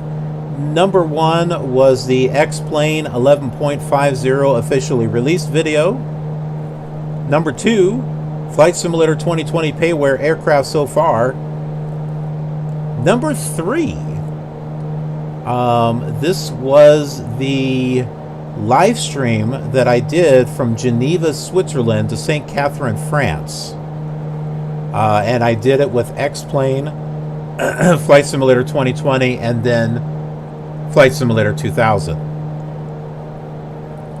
Now, that particular video is not available to see on Killer TV now, but it will be available on Patreon. The reason for that is that I've broken those 3 simulators into separate videos that'll be part of the Killer Twitch streams. So that's the reason why you won't be able to see the original stream, which is like 6 hours long or something. But that will be available for Patreon subscribers. Tier 2. Number 4 is my killer game review of Rex 6 Weather Force 2020. Number 5, man jumps Detroit Bridge like the Dukes of Hazzard. Number 6 video in the past 28 days, Greenfield Part 1. Number 7, the United States and Canada to become one country. Number 8, this was a random Flight Simulator 2020 video stream, I think, that I did. Mexico City to Cancun. That had a very horrible landing. It was I flew the UPS 747 with the salty mod. Yeah, it was salty, all right. Number 9, Flight Simulator 2020, Dallas to Atlanta. And then at number 10, with Shep Rambles, CBS is planning to bring back Captain Sisko from DS9. So there you go. Some interesting, at least I hope you think it's interesting, stats and facts of Killer TV on YouTube.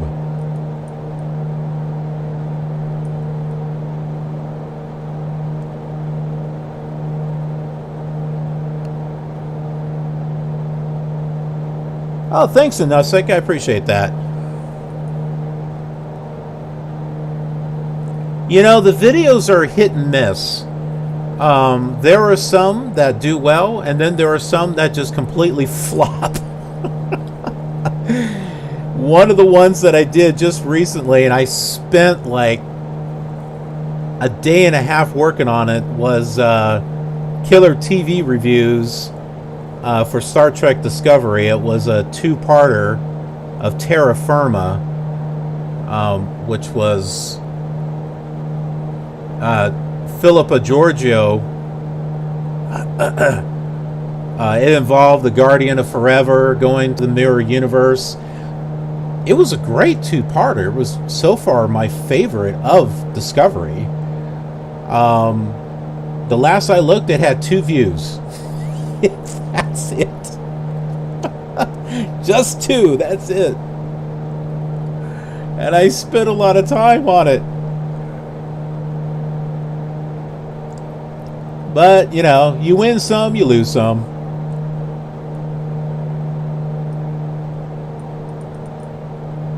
The next propulsion is 1016. Remote altitude.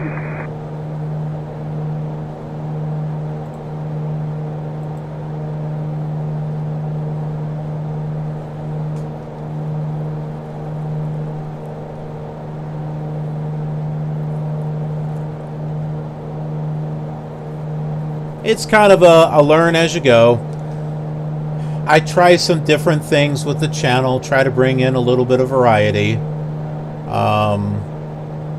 And sometimes it pays off, and other times it just, they wind up being stinkers.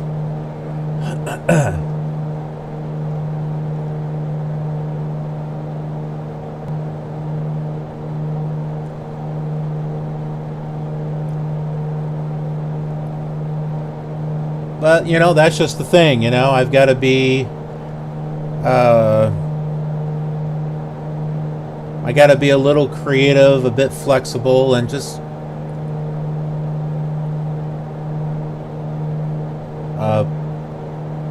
kind of do something here and there just to kind of see if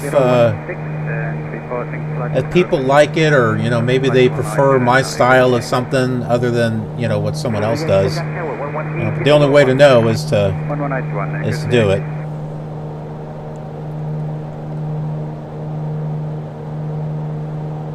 I would like the killer TV reviews to continue, but I may do something else and not Discovery. That one just does not seem to be doing well.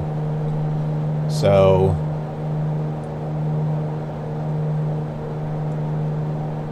I may try it with some other things.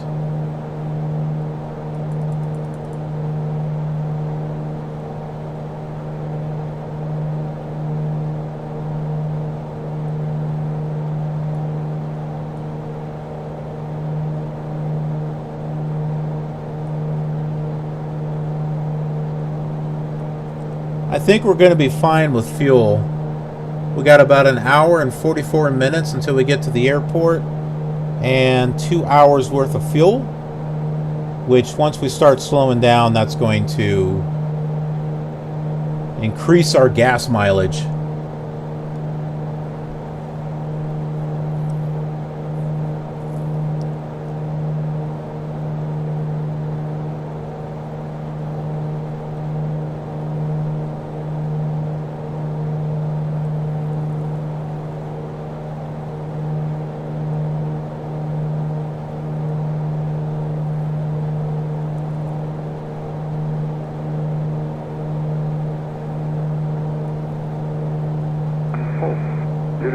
Zulu Yankee, good afternoon, KH1016, report 8 miles, final. 8 mile final next, Zulu Yankee. Okay, so pretty soon the Nile is going to be ending, and it's going to be changing to the White Nile.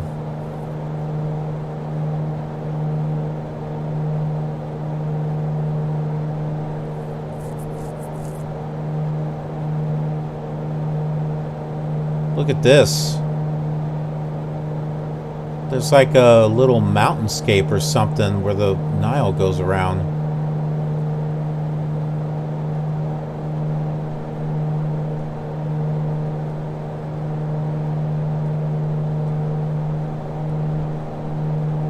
I want to get a screenshot of this. Let's go ahead and do another save here.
I bet this looks neat coming through on a boat.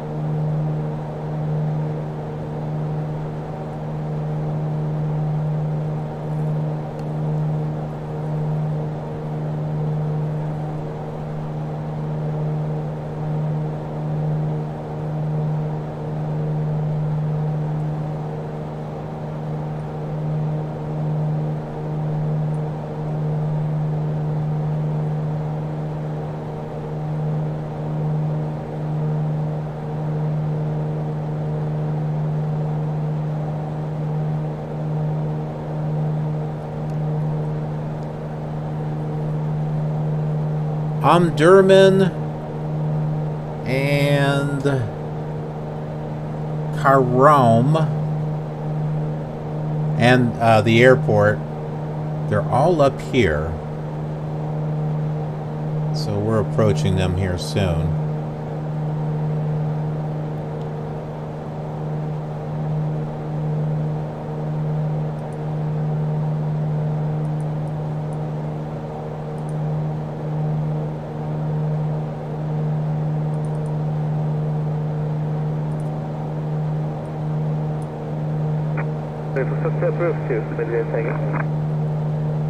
Roger. All right, let's do something a little fun here. I've been taking some screenshots along the way for the purpose of a thumbnail. You tell me what you like. I've got this one so far. That one pretty much the same. I just needed to... I was just trying to get it so you could see a little bit more red. That one. And that one. Whoop, hold on. I think I took one more. And that one right there. I think I like this one because of the angle.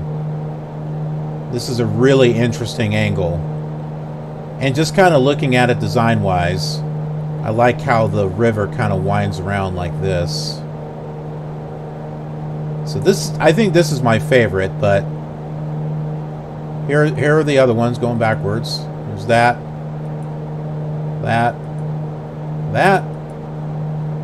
and that.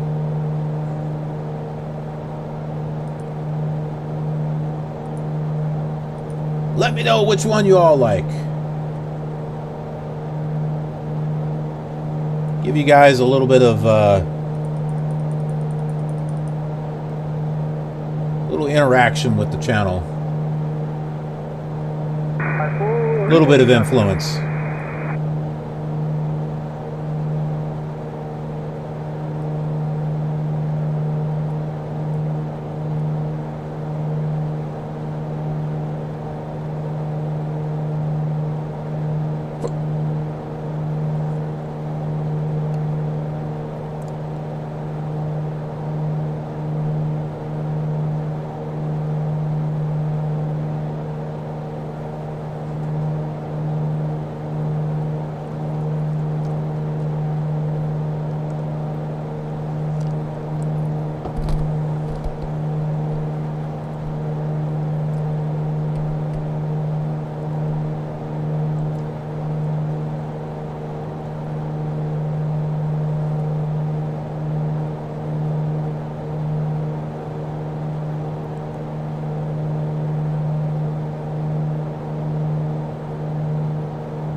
We're about 300 miles away from the airport.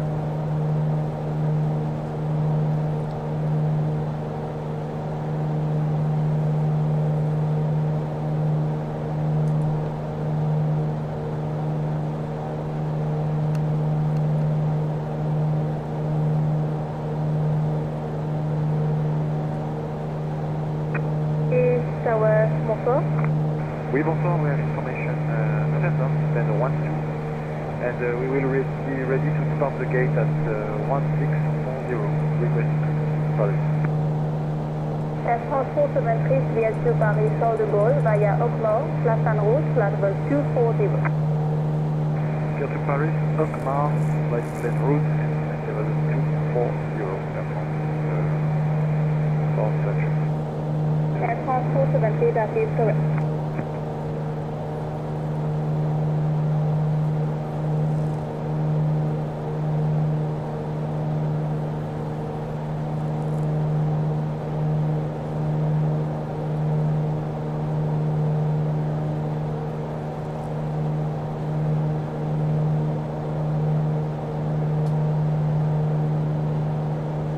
Oh, yeah, no problem, fly low.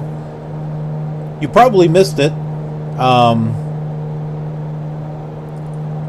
Had some pictures that I was showing as far as some screenshots that I took and which one to use for the screenshot. I'm sorry, the thumbnail for this stream. So just to give you a little bit of influence on what happens here. So here is one. Then I took this a little bit further because I thought maybe that was a little bit more interesting. And then that one. And we just recently, I don't know if you saw this, we recently came by this. This one here is my favorite because I like the design. Looking at it like just a 2D design, you've got the river kind of curving around like this. You've got the plane kind of going parallel to that. You've got this river here that kind of comes in and points in towards the plane, kind of like this is the focus right here.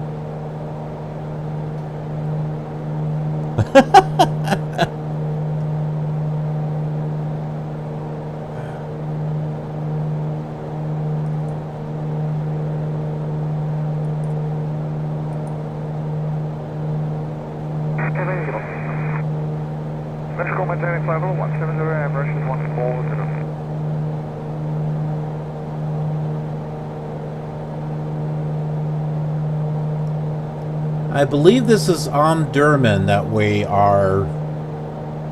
I think it's just spread out, but yeah, on the map, I think this is Omdurman.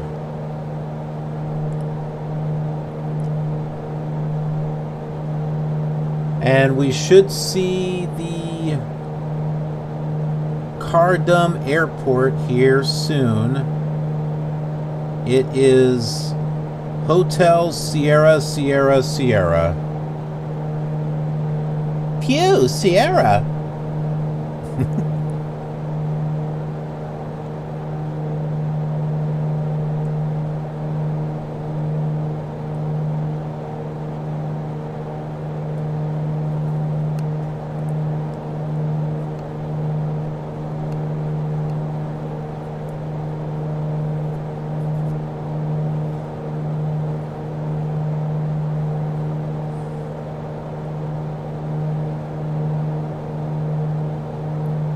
Some reddish desert out there.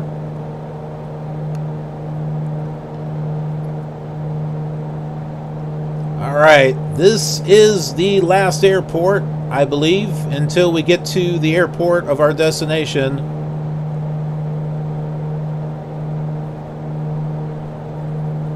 I don't think we need to refill. We got an hour and 51 minutes of fuel.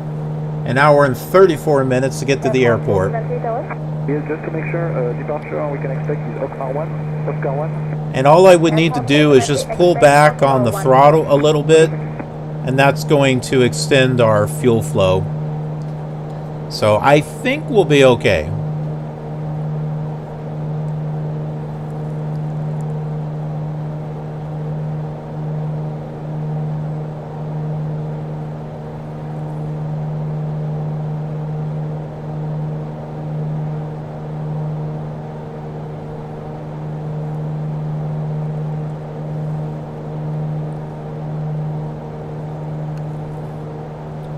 Omdurman is written in bigger letters on this map, so, and considering what we're seeing here, this seems like a pretty big city.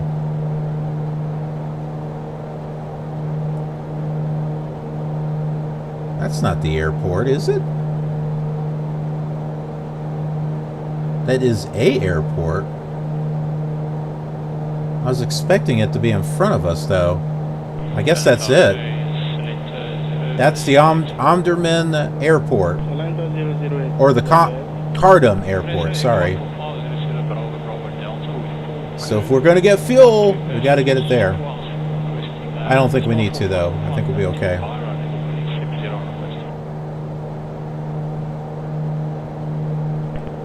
Atlanta 008, start up approach runway 11, wind 110 degrees 9 knots, QNH 1017, scope 4654, report for taxi.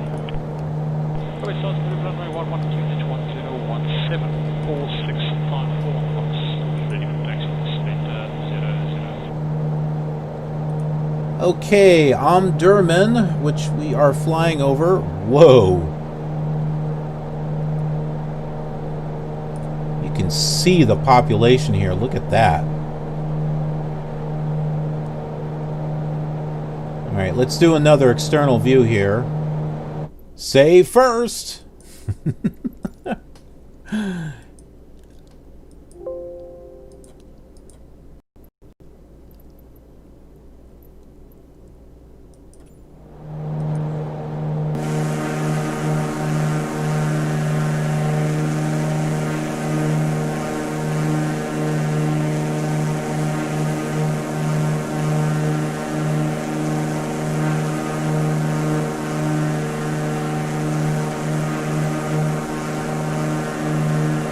Looks like they might have trees down here.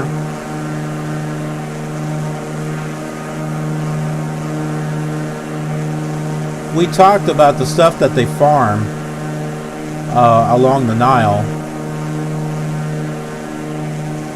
Oh wow, it spreads out way over here too. Look at that.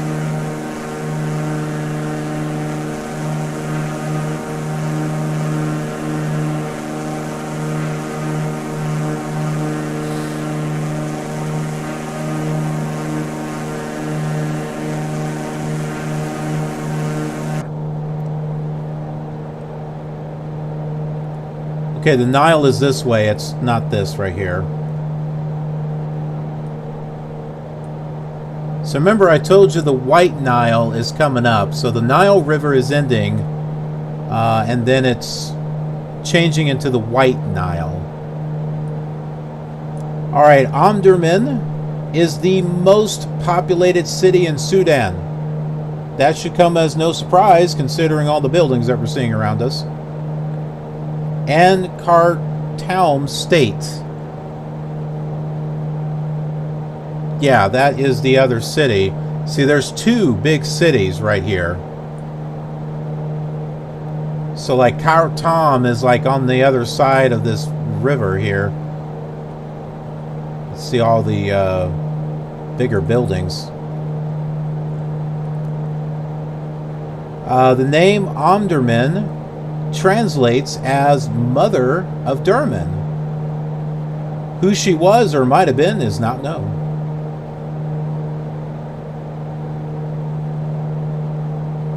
There was a Battle of Omdurman in 1898.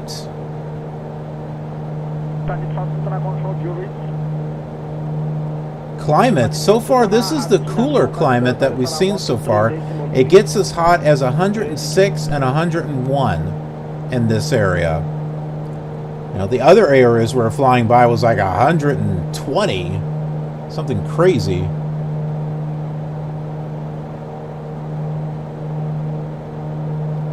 There's the Khartoum airport. We saw that.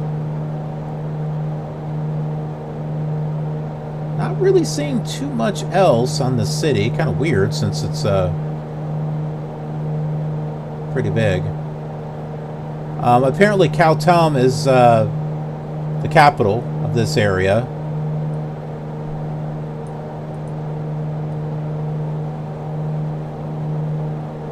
That's it right there. Oh, see, that's the airport. That's the airport that I thought. I thought that was the car. So what was the other one that we saw? I didn't even see that on the map.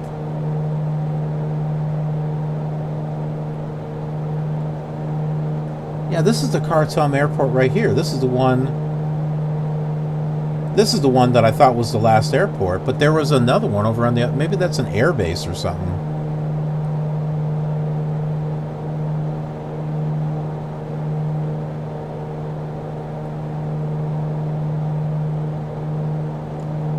Samsung Spin. What airport are we flying over? That is Khartoum. I'll go ahead and show you on a map on where we are here.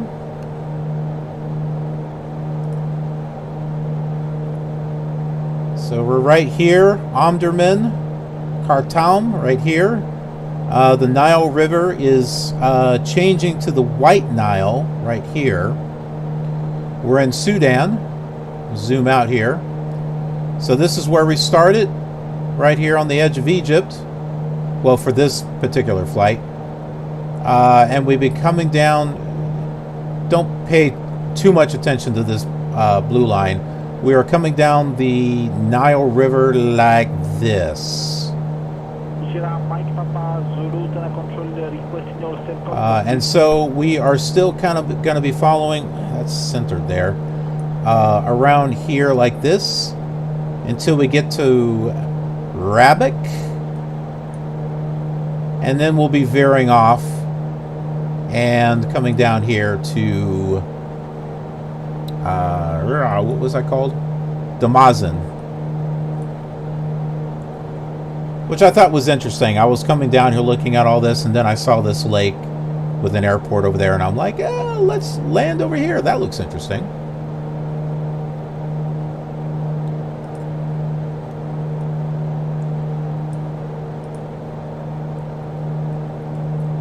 So yeah, this is what we're looking at. This is like the capital of this area. And it sure looks like it. This is the biggest city that we've seen.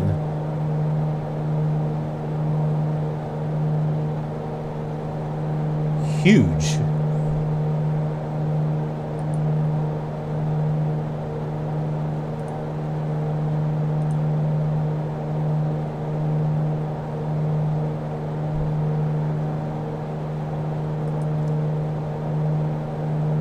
Khartoum is the capital.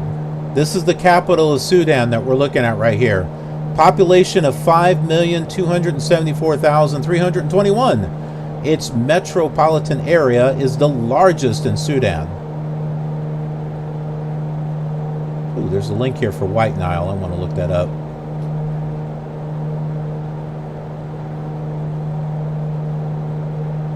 Khartoum is a tripartite metropolis. There's a word I've not heard of before. Khartoum was founded in 1821 as part of the Ottoman Egypt, north of the ancient city of Soba. Khartoum is an economic and trade center in northern Africa with rail lines from Port Sudan and El Obeid. Ah, okay, so one of them is the Khartoum International Airport. There is a second one, Khartoum New International Airport, under construction. So we saw two airports. Only one was on the map that I have here, so the other one must be that other airport. There's also the National Museum of Sudan, the Khalifa House Museum, University of Khartoum, Sudan University of Science and Technology.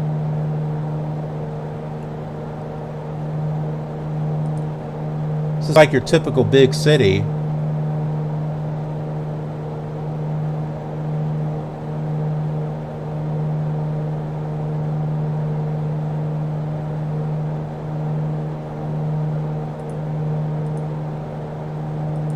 The White Nile is a river in Africa, one of the two main tributaries of the Nile, the other being the Blue Nile.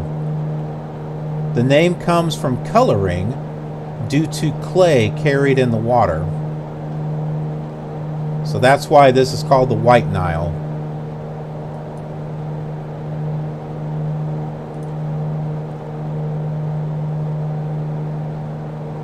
And if you'd like to take a look at some pictures here, this is some pictures of the city of Omdurman here. We got the Battle of Omdurman.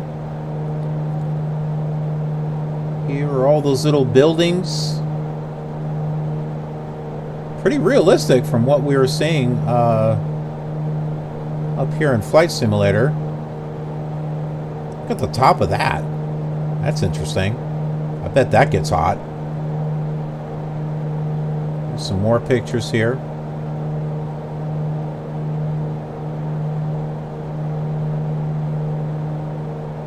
Here is the Omdurman Islamic University. Here's a market stroll. Hello, travel. Sudan. The best attractions in Omdurman. Should probably look that up. Afad University for women. Let's see, best attractions for Omdurman. Opioid addiction. That's probably not it. The Khalifa House Museum, the Nilian Mosque. That's that there. We saw a picture of it. Tomb of Muhammad Ahmad. What, is that it? I guess that's it.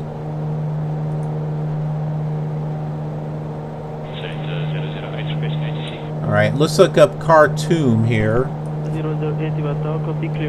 Khartoum, there we go. And this is what it looks like at night. We get a bigger picture there. Slightly. That is pretty. That is really pretty at night.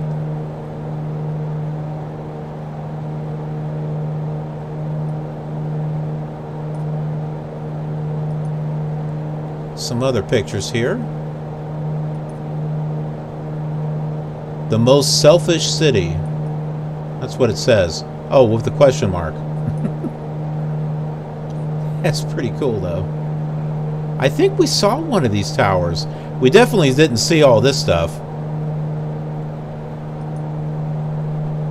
We saw, like, tall buildings.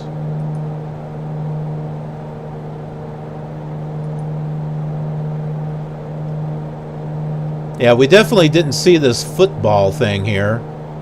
It would have been cool if we did see that. Looks like there's a Sudan Event Space and Hotel Conference. That looks neat.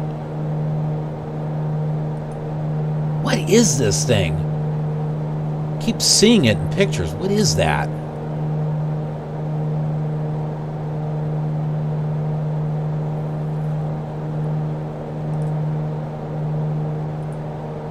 So there you go, some more geology there on our flight.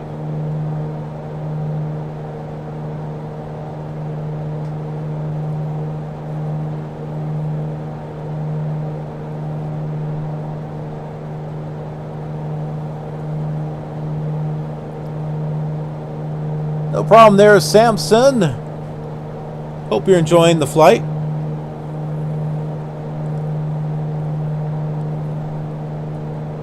Got about an hour and 20 minutes here left of flying.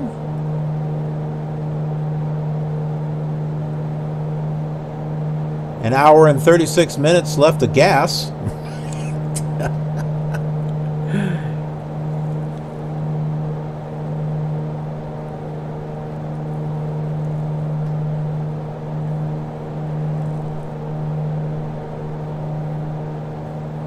It's not too late to turn around.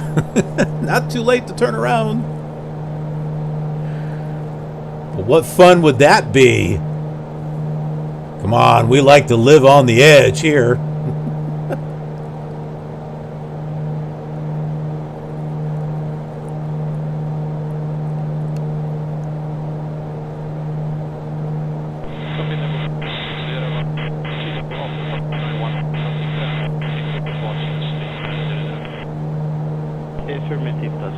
Ah, cool. Yeah, there are some awesome views over here. How far back are you? Or what server are you on? Are you on West USA? I'm on West USA. So I may not be able to see you depending upon where you're at.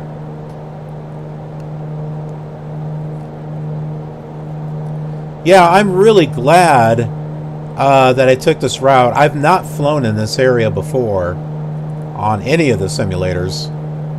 And so just kind of flying along this has just been a really educating experience You know, so we've been looking up information on the cities. There's all this farmland that we've been seeing, so looked up the type of stuff that was being farmed in this area.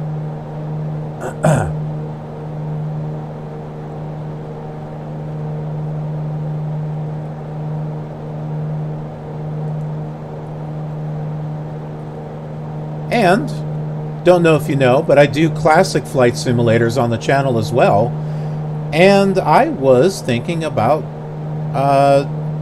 doing a separate flight on, let's say, like Flight Simulator 5. I've been able to find some custom content that would have the Nile River and flying along the Nile River with an old flight simulator.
I can see what they meant about the White Nile with the clay.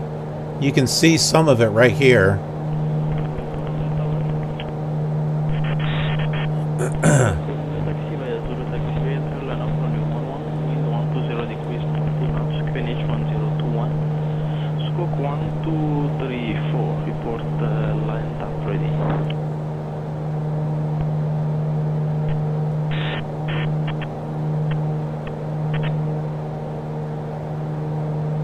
I don't see a town name or anything over here, so I don't know what this is. Looks like some of that clay went back here. I'm not sure what, unless that's just a coloring problem with the photographic scenery.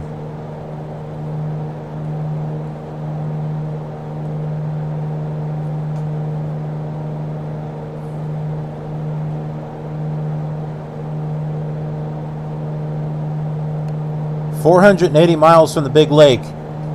Lake Nasser, that one there. The largest man-made lake in the world.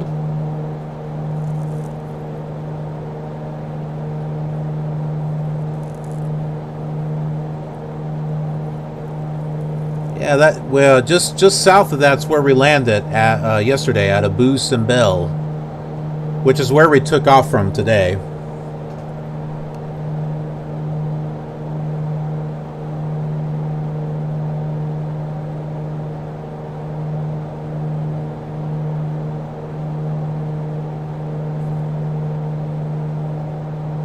Going to do another save and we'll go to external view. This looks like an interesting place.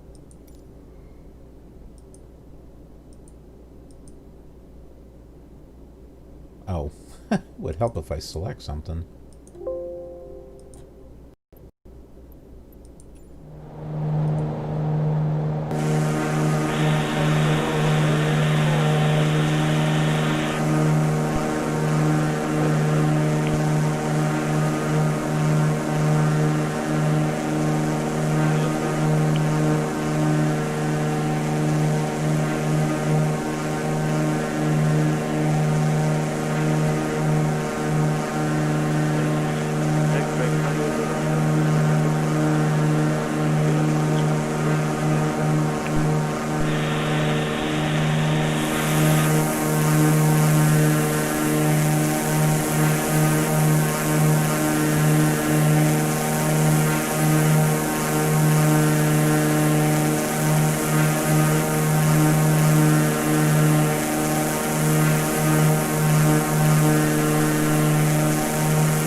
Took a couple of more screenshots.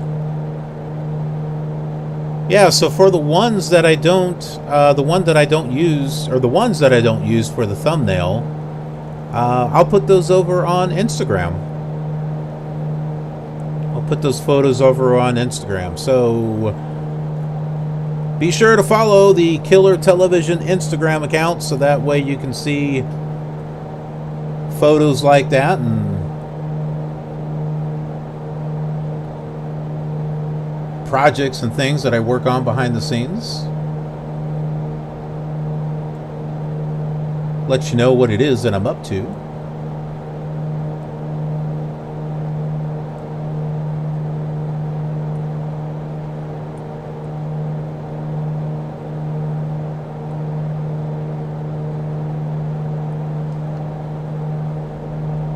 Ajam Malab is what we're coming up to here.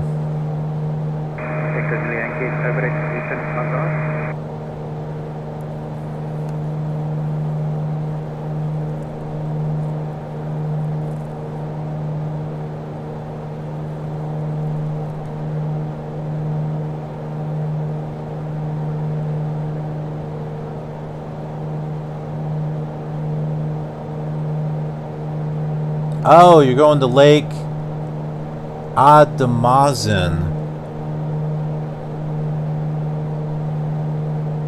I think we passed that.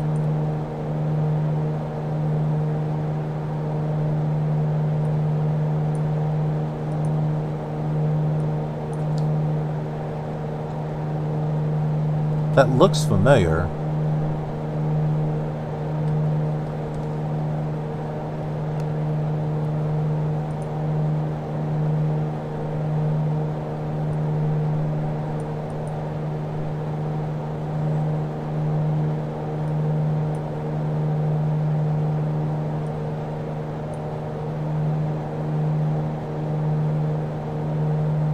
Oh, okay. I see where you're going. Yeah, so back there at Omdurman and Khartoum, there was a river that branched off, and that river goes down to the lake. Oh, that's the lake we're going to. Yeah, the lake that you're going to, that's where we're landing. That's it. Well, that's coincidence. That's where we're going.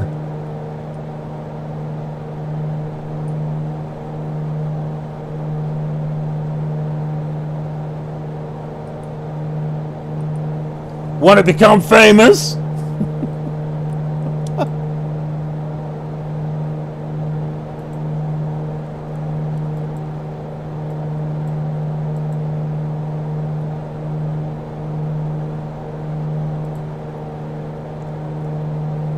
I tried to set up a bot to prevent those from coming, but then what happened is I wound up having this bot that was spamming all the time.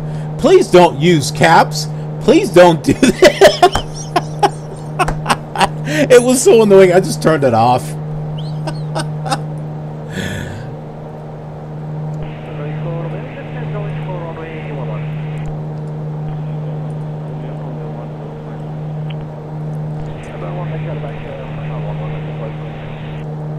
Or, you know, to get it to where it prevents showing a link.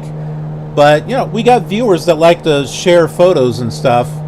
So, you know, I don't want to block the links.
Is that a bridge?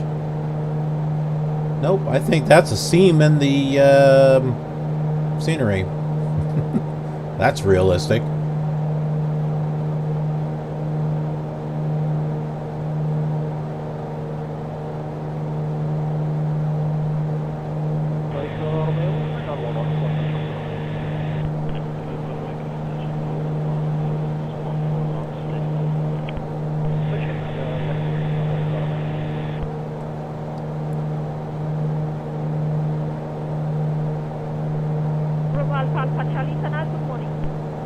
Now, besides those spam bots that come on, at least we can make fun of them.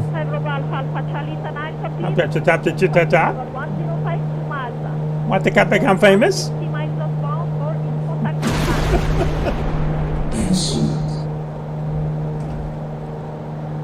Aurelio! Subscribed at tier 2. Thank you. Thank you so much. And now I gotta see what benefits you've got. Because I forgot. You get some benefits and perks for subscribing.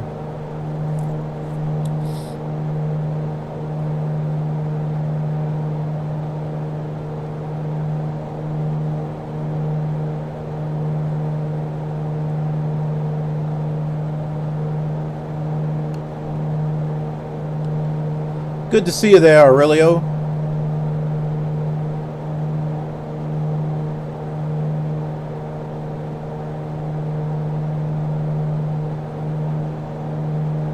Happy holidays.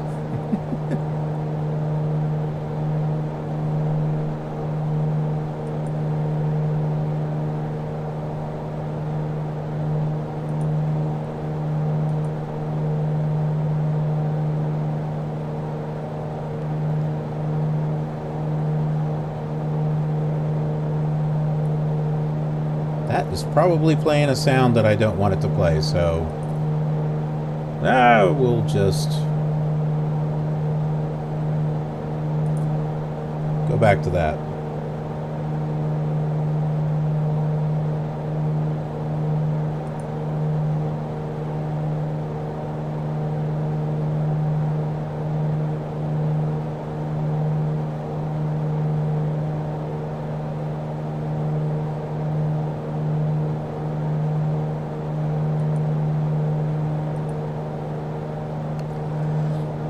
We have 1 hour and 8 minutes left of our flight. We have 1 hour and 20 minutes worth of gas left, at least at our current speed.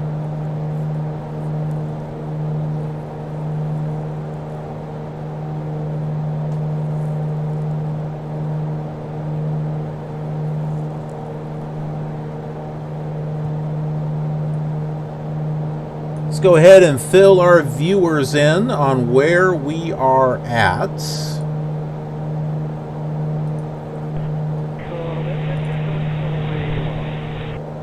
So here we are. We started up here at the edge of Egypt. This is just for reference, don't worry about that. And we just been flying along the Nile. This was the longest part right here, where it curves. Oh, it curves way out here. This was the longest part here. It curved way out here and then came back around. But this was interesting. I'm glad we didn't skip this because we were looking up all the towns and cities and the stuff that was farmed along here. So this was very educating going through here. Omdurman, Khartoum, this is like the capital of Sudan.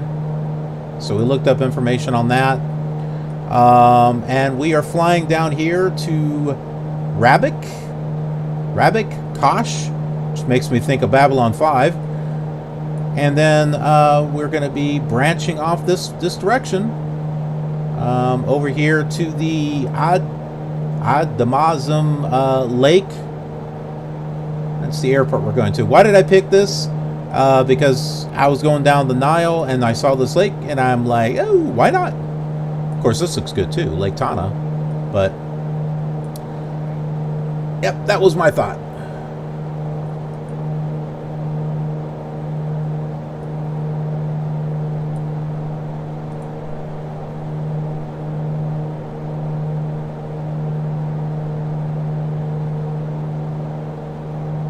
No, it's quite alright, Aurelio. I don't know what's going on with PayPal.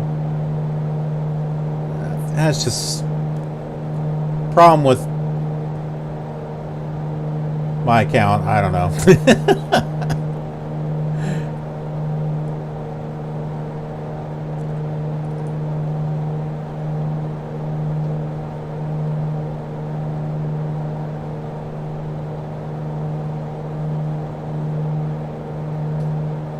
I don't think our fuel's going to run out.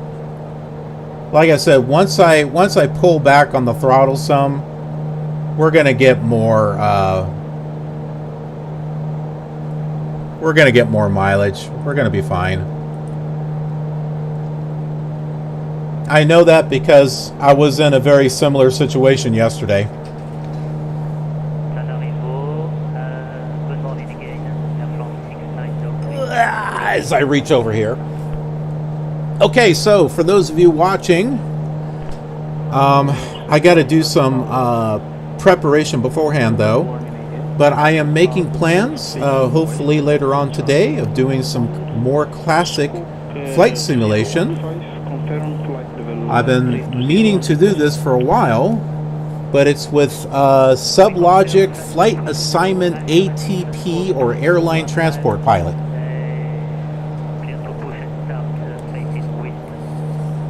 There is a new series that I want to work on for Killer TV, but I've not flown that simulator before, so I kind of want to just get into it, get a little familiar with it before doing videos. So it's going to be kind of an exploration type of stream. So if you're into some classic flight simulation, be sure you follow, subscribe, and all that other good stuff so you get those notifications. It'll be fun. It'll be fun. Especially if I don't know what I'm doing.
This has been one heck of a flight.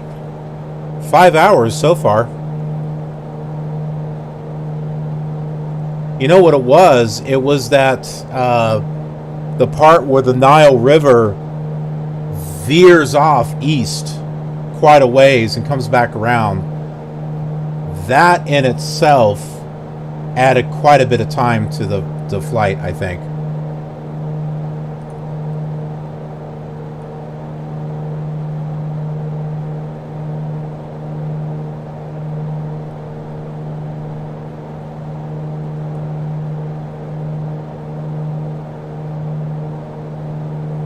So far, no technical issues with the sim, unlike yesterday, where it crashed 3 times.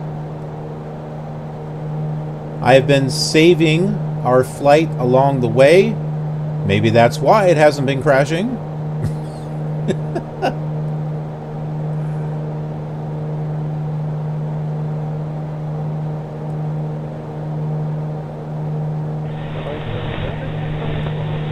I think that's a roadway out there.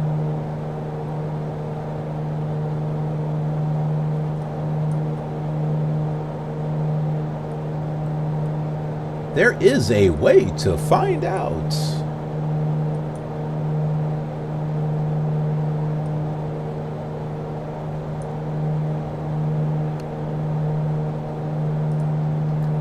Okay, over here on Pilot to ATC, I can pull up a street map. There is a road that goes off in this direction here. It's actually behind us, but it doesn't look like it curves. Of course, this may not be completely accurate, but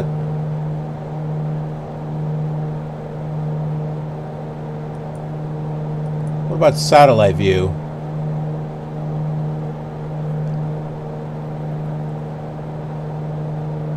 I don't really see the road here.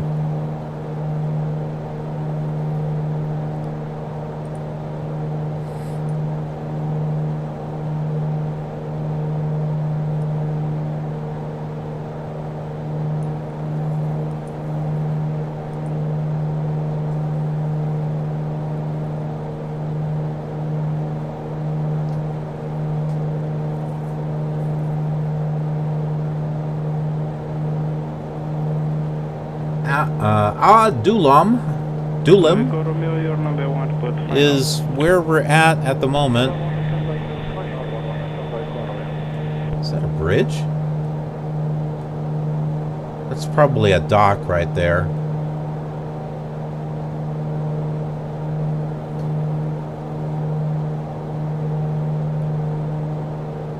Not too populated over. Oh, there's more stuff on this side apparently. Go over here to the back seat. Take a look.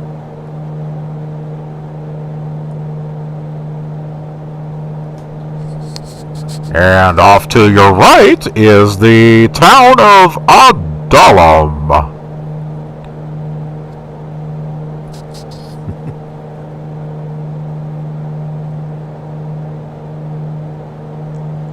Wow, honey, take a look at that. Oh my God, that's great. Give me the camera. Oops, I dropped it.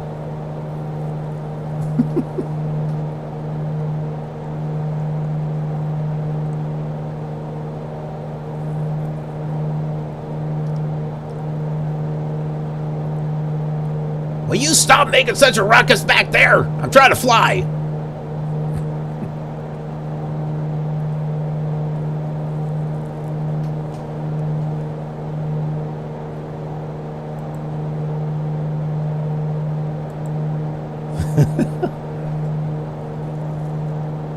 They're not as creepy as some of those expansions I have for the old flight sims. Captain Speaking 2000 and 2002 come to mind.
We got 9 gallons of fuel in each tank.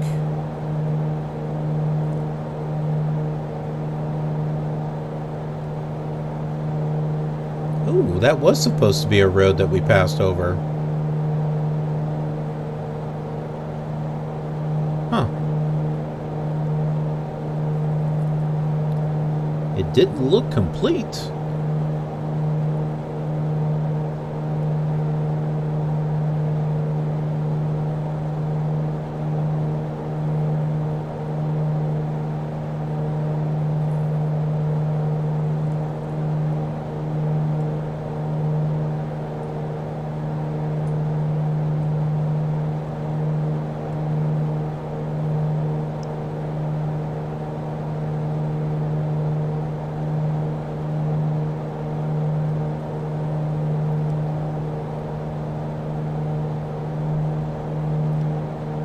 I've had live weather going on here with Rec 6 Weather Force.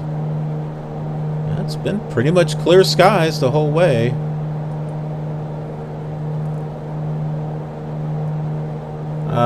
Closest weather station is Khartoum. Temperature 77 degrees Fahrenheit. Dew point 46 degrees. Wind direction 340 degrees at 8 knots. 0 knots wind gusts. Weather conditions clear.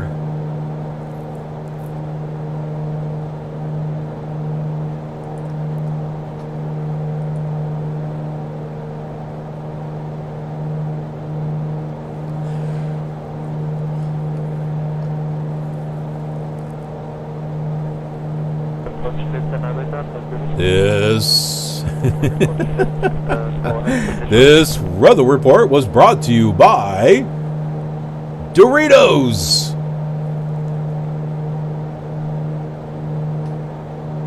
And also brought to you by Mountain Dew. It's the breakfast of champions.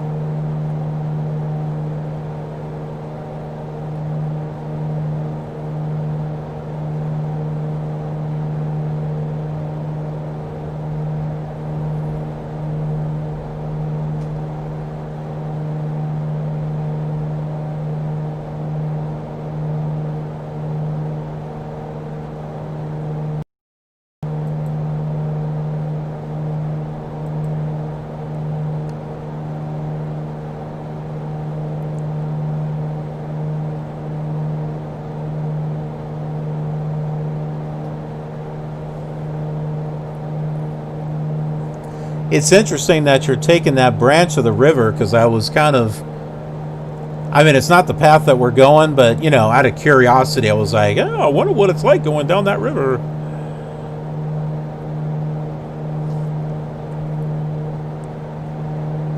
Now, see, you can tell us all about it.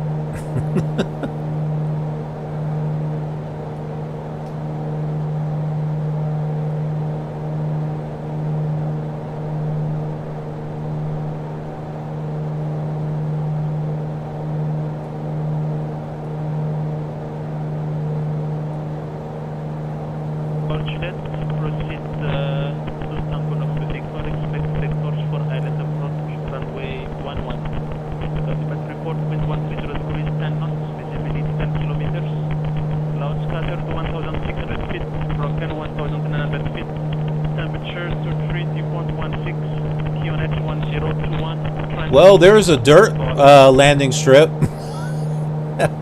We could always land here if we need to and go into town there and see if anyone's got gas. That actually looks like a road. I don't know.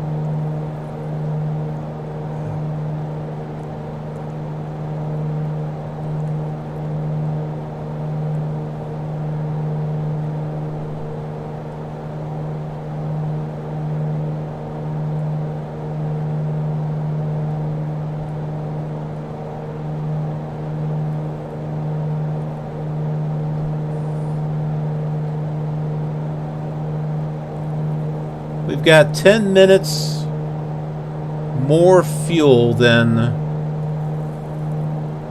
supposedly what we need.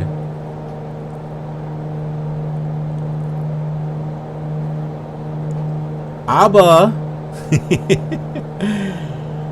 Abba, Dancing Queen. Abba Island is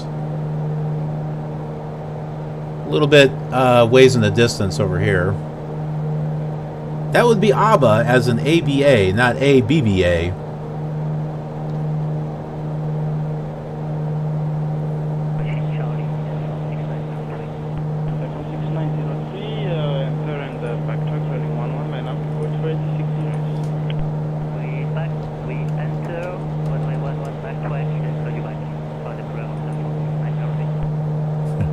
If you change your mind, I'm the first in line. Honey, I'm still free. Take a chance on me.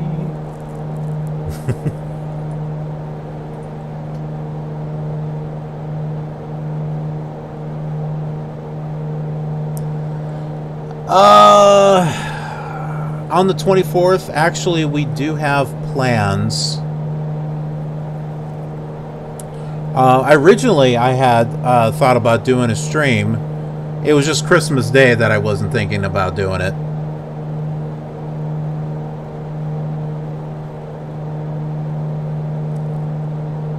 But yeah, considering how long these streams have been, I could probably do a short stream in the morning.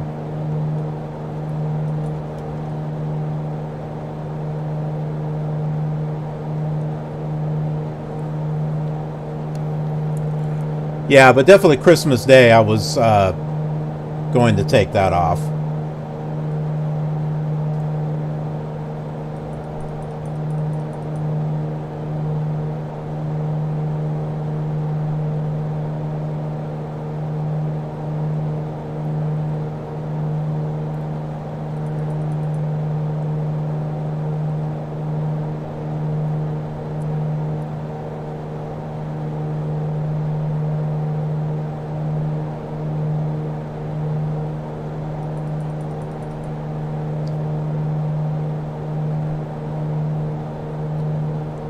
We could do a classic flight simulation video tomorrow too, or just something non-flight simulator related. You know, we can do a Euro truck simulator, American truck simulator. Depending upon the route that I take, that could be like 30, 40 minutes up to an hour.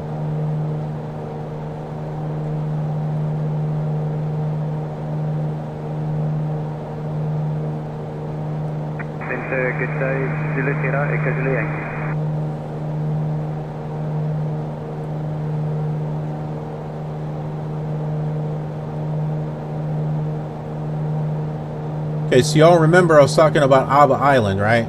That's right here. That's Abba Island. Which I believe is a city, or a town. Looks like it's just a small town.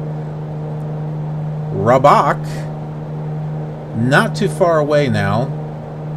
That's where we will be turning away from the Nile. We will be saying goodbye to the Nile River and heading to our airport, which is 47 minutes away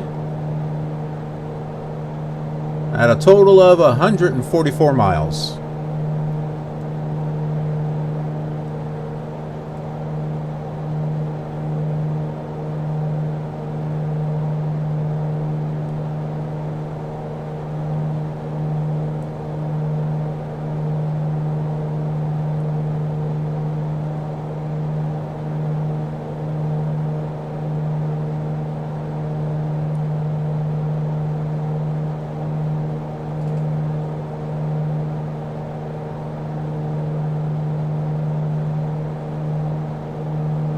Oh no, you crashed your plane. Well, that's the thing to do when you crash. Just go walk to town. Maybe look for a mechanic. Mechanic with some duct tape. Yeah, you know, some duct tape. Some glue. You'll be good.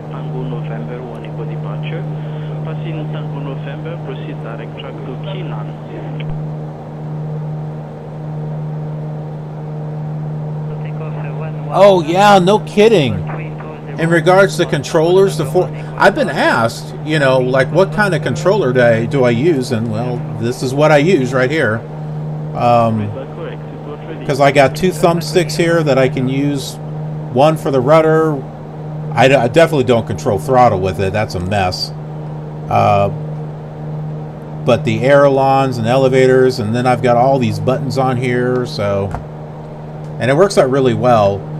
And rather than spending $400 on controllers, I'd rather set that money aside and either get some add-ons or saving up and getting VR glasses, whichever one is compatible, not only for this but also for X-Plane. So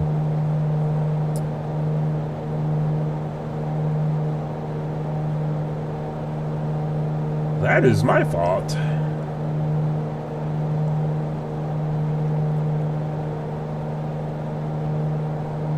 Rabak is coming up right where the branch of this river connects back to the main part of the Nile. So it is right over here.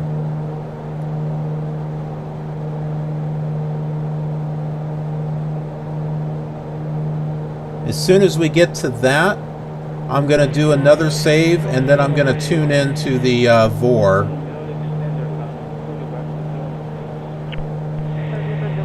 And set our outbound radio. Because I'm afraid of touching this Garmin and fear that it's going to crash the simulator like it did yesterday.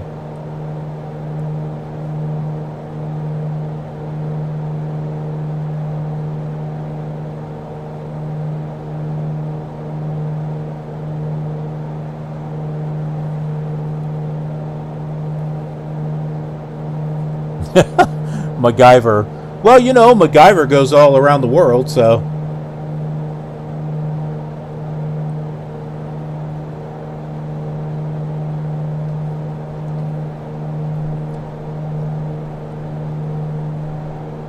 Yeah, Thrustmaster around $100. That's pretty good. You know, even the used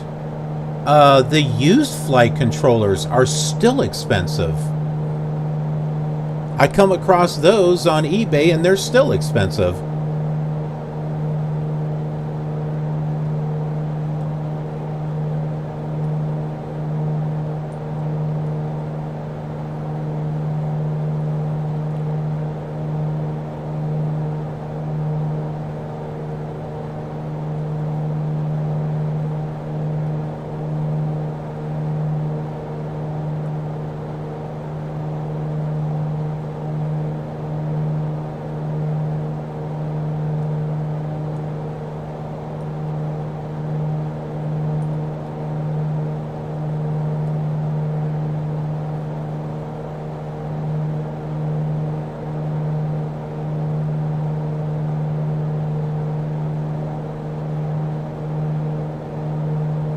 Maybe that's why they've been so expensive, is because of supply.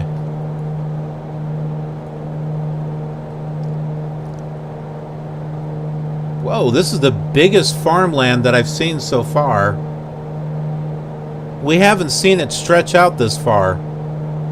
Usually it's been right around the river. It hasn't been like way out here.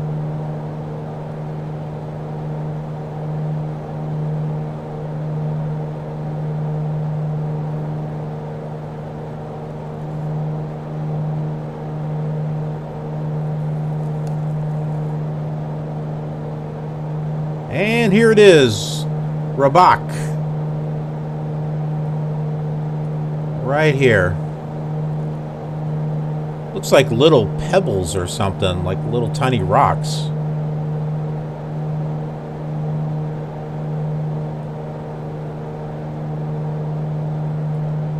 And another dock, or that's supposed to be, oh, that's a bridge right there. Good day, Air France 6903, 8000, climbing 320.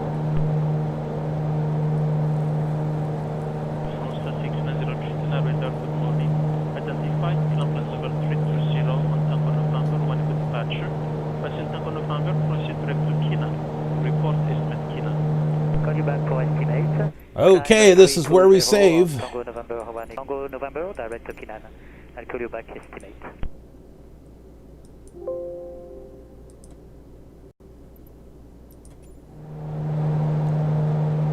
And we will go ahead and tune in the VOR, which is Canana, which rhymes with banana. 115.40. I'll just change that here in the pilot to ATC.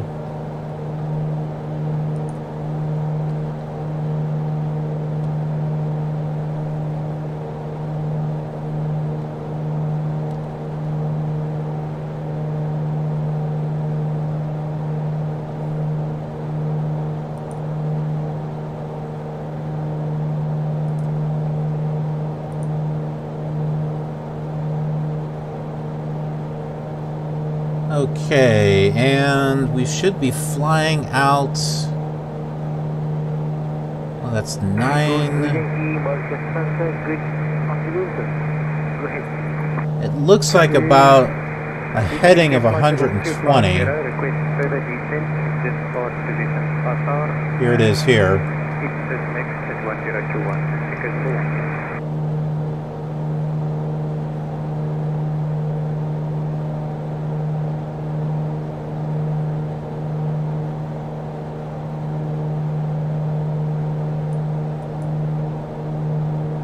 Go. We're actually almost on that radio there.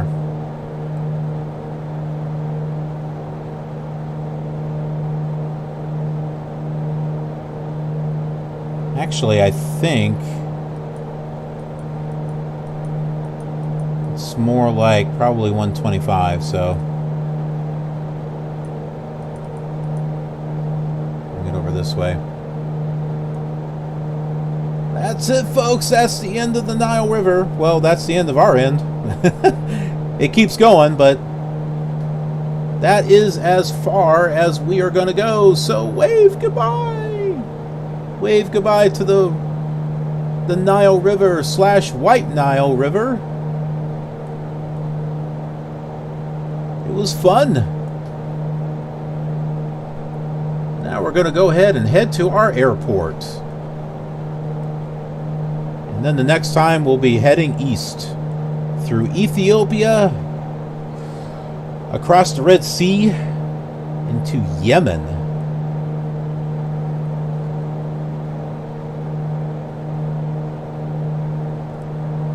Alrighty, Samson. Midnight. Oh, I hear ya. In regards to the spouse.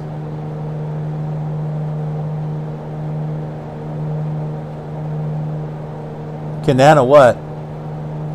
Canana? Banana?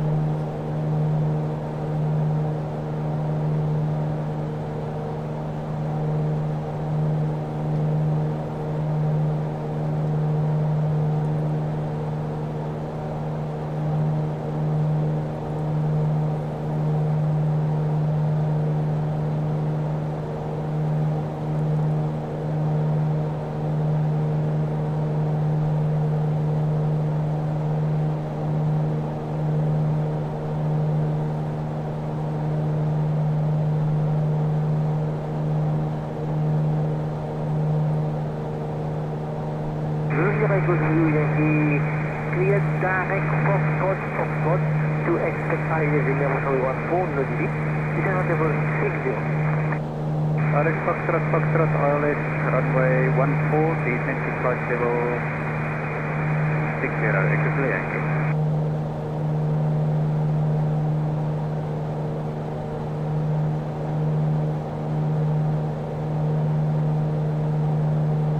And look at this, we have DME. Woohoo!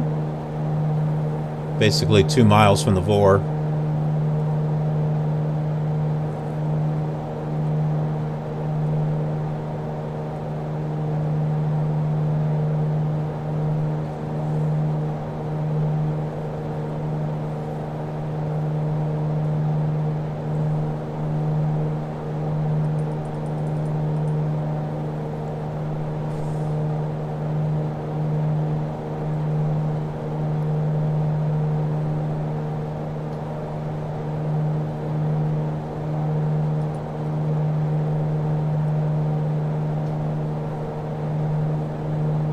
There she goes.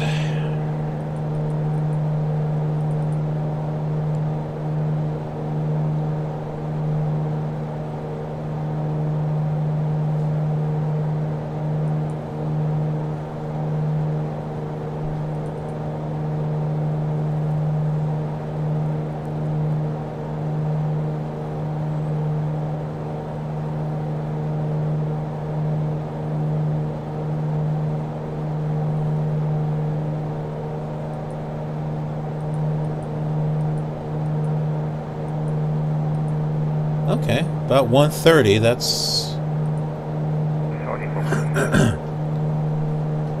I thought that might have been it. This is it. We are on our course.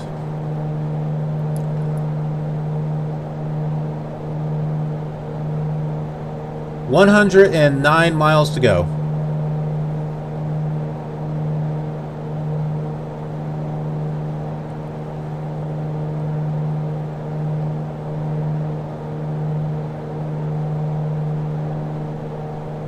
Yeah, I like that too. See, the plan didn't really show up here. It is over here on my on Pilot to ATC, so I can see the line there. That's what I'm actually using as a reference.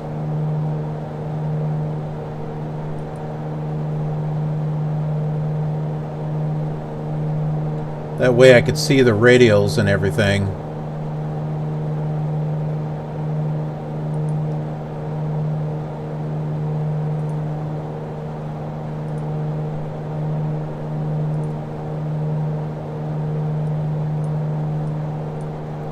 Now I'm still tracking this on Navigraph. I haven't pulled it up, but I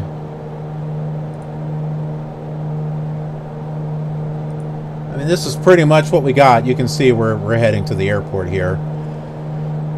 But without, I mean, there's no terrain topography, and this is kind of empty. I mean, it's an IFR map, but still. I just thought it was more helpful to use the, 'cause, I mean, there's no features here or anything. So when it comes to doing sightseeing and stuff, this doesn't really do the trick.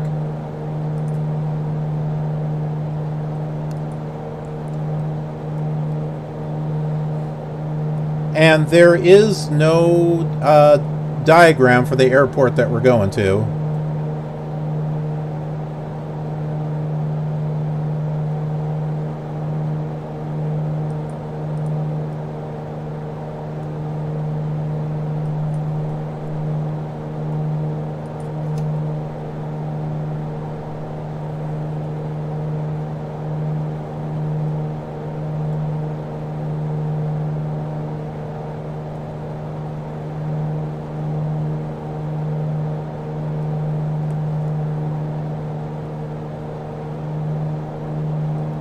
Well, that VOR is close to the city of Rabat.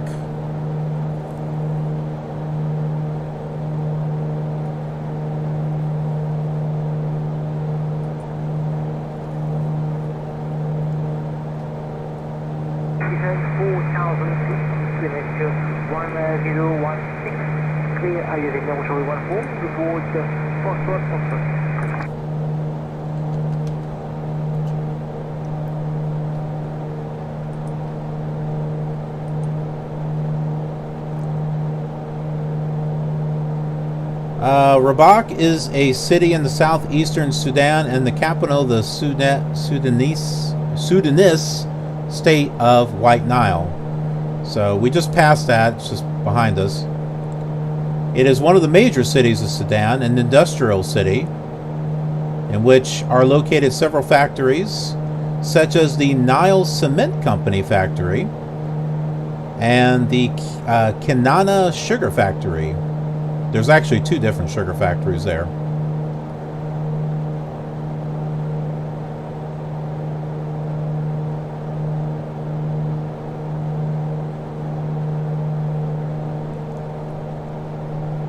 The cement processing company sounds interesting. With the White Nile having the white clay, like what we found out about, I don't know, kind of makes sense in a way.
flight level 320, request flight level 340, Edelweiss 71. Edelweiss 71, climb initially flight level 320. Copy opposite direction from Corsair 752. Aircraft type Airbus 333. Presently maintaining flight level 390. Expected time of crossing at 14. Report sighting and crossing possible. Okay, I'm going to save this again.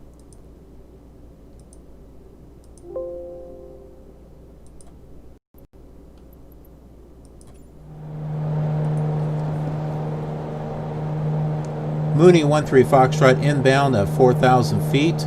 Request radar vectors for visual straight in to runway. I don't know what the runways are. And it's not going to answer me, too. I don't know what the runways are because I don't have a map to it. 13 Foxtrot, roger. There is no runway to it. Damazin, please repeat your request. Radar contact. Turn right heading 132 vectors to the straight-in approach for runway 35 at Damazin, altimeter 292. Okay, runway 35.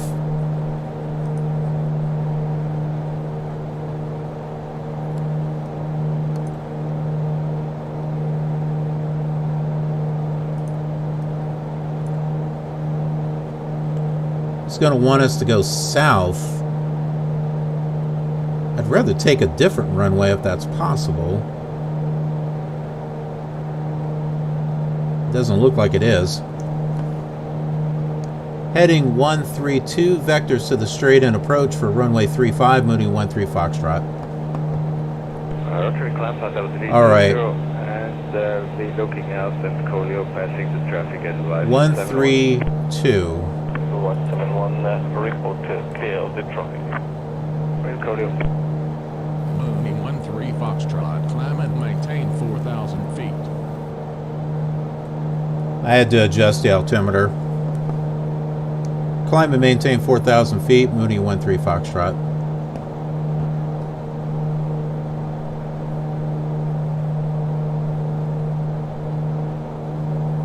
Ooh, it's getting a little sneaky here.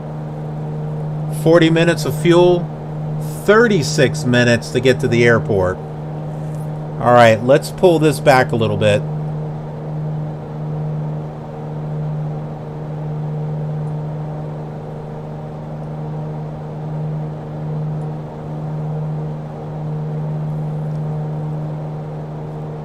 That gave us a little bit more breathing room. I've been able to get it to about 46 minutes.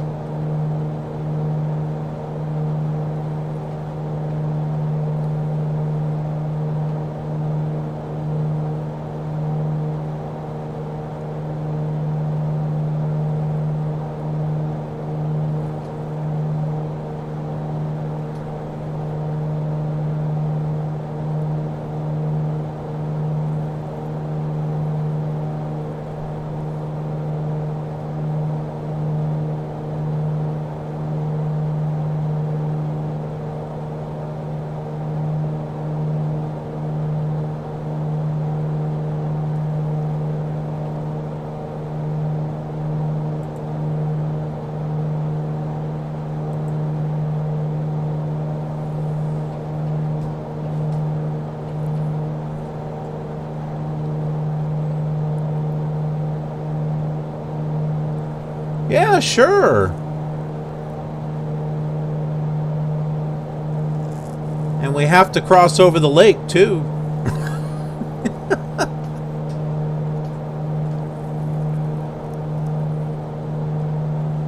Yeah, there's this lake that happens to be along the path. This is the approach right here. It's got us coming in, curving, and across the lake. Mooney 13 Foxtrot, turn right heading 137.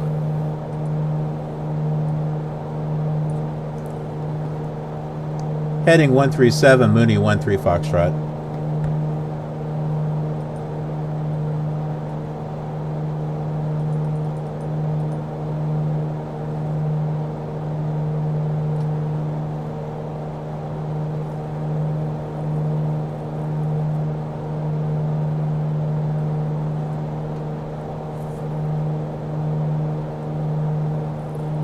Well, by the time we get into that area, we're going to have to slow down a lot more than this. So that's where our fuel, that's where we're going to have more to work with as far as fuel. That's a good question. As far as declaring emergencies, I have not been able to find an option for that. I can request arrival runway request, going to an altitude, current altitude, en route descent, VFR flight following, IFR release, approach, clearance, open flight plan, closed flight plan, cancel, direct to, leave frequency, requested altitude, frequency change, last transmission, and VFR airspace entry. That's what I can request.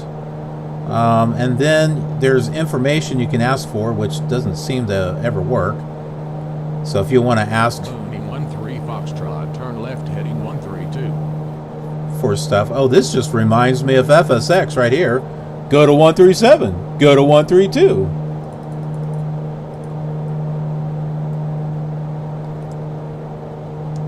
Heading 132, Mooney 13 Foxtrot. And then there's another option for report, where you can report downwind for runway whatever, downwind runway on left, downwind for runway on right. Turning final. Turning crosswind is clear of active. Turning final for touch and go. Taking the active runway. Bunch of other stuff. But yeah, no, I don't see anything for declaring emergencies.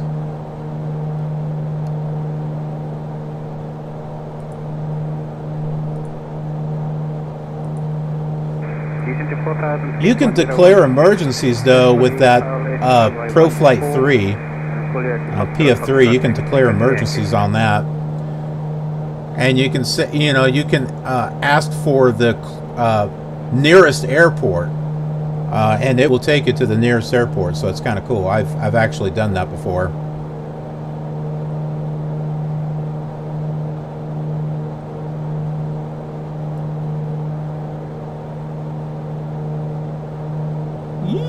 Got 90 miles to go.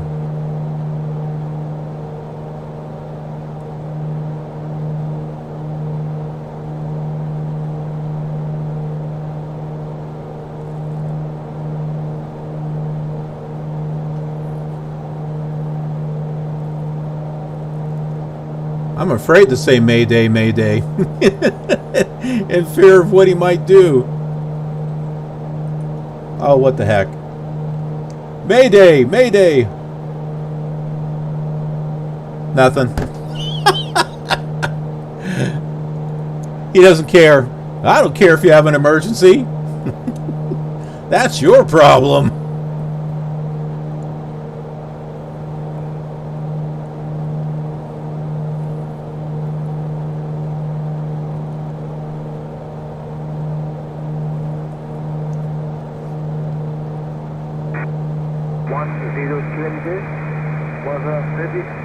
Mooney 13 Foxtrot. Mayday, Mayday, Mayday. We're in trouble. See, nothing. Mooney 13 Foxtrot. I don't give a damn.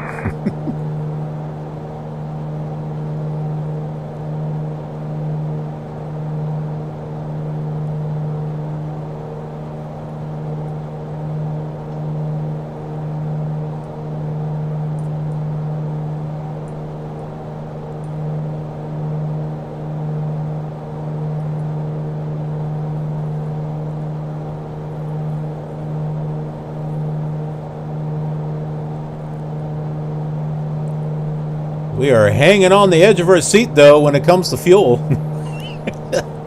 4 gallons here, 5 gallons there.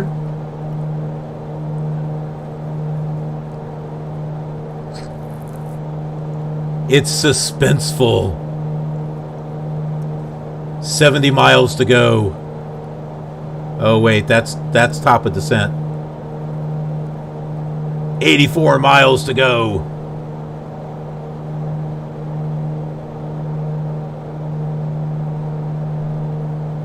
Yeah.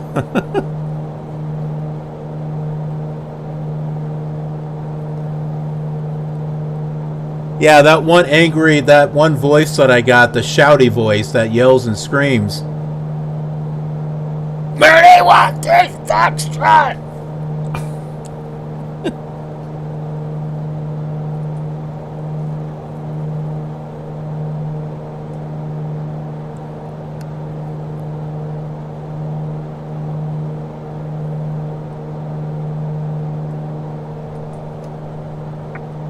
Because Yankee is approaching Foxtrot, Foxtrot. Just confirm the QNH 1016 or 1013.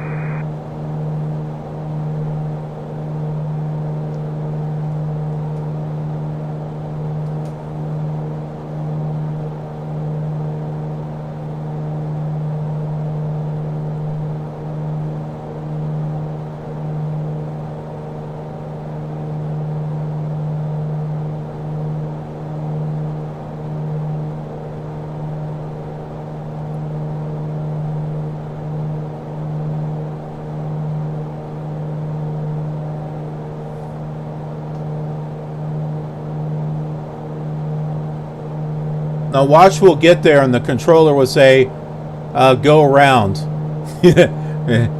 Nope, sorry. Not doing that.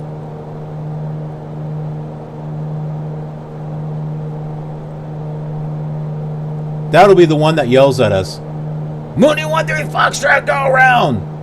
No, screw you. Not gonna do it.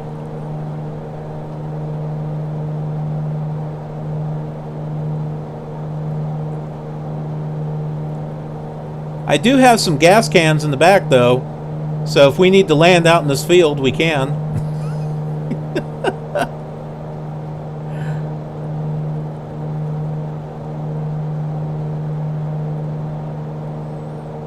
Oh my goodness. 3 gallons, 4 gallons. It says 36 miles. I hope that's accurate.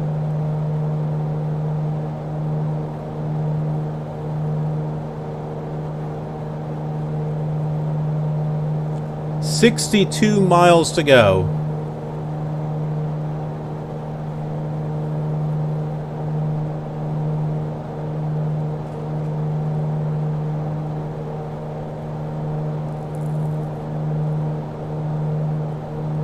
Ooh, look, we got clouds. We actually got something in the sky.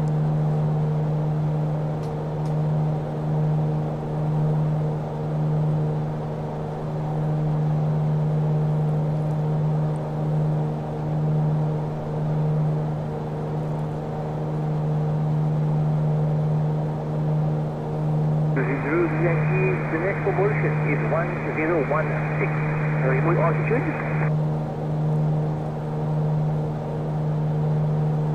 Ooh, no, we're not at 59. Oh, wait a minute, 73? Yeah, 73 miles. Holy crap.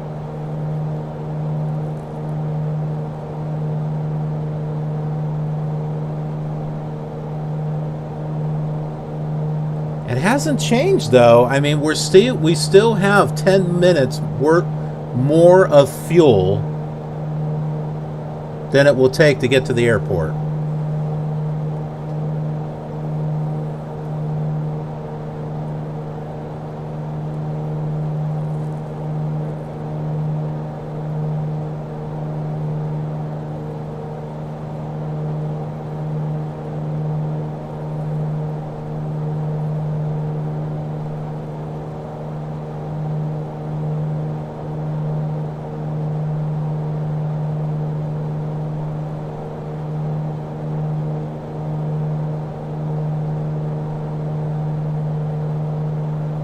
Now, naturally, it probably would have been a good idea to fill up or get a little bit of fuel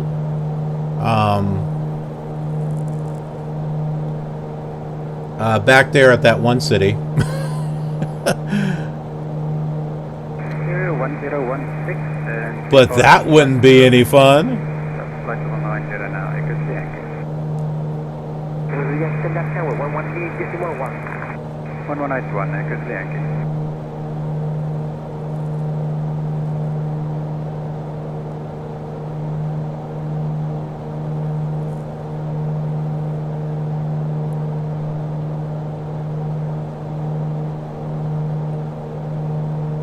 It's been sitting at 3.4 for a bit. How much do you think we'll have left by the time we land? Like 1 gallon here, 1 gallon here?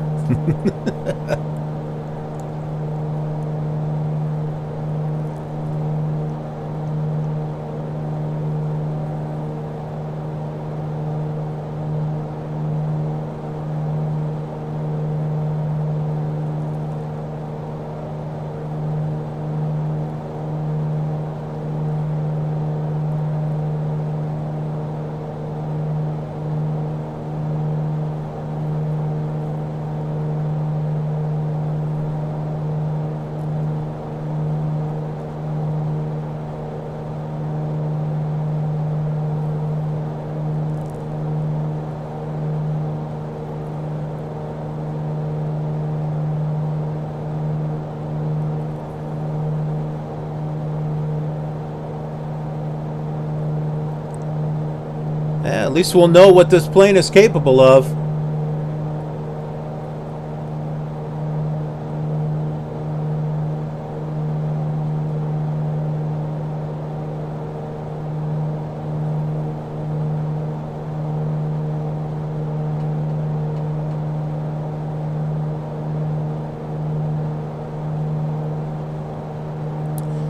We're at 3 and 3.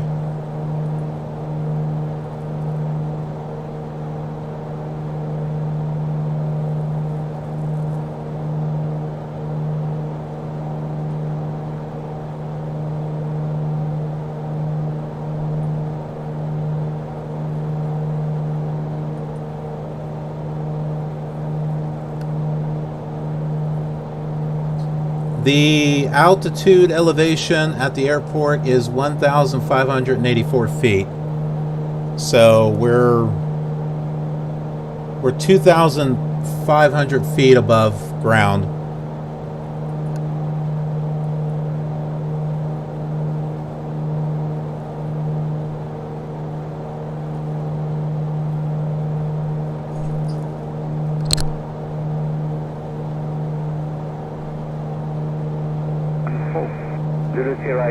Zulu Yankee, good afternoon, KNH1016, airborne 8 miles, final. 8 mile final next, Echo Yankee. I forgot my wife is actually she's going over to her parents.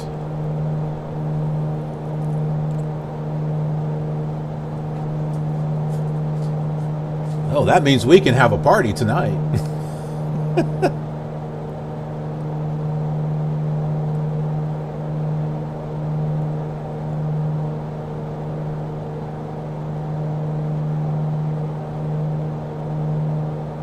Yeah, it has. This thing has really been going far. Especially if I can get it up to 20,000 feet. Man, up there we were getting like 9-10 hours worth of fuel up there.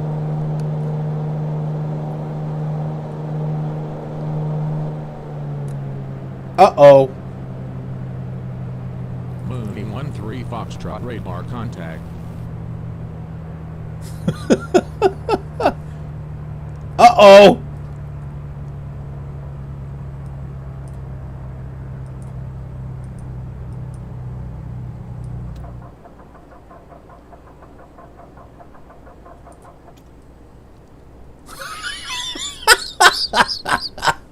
Wait! We still have fuel!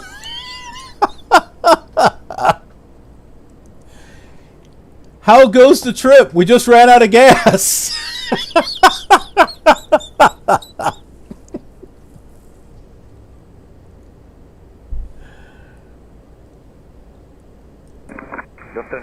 Mooney 13 Foxtrot, expedite, climb to 4,000 feet.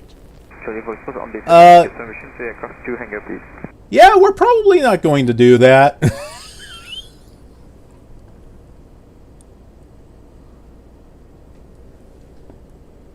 I'll try switching tanks, but... Woo!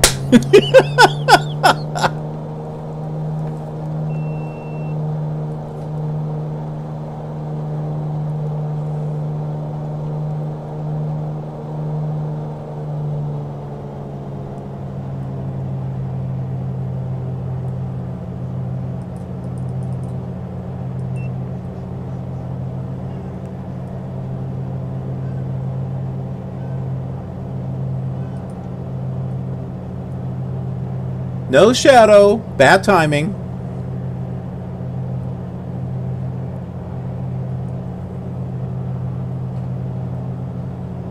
Yeah, I'm trying to pitch down.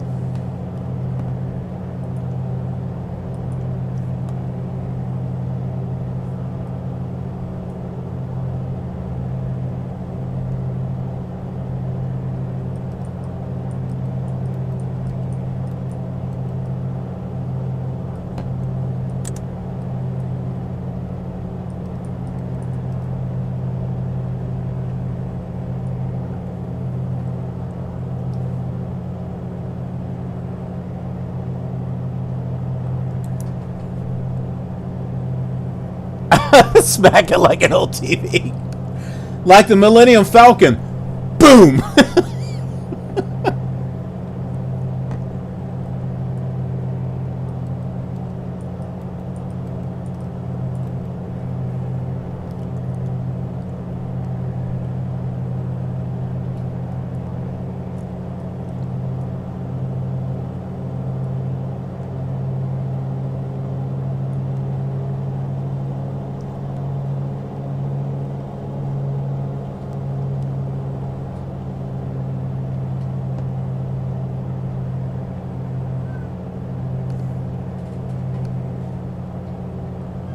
No shadow, you gotta wait.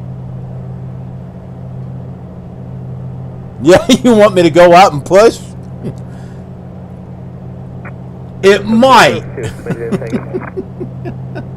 Roger. Sorry, post proceeding. Thank you.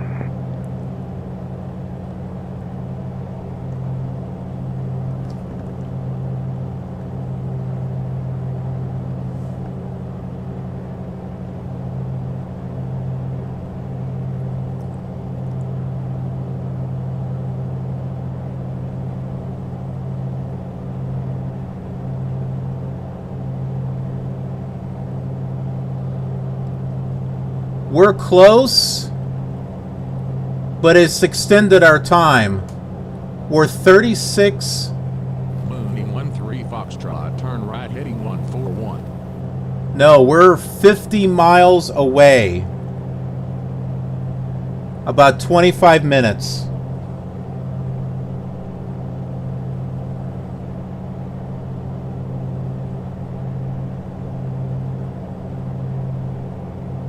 Maybe.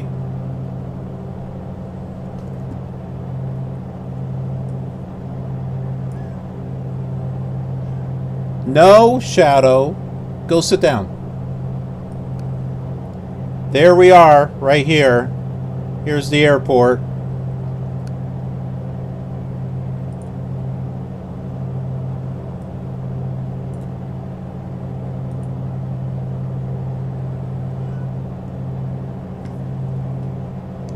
Heading 141, Mooney 13 Foxtrot. I'm not going to that heading.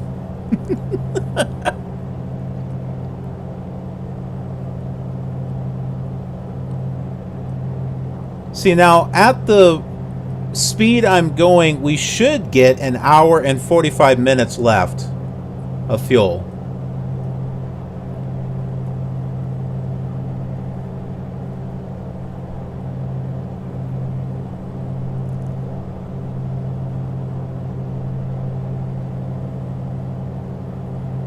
054, reporting that. And since my wife is going to be away for the evening, that means we can party. Mooney 13 Foxtrot, climb and maintain 4,000 feet. No!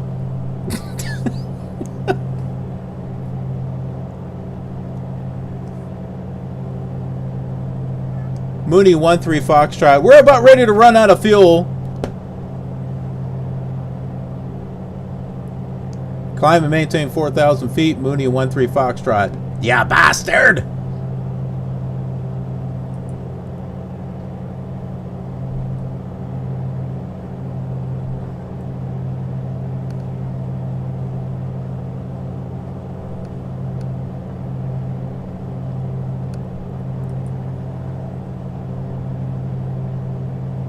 The airport should be right around here.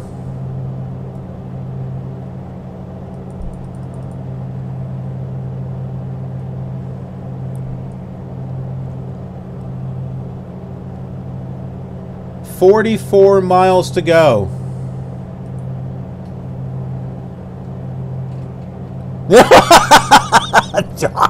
Radar services terminated. I don't need radar services. We're going to land visually.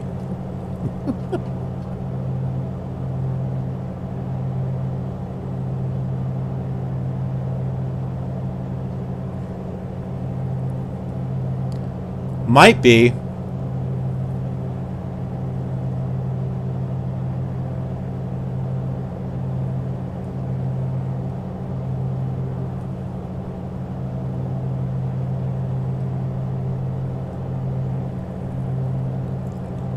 Okay, so we've learned that we probably can't get all of the fuel in a plane. That's probably realistic. Well, you know, playing the old flight simulators, you don't run out of fuel until you run out of fuel. You know, then the engine shuts off.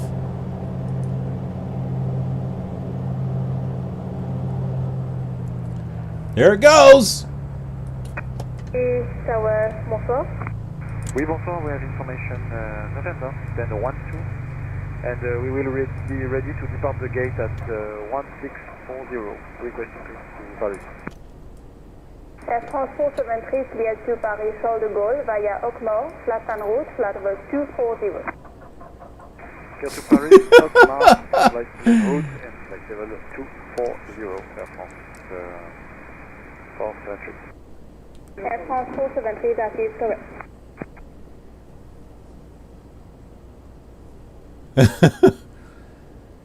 All right, everyone, grab the gas cans in the back. Someone open up the door, go outside, put some fuel in.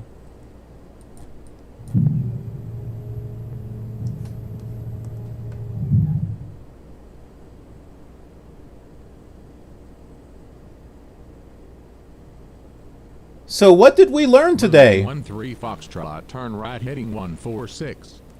We learned that you can't use all the fuel that's inside your plane.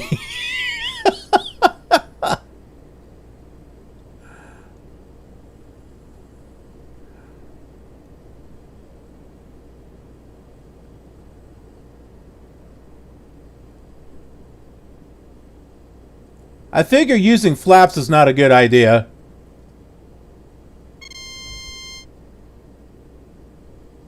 Ugh. The last thing we want is to stall. Whoa.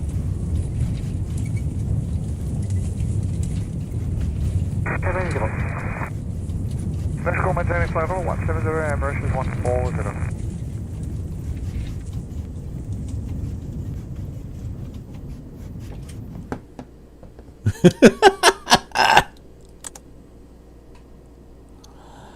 Yeah, apparently the distance calculator doesn't work. All right. Hold on here.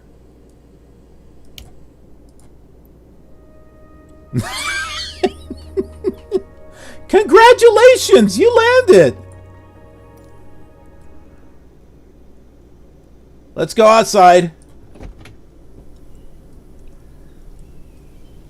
Grab the fuel tanks, the fuel cans. They're back there.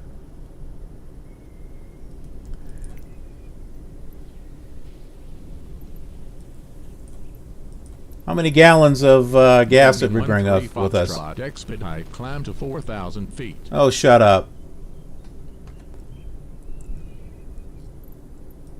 So what? We got like 4 gallons of gas. Does that sound about right?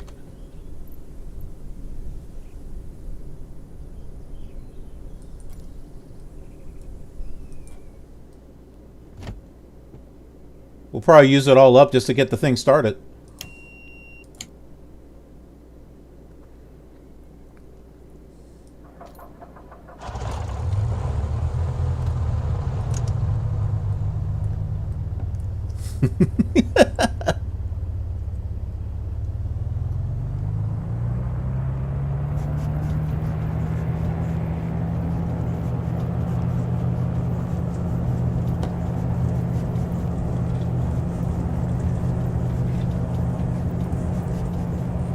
Do I have my brake on? I do have my speed brake on.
There we go.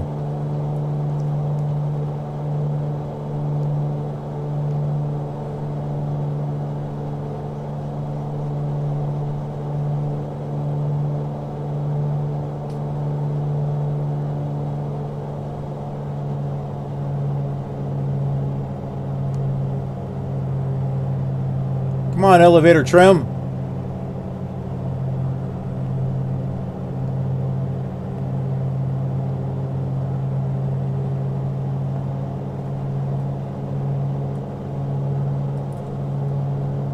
We'll hold at that altitude there.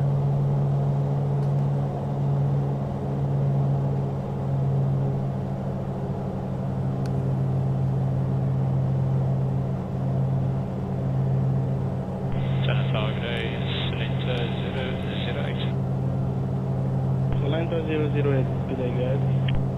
Mooney 13 Foxtrot, turn right heading 161. Heading 161, Mooney 13 Foxtrot. I ain't doing that. 1, 2 passengers, France requesting start for France to 532 Byron, opening 60 request. Atlanta 008, What's the opposite of 35? 17? Yeah. QNH 1017. Squawk 4654, report for taxi.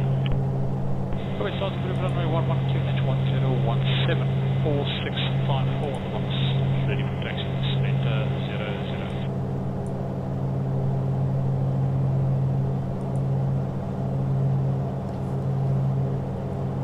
008. Mooney 13 Foxtrot. Request vectors for visual straight in to runway 17. Well, apparently that doesn't work. Mooney 13 Foxtrot, radar contact. Turn right heading 139 or vectors to the straight in approach for runway 35 at Damazin.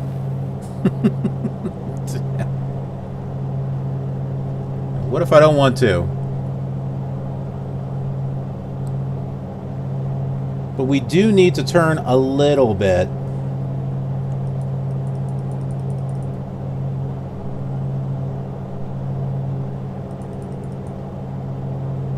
Now, see, we should have 2 hours of fuel.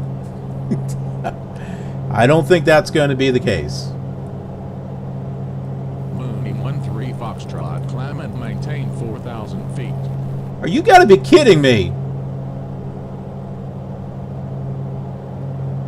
I'm 33 miles away. I'm not climbing to no 4,000 feet. Mooney 13 Foxtrot, we're not climbing to 4,000 feet. Mooney 13 Foxtrot, radar contact.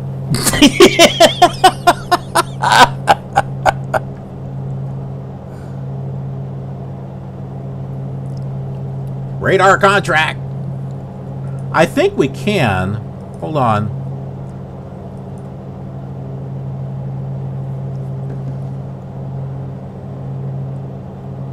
Mooney 13 Foxtrot requests clearance direct to Hotel Sierra Delta Zulu. Mooney 13 Foxtrot, negative. Your requested altitude is below the minimum for your route. Climb and maintain 4,700 feet. Current altimeter is 2992. Mooney 13 Foxtrot, bite me.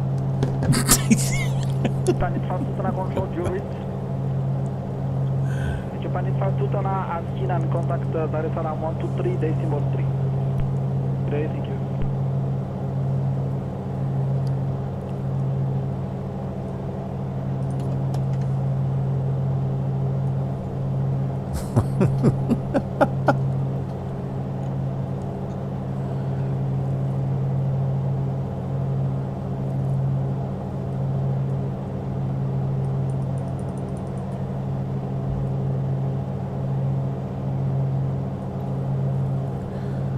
We should see the lake here soon.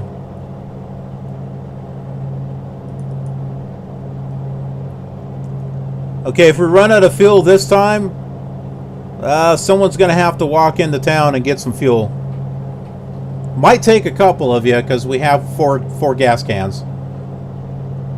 Either that or we can just push the airplane to town. Mike Papa Zulu, control requesting your circle code, please.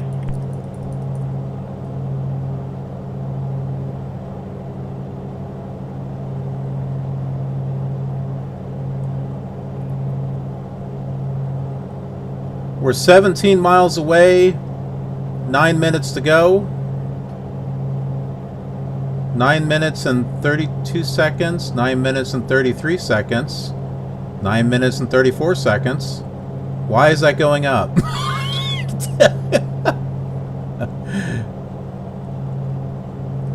Oh, I know why.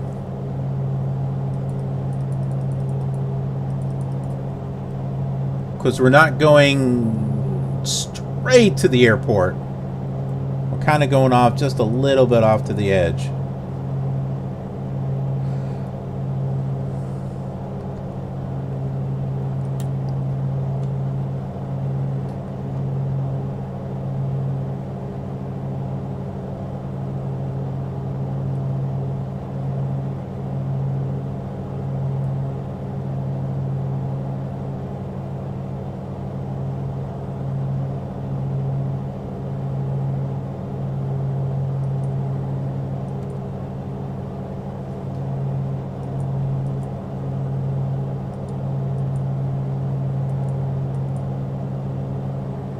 Okay, well, apparently I can't get that to work. We should see the lake here, right up here.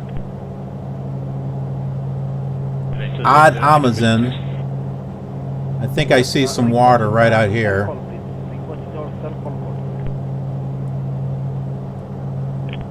Into backtrack runway 111 Charlie and all core FIC clears to 008.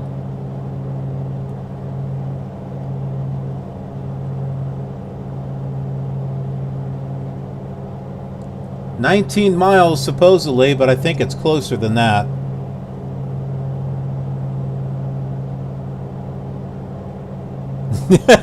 He probably is. Private pile, is that a donut that I see?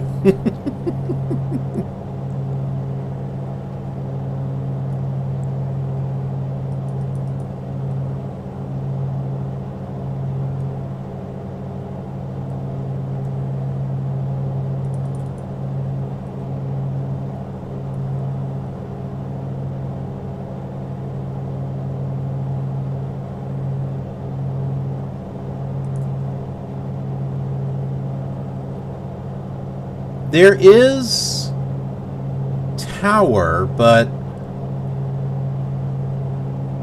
it says tower info.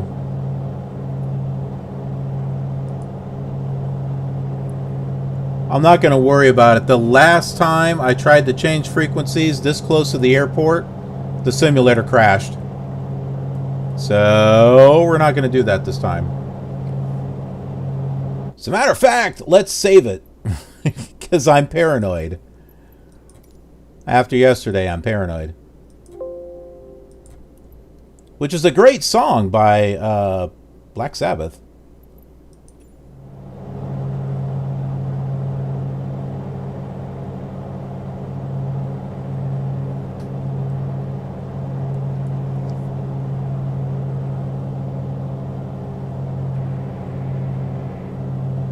Alright, we're bringing down some flaps. Airport should be right up around here.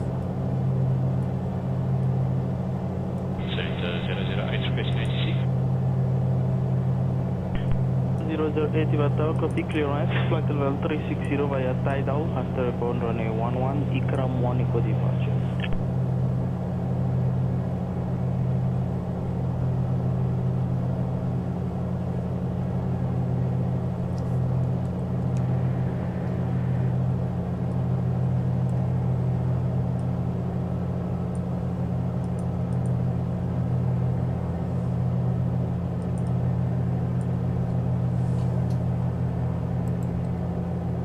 Everything looks okay on my end.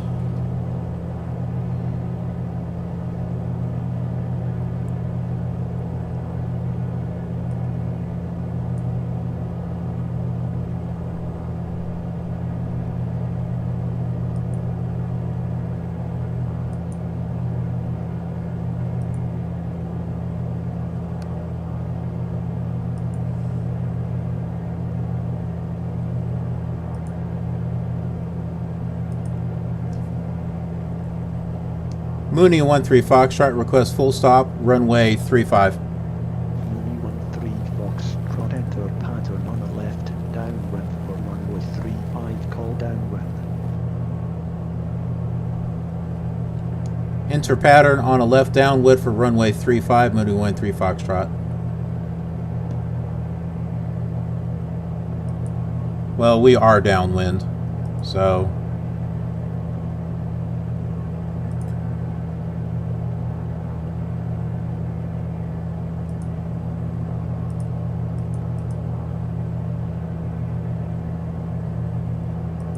Well, crap, I don't know.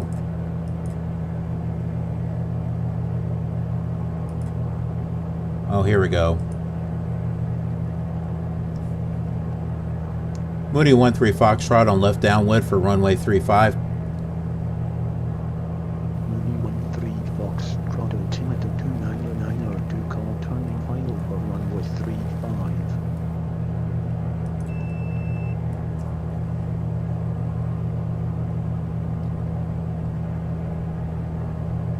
Mooney 13 Foxtrot, turning final. Mooney 13 Foxtrot, lines are cleared to land runway 35. Cleared to land, runway 35, Mooney 13 Foxtrot.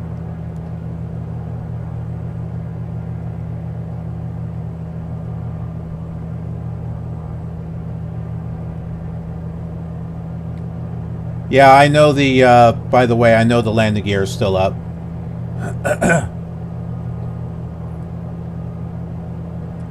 I don't want to add too much drag just yet.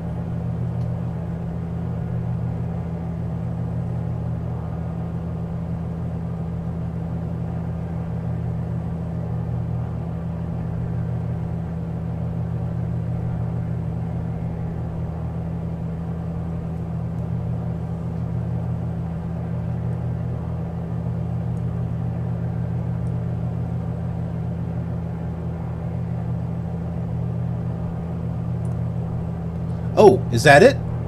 That's it right there.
Simbel.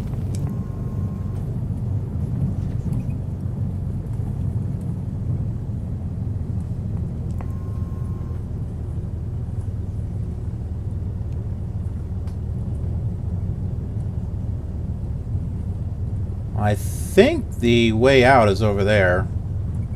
I see a building.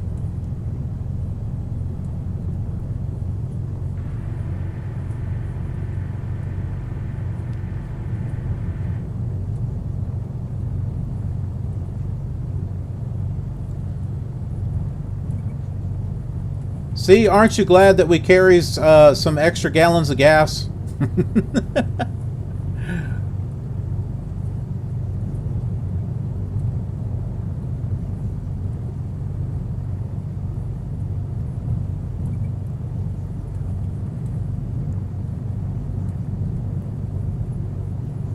We might have to get the landing gear adjusted a little bit, but I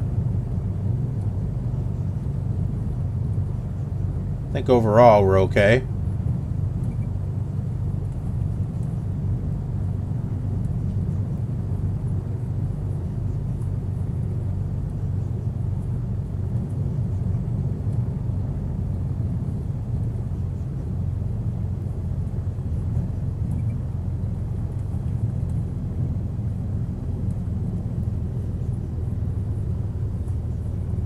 Ah, there, I think.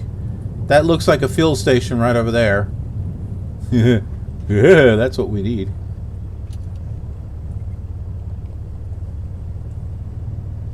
Is this a way off right here? Oh, yeah, it is.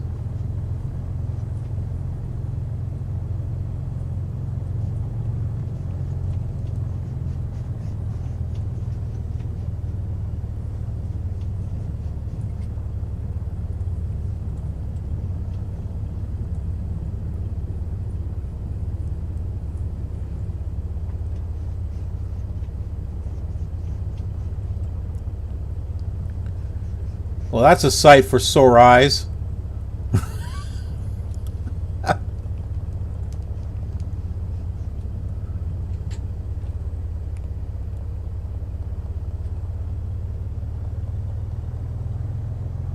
Does that say no parking in front? Oh, no, okay.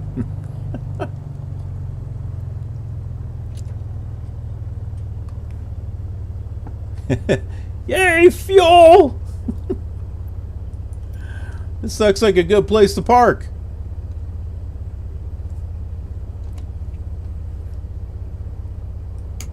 Oh. Clear the active Mooney 13 Foxtrot. 13 Foxtrot, green button correct. Clear to Hotel Sierra Delta Zulu. No! Clear of active Mooney 13 Foxtrot. Mooney 13 Foxtrot, welcome to Damazin. There is no ground control at this airport. Let us know if you need taxi instructions. I don't need taxi instructions, but thank you.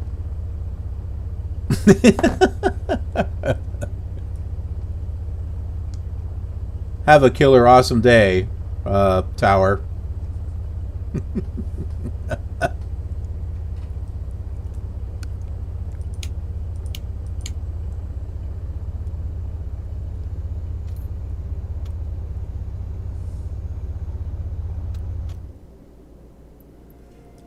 Ooh, more points!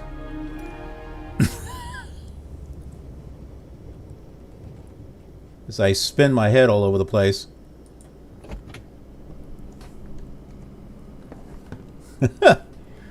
Woohoo! Boy, that flight was an adventure, wasn't it? So we flew on south along the Nile River to the White River. Decided not to get fuel at that one city. Omdurman, or Khartoum. Yeah, that's it. Well, there's a couple of airports there. Should have gotten fuel there, but we didn't. Because me thinking that we had enough fuel, and actually I think we would have had enough fuel. The engine decided to quit with 3 gallons of gas on both sides of the wing. I think we would have made it just fine if it had used up every single drop of fuel that was in the tank. But realistically, maybe it can't do that. It does in the older simulators, though. But anyway, lesson learned. But we were able to make an emergency landing out in the dirt. But we carried 4 gallons of gas with us. 2 for each wing, which was enough to get us all the way to the airport, where we landed safely.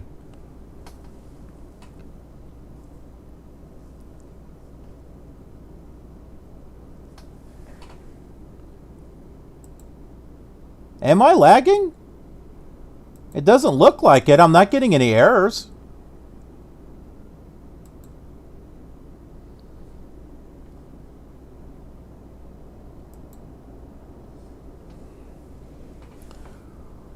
Yeah, I'm not seeing any errors or anything. No dropped frames or anything like that.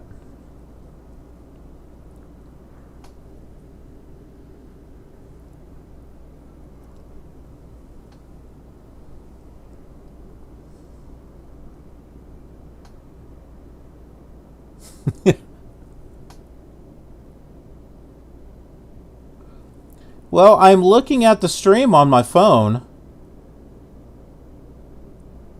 Oh, I do see some lag.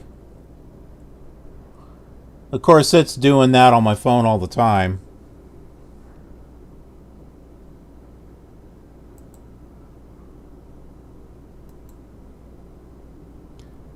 Oh, I'm getting on my side. It says the stream quality is good. I don't really see anything else there.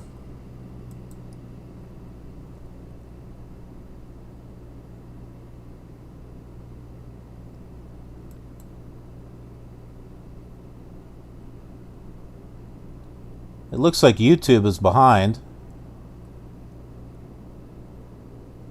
Yeah, that is lagging a little bit, isn't it?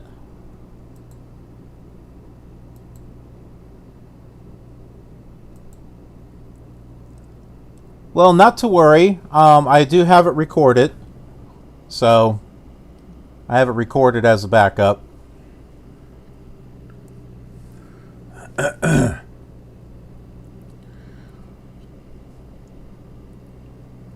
Oh. So you know what we need to do.